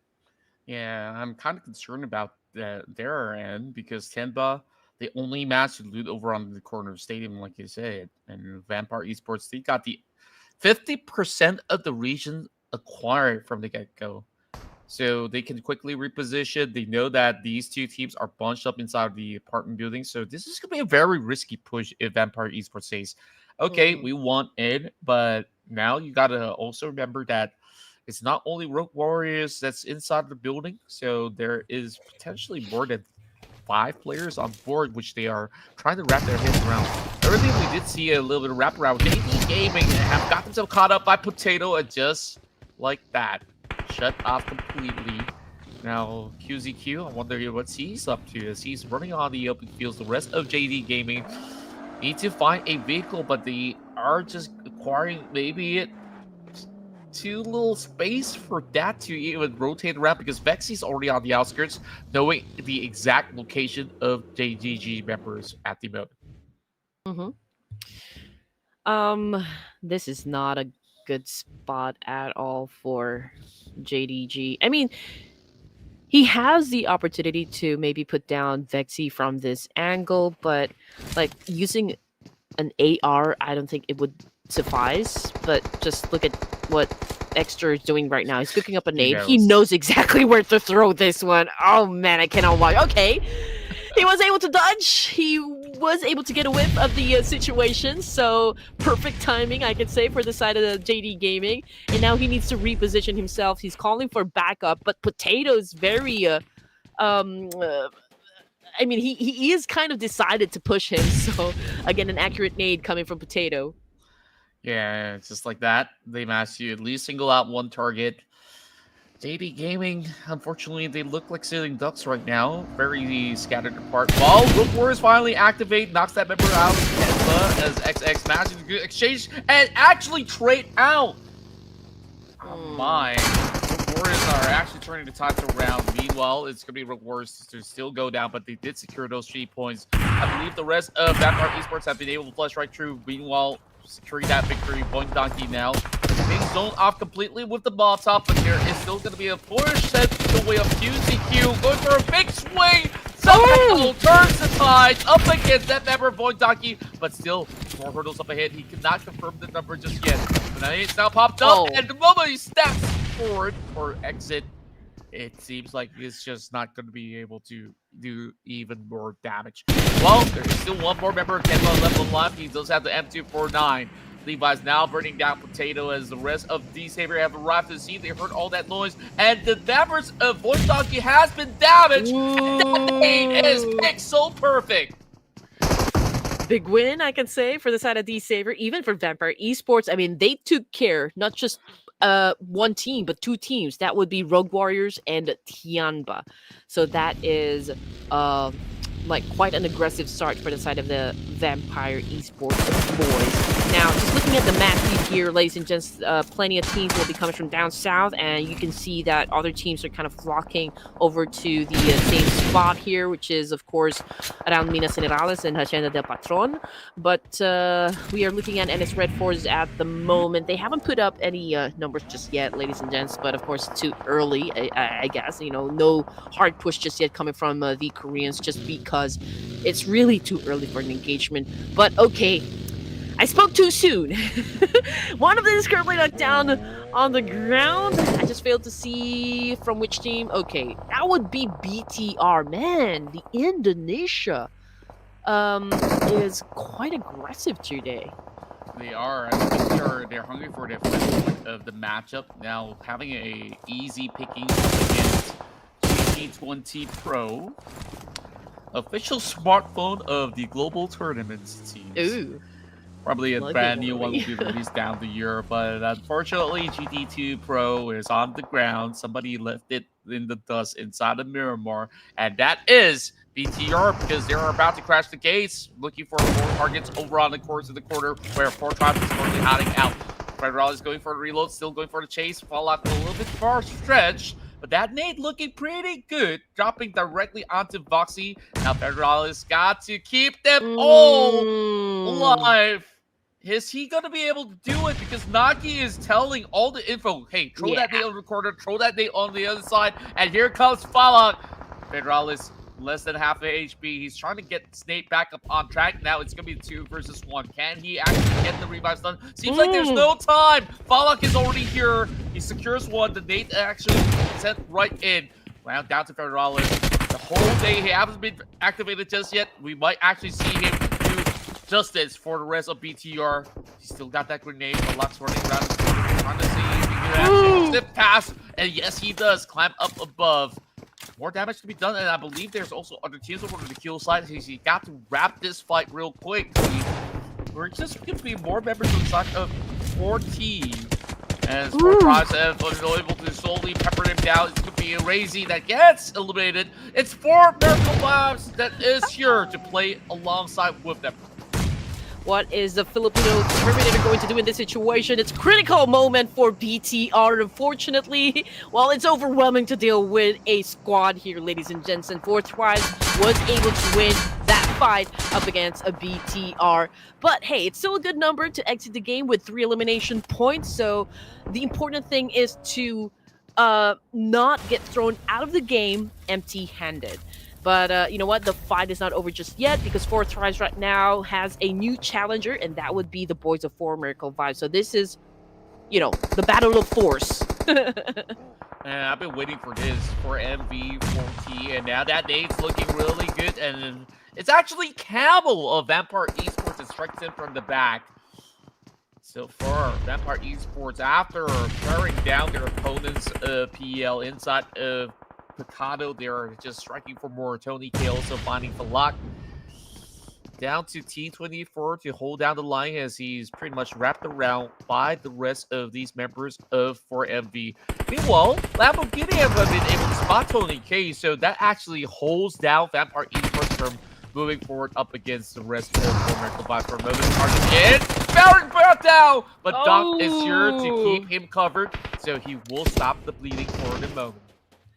Man, that was, again, a spectacular performance coming from 4 Miracle Vibes. Now, we didn't get the memo. It seems to me that this particular spot right here is where the party is really happening. Now, D-Savior trying to get into the mix here up against 4 Miracle Vibes this time.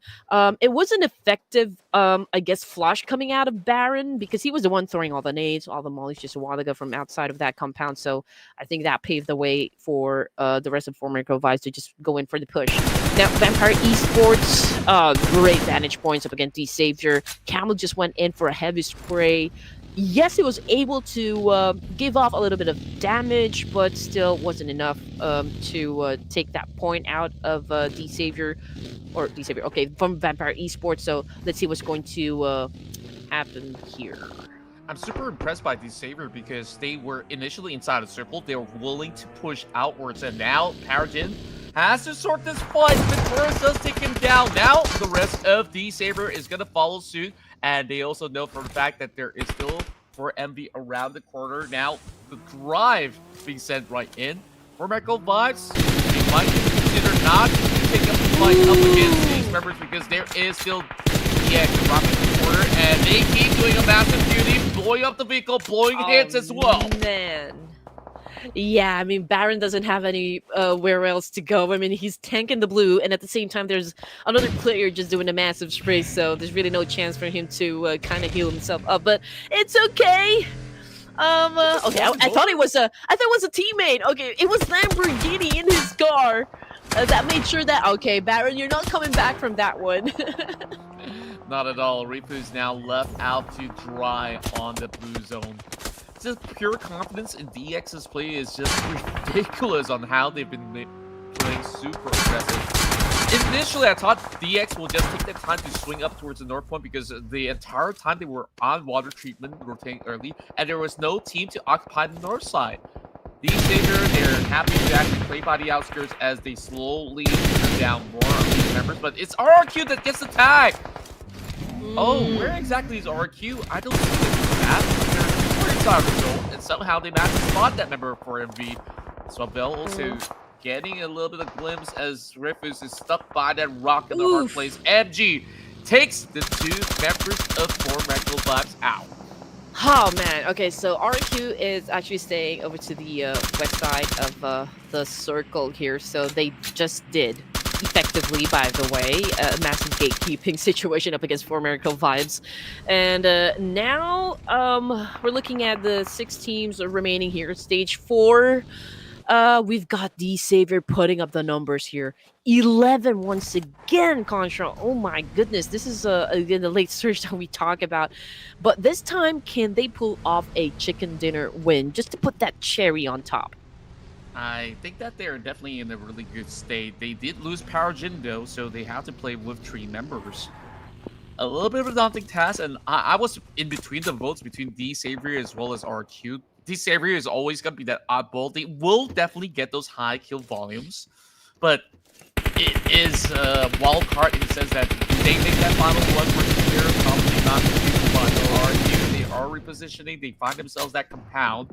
Now draws the attention of Team Flash. While the rest of ThunderTalk Gaming are actually rushing up towards the rest of the Savior, or should I say it's the underweight round, because ThunderTalk has been here first and foremost. Nate barely enough health, he does recover, and now shots being fired over on him. Lolo still goes down! Oh, the reaction speed is ridiculous coming from Nate. Well, they're fighting over this compound right here, understandably so.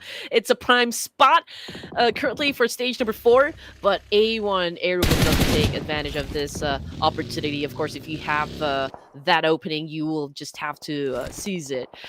We've got 5 teams remaining. Ladies and gentlemen, ThunderTalk Gaming just got the boot out of Miramar here, empty-handed as well. A1 Aero haven't put up any numbers just yet, but they may potentially get some because the Savior's right up in front of them, and perhaps RRQ will join into the mix because they're headed towards that same direction, while Team Flash just went in the middle of the map here. RRQ now pushing forward, and this is the fight that I've been waiting for. RRQ versus DX, the 2 kings of Miramar going head-to-head right now. The match is going for a reset, but Leprechaun really has to find a little bit of that opening with these nades to be primed up. A little split coming in from both MG as well as the Petco, now dropping right in towards the side of Nate, only clipping him to 50%, 60% at this moment. So Vel going for the white wrap. Now the rest of DX are boxed in. A little bit of a disadvantageous position, and take a look close at the top. A1 Esports wants to also get involved. Yeah, this is not the best of spots for... this is not the best of spot for D Savior, rather. I mean, they're getting bombarded by RQ, and it looks like, you know, A1 Aero is kind of gauging the situation, just checking if it's gonna be good for them to kind of join into the mix here, but they're kind of hesitant still.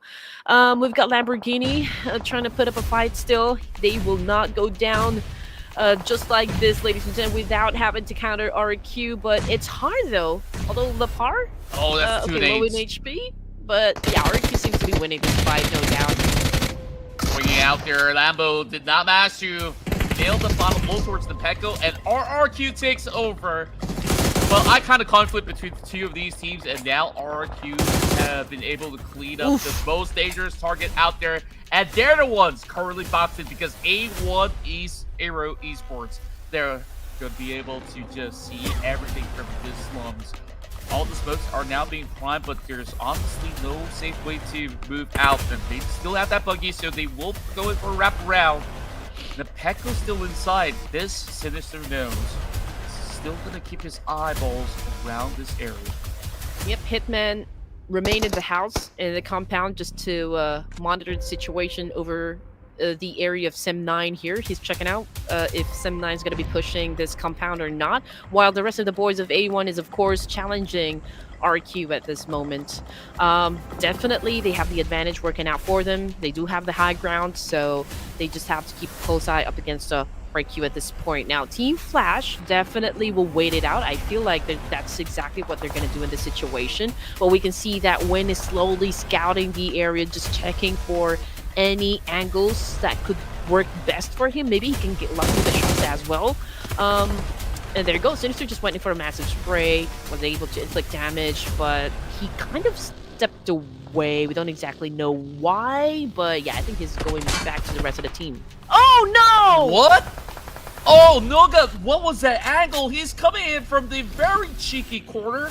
and just like that, surprises A1 Esports. They should not have backed away at all, just like you said.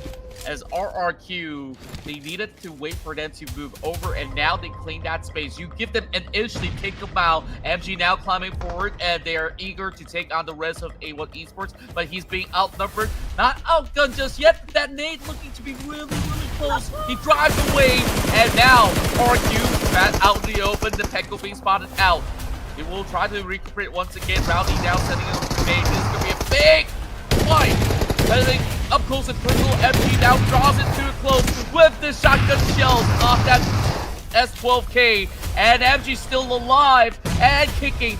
Two more members left. Hitman does actually land that blow over onto MG, suppressing them even further. Now it's only down to Nougat. He is going to be sending more and more of these bombshells. Now, 1 versus 1. None of the members of RQ that's fallen has survived, while that nade is sent a little too far wide. But Nougat, he wants to settle the scores. They don't care if they go down. It definitely will be with a fight. It's a crucial situation now for Team Flash, A1 Aero, and RRQ. Man, they're already at the critical stages. Sem9 is kind of just chilling, you know. Superboy's monitoring the situation and probably asking the team if they will give him the green light to kind of join into the mixer. But since the zone had moved to the middle part of Miramar, that leaves Hitman of A1 as well as negative RQ outside of the zone here, so I'm not exactly sure what's going to happen, but definitely I do agree with the algorithm here that Sem9 has the best advantage to get the job done and win that chicken dinner. They have a lot of the comforts the zone red at this moment, but you gotta keep in mind that the other team that's very well alive has been Team Flash. This is a team that took down 7 players in the lobby already. Sure, Pops is already gone. They can do exactly the kind of same potential of a threat, just like how V-Saber has in many roles. Of course, they are familiar with each other as they met in the PMSL before. Kenny now being spotted out, Hitman doing due diligence to be able to check those corners, while that singular member of R2 is still hugging tightly over onto the far south end. Kenny says, it's okay, I'll just leave you all that room because I got a circle to guard, so good luck, Hitman, because that's going to be a long run without any form of vehicles. Oh man, yeah, I'm interested if it's going to be Sem9 versus Team Flash down the line. I mean, A1 Aero, Hitman is already tanking the blue here, and you know that it hurts already to stay in the blue zone. So it's going to be Team Flash versus Sem9. But just looking at the position, Superboy has a high ground. Oh, no, not a high ground advantage, but he has a compound to work with. So it all boils down at how good these boys are in terms of execution. And, man, can I really say as just who will win the fight? Although Sem9 seems to be, like, really the team that has the best chance of taking this final round. Yeah, they just control the entirety of the region, and that is going to be a desperate attempt coming from Team Flash to really present it. Bo's just trying to wrap around the back end of the heel, so that's not going to be an angle that can be covered. Smart decision making coming from Flash, as we're looking at the rest of Team Flash members turning 180 from the north all the way to down to the south. They might even get the catch onto that member of A1 Aero. So interesting maneuver, but there's still depth that has seen their movement. And another member of Sem9 is also planted over onto that corner. You know, I feel like it was a wrong move from Team Flash to kind of join into the mix where, you know, A1 Aero having a battle down south. I think that gave the way, or that paved the way for Sem9 to kind of dominate at this point. But then again, the fight is not over just yet, so we cannot really conclude this round just yet. But Sem9, great zone control though. You know, they've been applying a lot of pressure onto Team Flash here. But okay, Zeus was able to maneuver getting onto the northern side, so perhaps there's still a chance for Team Flash to counter. Okay, I understand why they decided to do so, because they understood that North Point will not be playable at all. So they take that high ground so that they have more reason to work with. More position, because now, if push comes to shove, they can full send it into the compounds much later on, and that node's going to close directly through the street, so they can still tank around that hillside to take this battle up against Sem9. So this might actually see Sem9 sure having one extra member, but because of their position right now, it becomes a 50-50 in my books. Yes, exactly. Oh man, this is gonna be a tough battle between these teams. You know, if we're gonna be talking about advantage, I guess M9 does have the number advantage, but Team Flash, we know that they're also capable of doing a massive counter, even if they're, you know, backs pushed in the corner here. Okay, here comes Kenny now with a spray. Wasn't able to get any target. Oh, and there you go. Win! Oh my goodness, this guy just keeps on giving.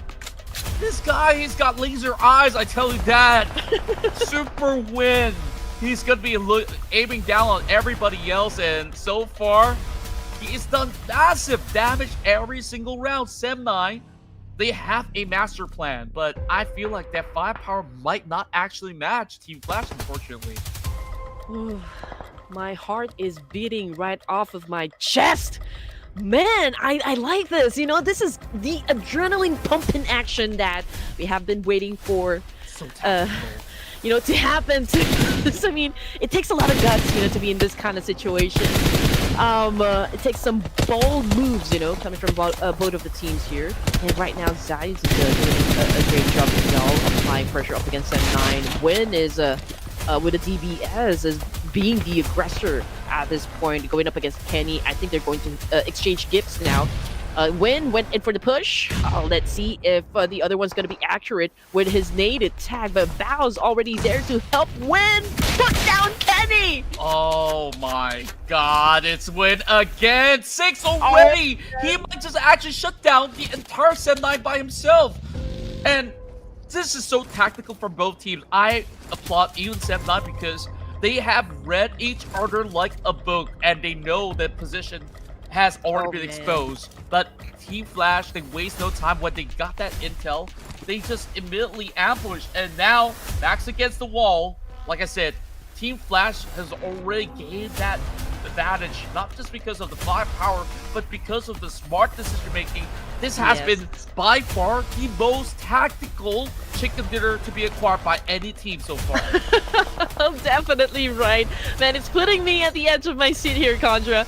I don't know what's going to happen next, but looking at the situation, since M9 will be coming from the lower ground, and I mean, they're positioned at the edge of the circle here, so it's going to be tough to get away from this position. Now, Win is trying to find like an opening here, but it's just a matter of time, to be honest. Team Flash, what they need to do is just really be patient.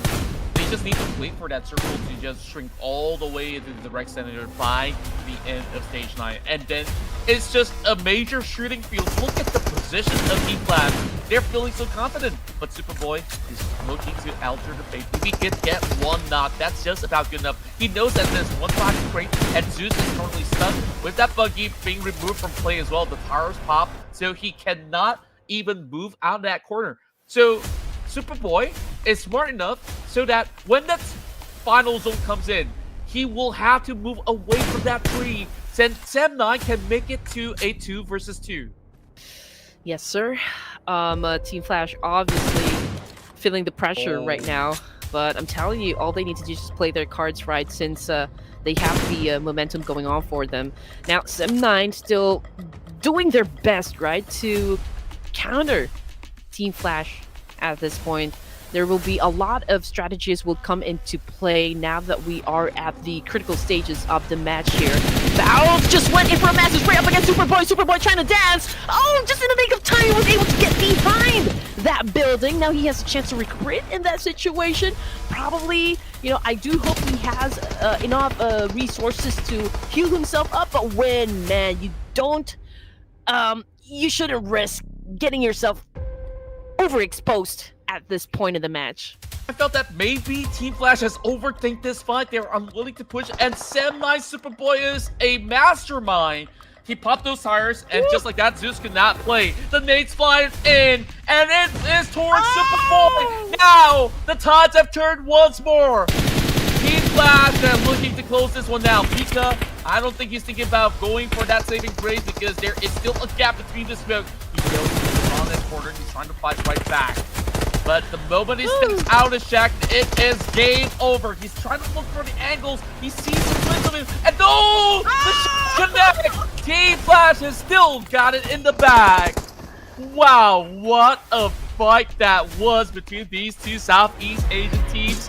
And the faithful has now been rewarded. Team Flash, that is just 200 IQ plays. Respect.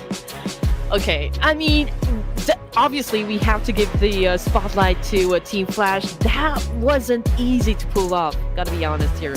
But at the same time, Sem9 also kind of exerted their best effort to turn the tables, right? I mean, like, that was a great defense, a display of defense coming from Sem9 as well. Both of the teams, I can say, did an amazing job for that and game, and I'm telling you, I'm already a fan of because of just what happened from that fight. Yeah, like how tactical it was. Superboy, if he just stayed alive out of all these grenades, which he had no other room to dance off with. If he had any more room, then we had that 2v2 going on, but it had to go down to the serious business. And then Mika, he had the right ideas as well. He tried to look for the alternate angle from the top floor, and I guess like all that was really left to do was for Win as well as Tops to eventually point the right direction, and they have been able to secure it. That it all started with that big wraparound. At first we were thinking, Team Flash, why are they going to the south side? It's like, oh, yes, they anticipated that circle to end up towards that compound, and by playing that high ground, they just pulled off the biggest big brain move that we've seen in a long time. That was really a great one. I don't know if you guys are, like getting crazy down there in the comment section, but we just again have to give credit where credit is due. That was an amazing display of mechanical skills, raw talent, and just like what Contra said, game IQ, game sense, everything else. Man, it was just so perfect for both of the teams. And yes, I do agree with you. The moment Team Flash actually repositioned themselves onto the south side part, I did kind of have this doubt, like concern, like, okay, why do they have to move? Why do they have to join into the mix? Because obviously they had a good spot right down there in the middle, but yeah, I mean, it all makes sense right now when they went up against Sem9, and they were the ones who applied a lot of pressure onto Sem9. So it was, again, a brainy move coming from Team Flash. And just look at this guy. The potential of this player is off the charts, right? I mean, 7 elimination points, 899 damage output. It seems to be working out, for the rest of Team Flash. The synergy, chemistry, everything else in between is like perfect right now for Team Flash. They've been aggressive from the get-go, right? And it's a promising team. To me, I don't know what exactly is with all these Vietnamese teams, because the moment we saw Batman has left the squad and there was a gap to fill, and Win stepped in and produced crazy results, they show that they have the hunger to fight, and that's what was needed by not only Team Flash, the Savior. I think we've known some of all these notable names like Levi's as well as Parajin, who have been super consistent, but Win absolutely takes the cake. He is a daredevil. You saw the way he pushes forward. He doesn't need too much of a backup. He says, guys, I got this. Just chill for a little bit. And lo and behold, 22 points. What I love about Win so far, seeing him play or seeing him perform for the Ruthless Invitational Showdown, is the fact that he knows when to step in and he knows when to step out. The timing is always impeccable, for Win, and I love that about Team Flash. And the communication, within the team is just really great. I mean, again, they're like a well-oiled machine, to be honest. Okay, so coming in at second place, we got D Savior as well with 17 points. And D Savior, it's no chicken, no problem for this team. They know when to exert, like put on the best show so far, just to rack up a number of elimination points. And again, it seems to be working out for them. They don't need to be super uber aggressive, you know, for day number 2 of the grand finals. But with this kind of flex, late surge coming from D Savior, it's I mean, it's no question at all whether or not they can top the entirety of this tournament. Yep. Well, now we gotta also take a look at the overall MVP. I feel like Win will definitely be up there in the charts. And as a matter of fact, it is definitely this player that have absolutely wowed everybody. 30 elimination points. He has now sit on top of the Apex Predator list. 4,600 damage? Wow. And you're telling me it's only been 2 days? These numbers is worth 46 kills. You think about it. I mean, you minus the armor. Just imagine. Just imagine what this kid can do. Yeah. Legend in the making, so to speak. And just look at that. Young gun just joining the veterans here. The likes of Tony K of Vampire Esports, Badru of Alter Ego Eras. We've got Sky and No Fear coming from Horaa Esports. 3.75 average eliminations per match. That is insane. It definitely is. And overall, just looking at all the names out there, of course, Horaa Esports have shown us why they remain to be one of the best out there in the field. These matches scored that double chicken dinner today. Tony K, despite Vampire Esports not really having, you know, the brightest run, he is still maintaining some of all these healthy numbers out there, especially when you see him rock up inside Miramar. Taking charge of all those teams inside Picado was no easy feat, but he gets the job done still. Kudos to all the names involved, as our evolved fraggers are the same names that we've seen early on. So we got Win, Sky, Tony K, Levi's, and No Fear. Day 2 is all about Win of Team Flash. I can say that, you know, my favorite moment for day number 2 of the grand finals is the fact that he was able to shut down I8 a while ago. In, that was crazy. Erangel, right? Was that in Erangel or Miramar? It was Miramar, the one Miramar, where wow. they almost lost, but it was because of Win that they survived. And because of those heroics, Team Flash with this chicken dinner, their first ever, by the way, now sees them flying all the way to the top 3, even overtaking the Savior. Yeah, so we've got 3 Indonesian teams, we've got 2 Vietnamese teams, we've got 1 Nepali team and 1 Mongolian team. So again, you're looking at the front runners for the Ruthless Invitational Showdown. And again, this is just day number 2, ladies and gents. And I'm telling you, day number 1 was explosive. Day number 2, even better. Yeah, it just keeps on getting better and better. Who knows, whoever's in the middle pack right now, whether if it's going to be Dplus KIA, Voin Donkey, GLU, ASI8, A1, Nongshim, or even A7, they can still bounce back up. They need to just really navigate what exactly went wrong in some of all these matches, because some of them have been stagnating. I would say one of the names out there is 4 Tribes. They have a magnificent run in Night of Champions to be scoring the top 2 spot, but they gotta really work on it. Well, Sem 9, this was a master class of a battle that sees them really earn those big 9 corners. So it's been a massive duty. Today they've climbed a whole lot, but they're still finding themselves in the 18th spot. So gotta do just slightly better. Team Secret, I feel like Team Secret's currently testing rosters. Like, we have certain unknown names where they're not exactly pulling the best of potential. So I don't know if to cut them some slack, but just wasn't their day for the past 2 tournament matches that we've seen so far. Yep. All I know is that, you know, day number 2 delivered a lot of great clutches, a lot of jaw-dropping moments, and I'm already happy with that, you know. My energy a while ago was here, and with all of the action that just happened, it went to here. So I'm about ready to hit the sack, if you know what I mean, after all of the action that had transpired for day number 2, ladies and gents. And I'm very happy that you spent your Sunday with us. I'm telling you, I mean, it's a great way to bond. And of course, this is a community gathering of some sort. So thank you so much for supporting Ruthless Hype Esports. That's right. With that, it all comes down to a close. So thank you guys so much for tuning in, and make sure to hit that subscribe button because we still got 2 more days to go. Same time, same place. So of course, lots of love as we will all close the night. Of course, big thank you to everyone behind the scenes as we will now wrap this one up. So thank you so much, ladies and gents. We'll see you guys tomorrow.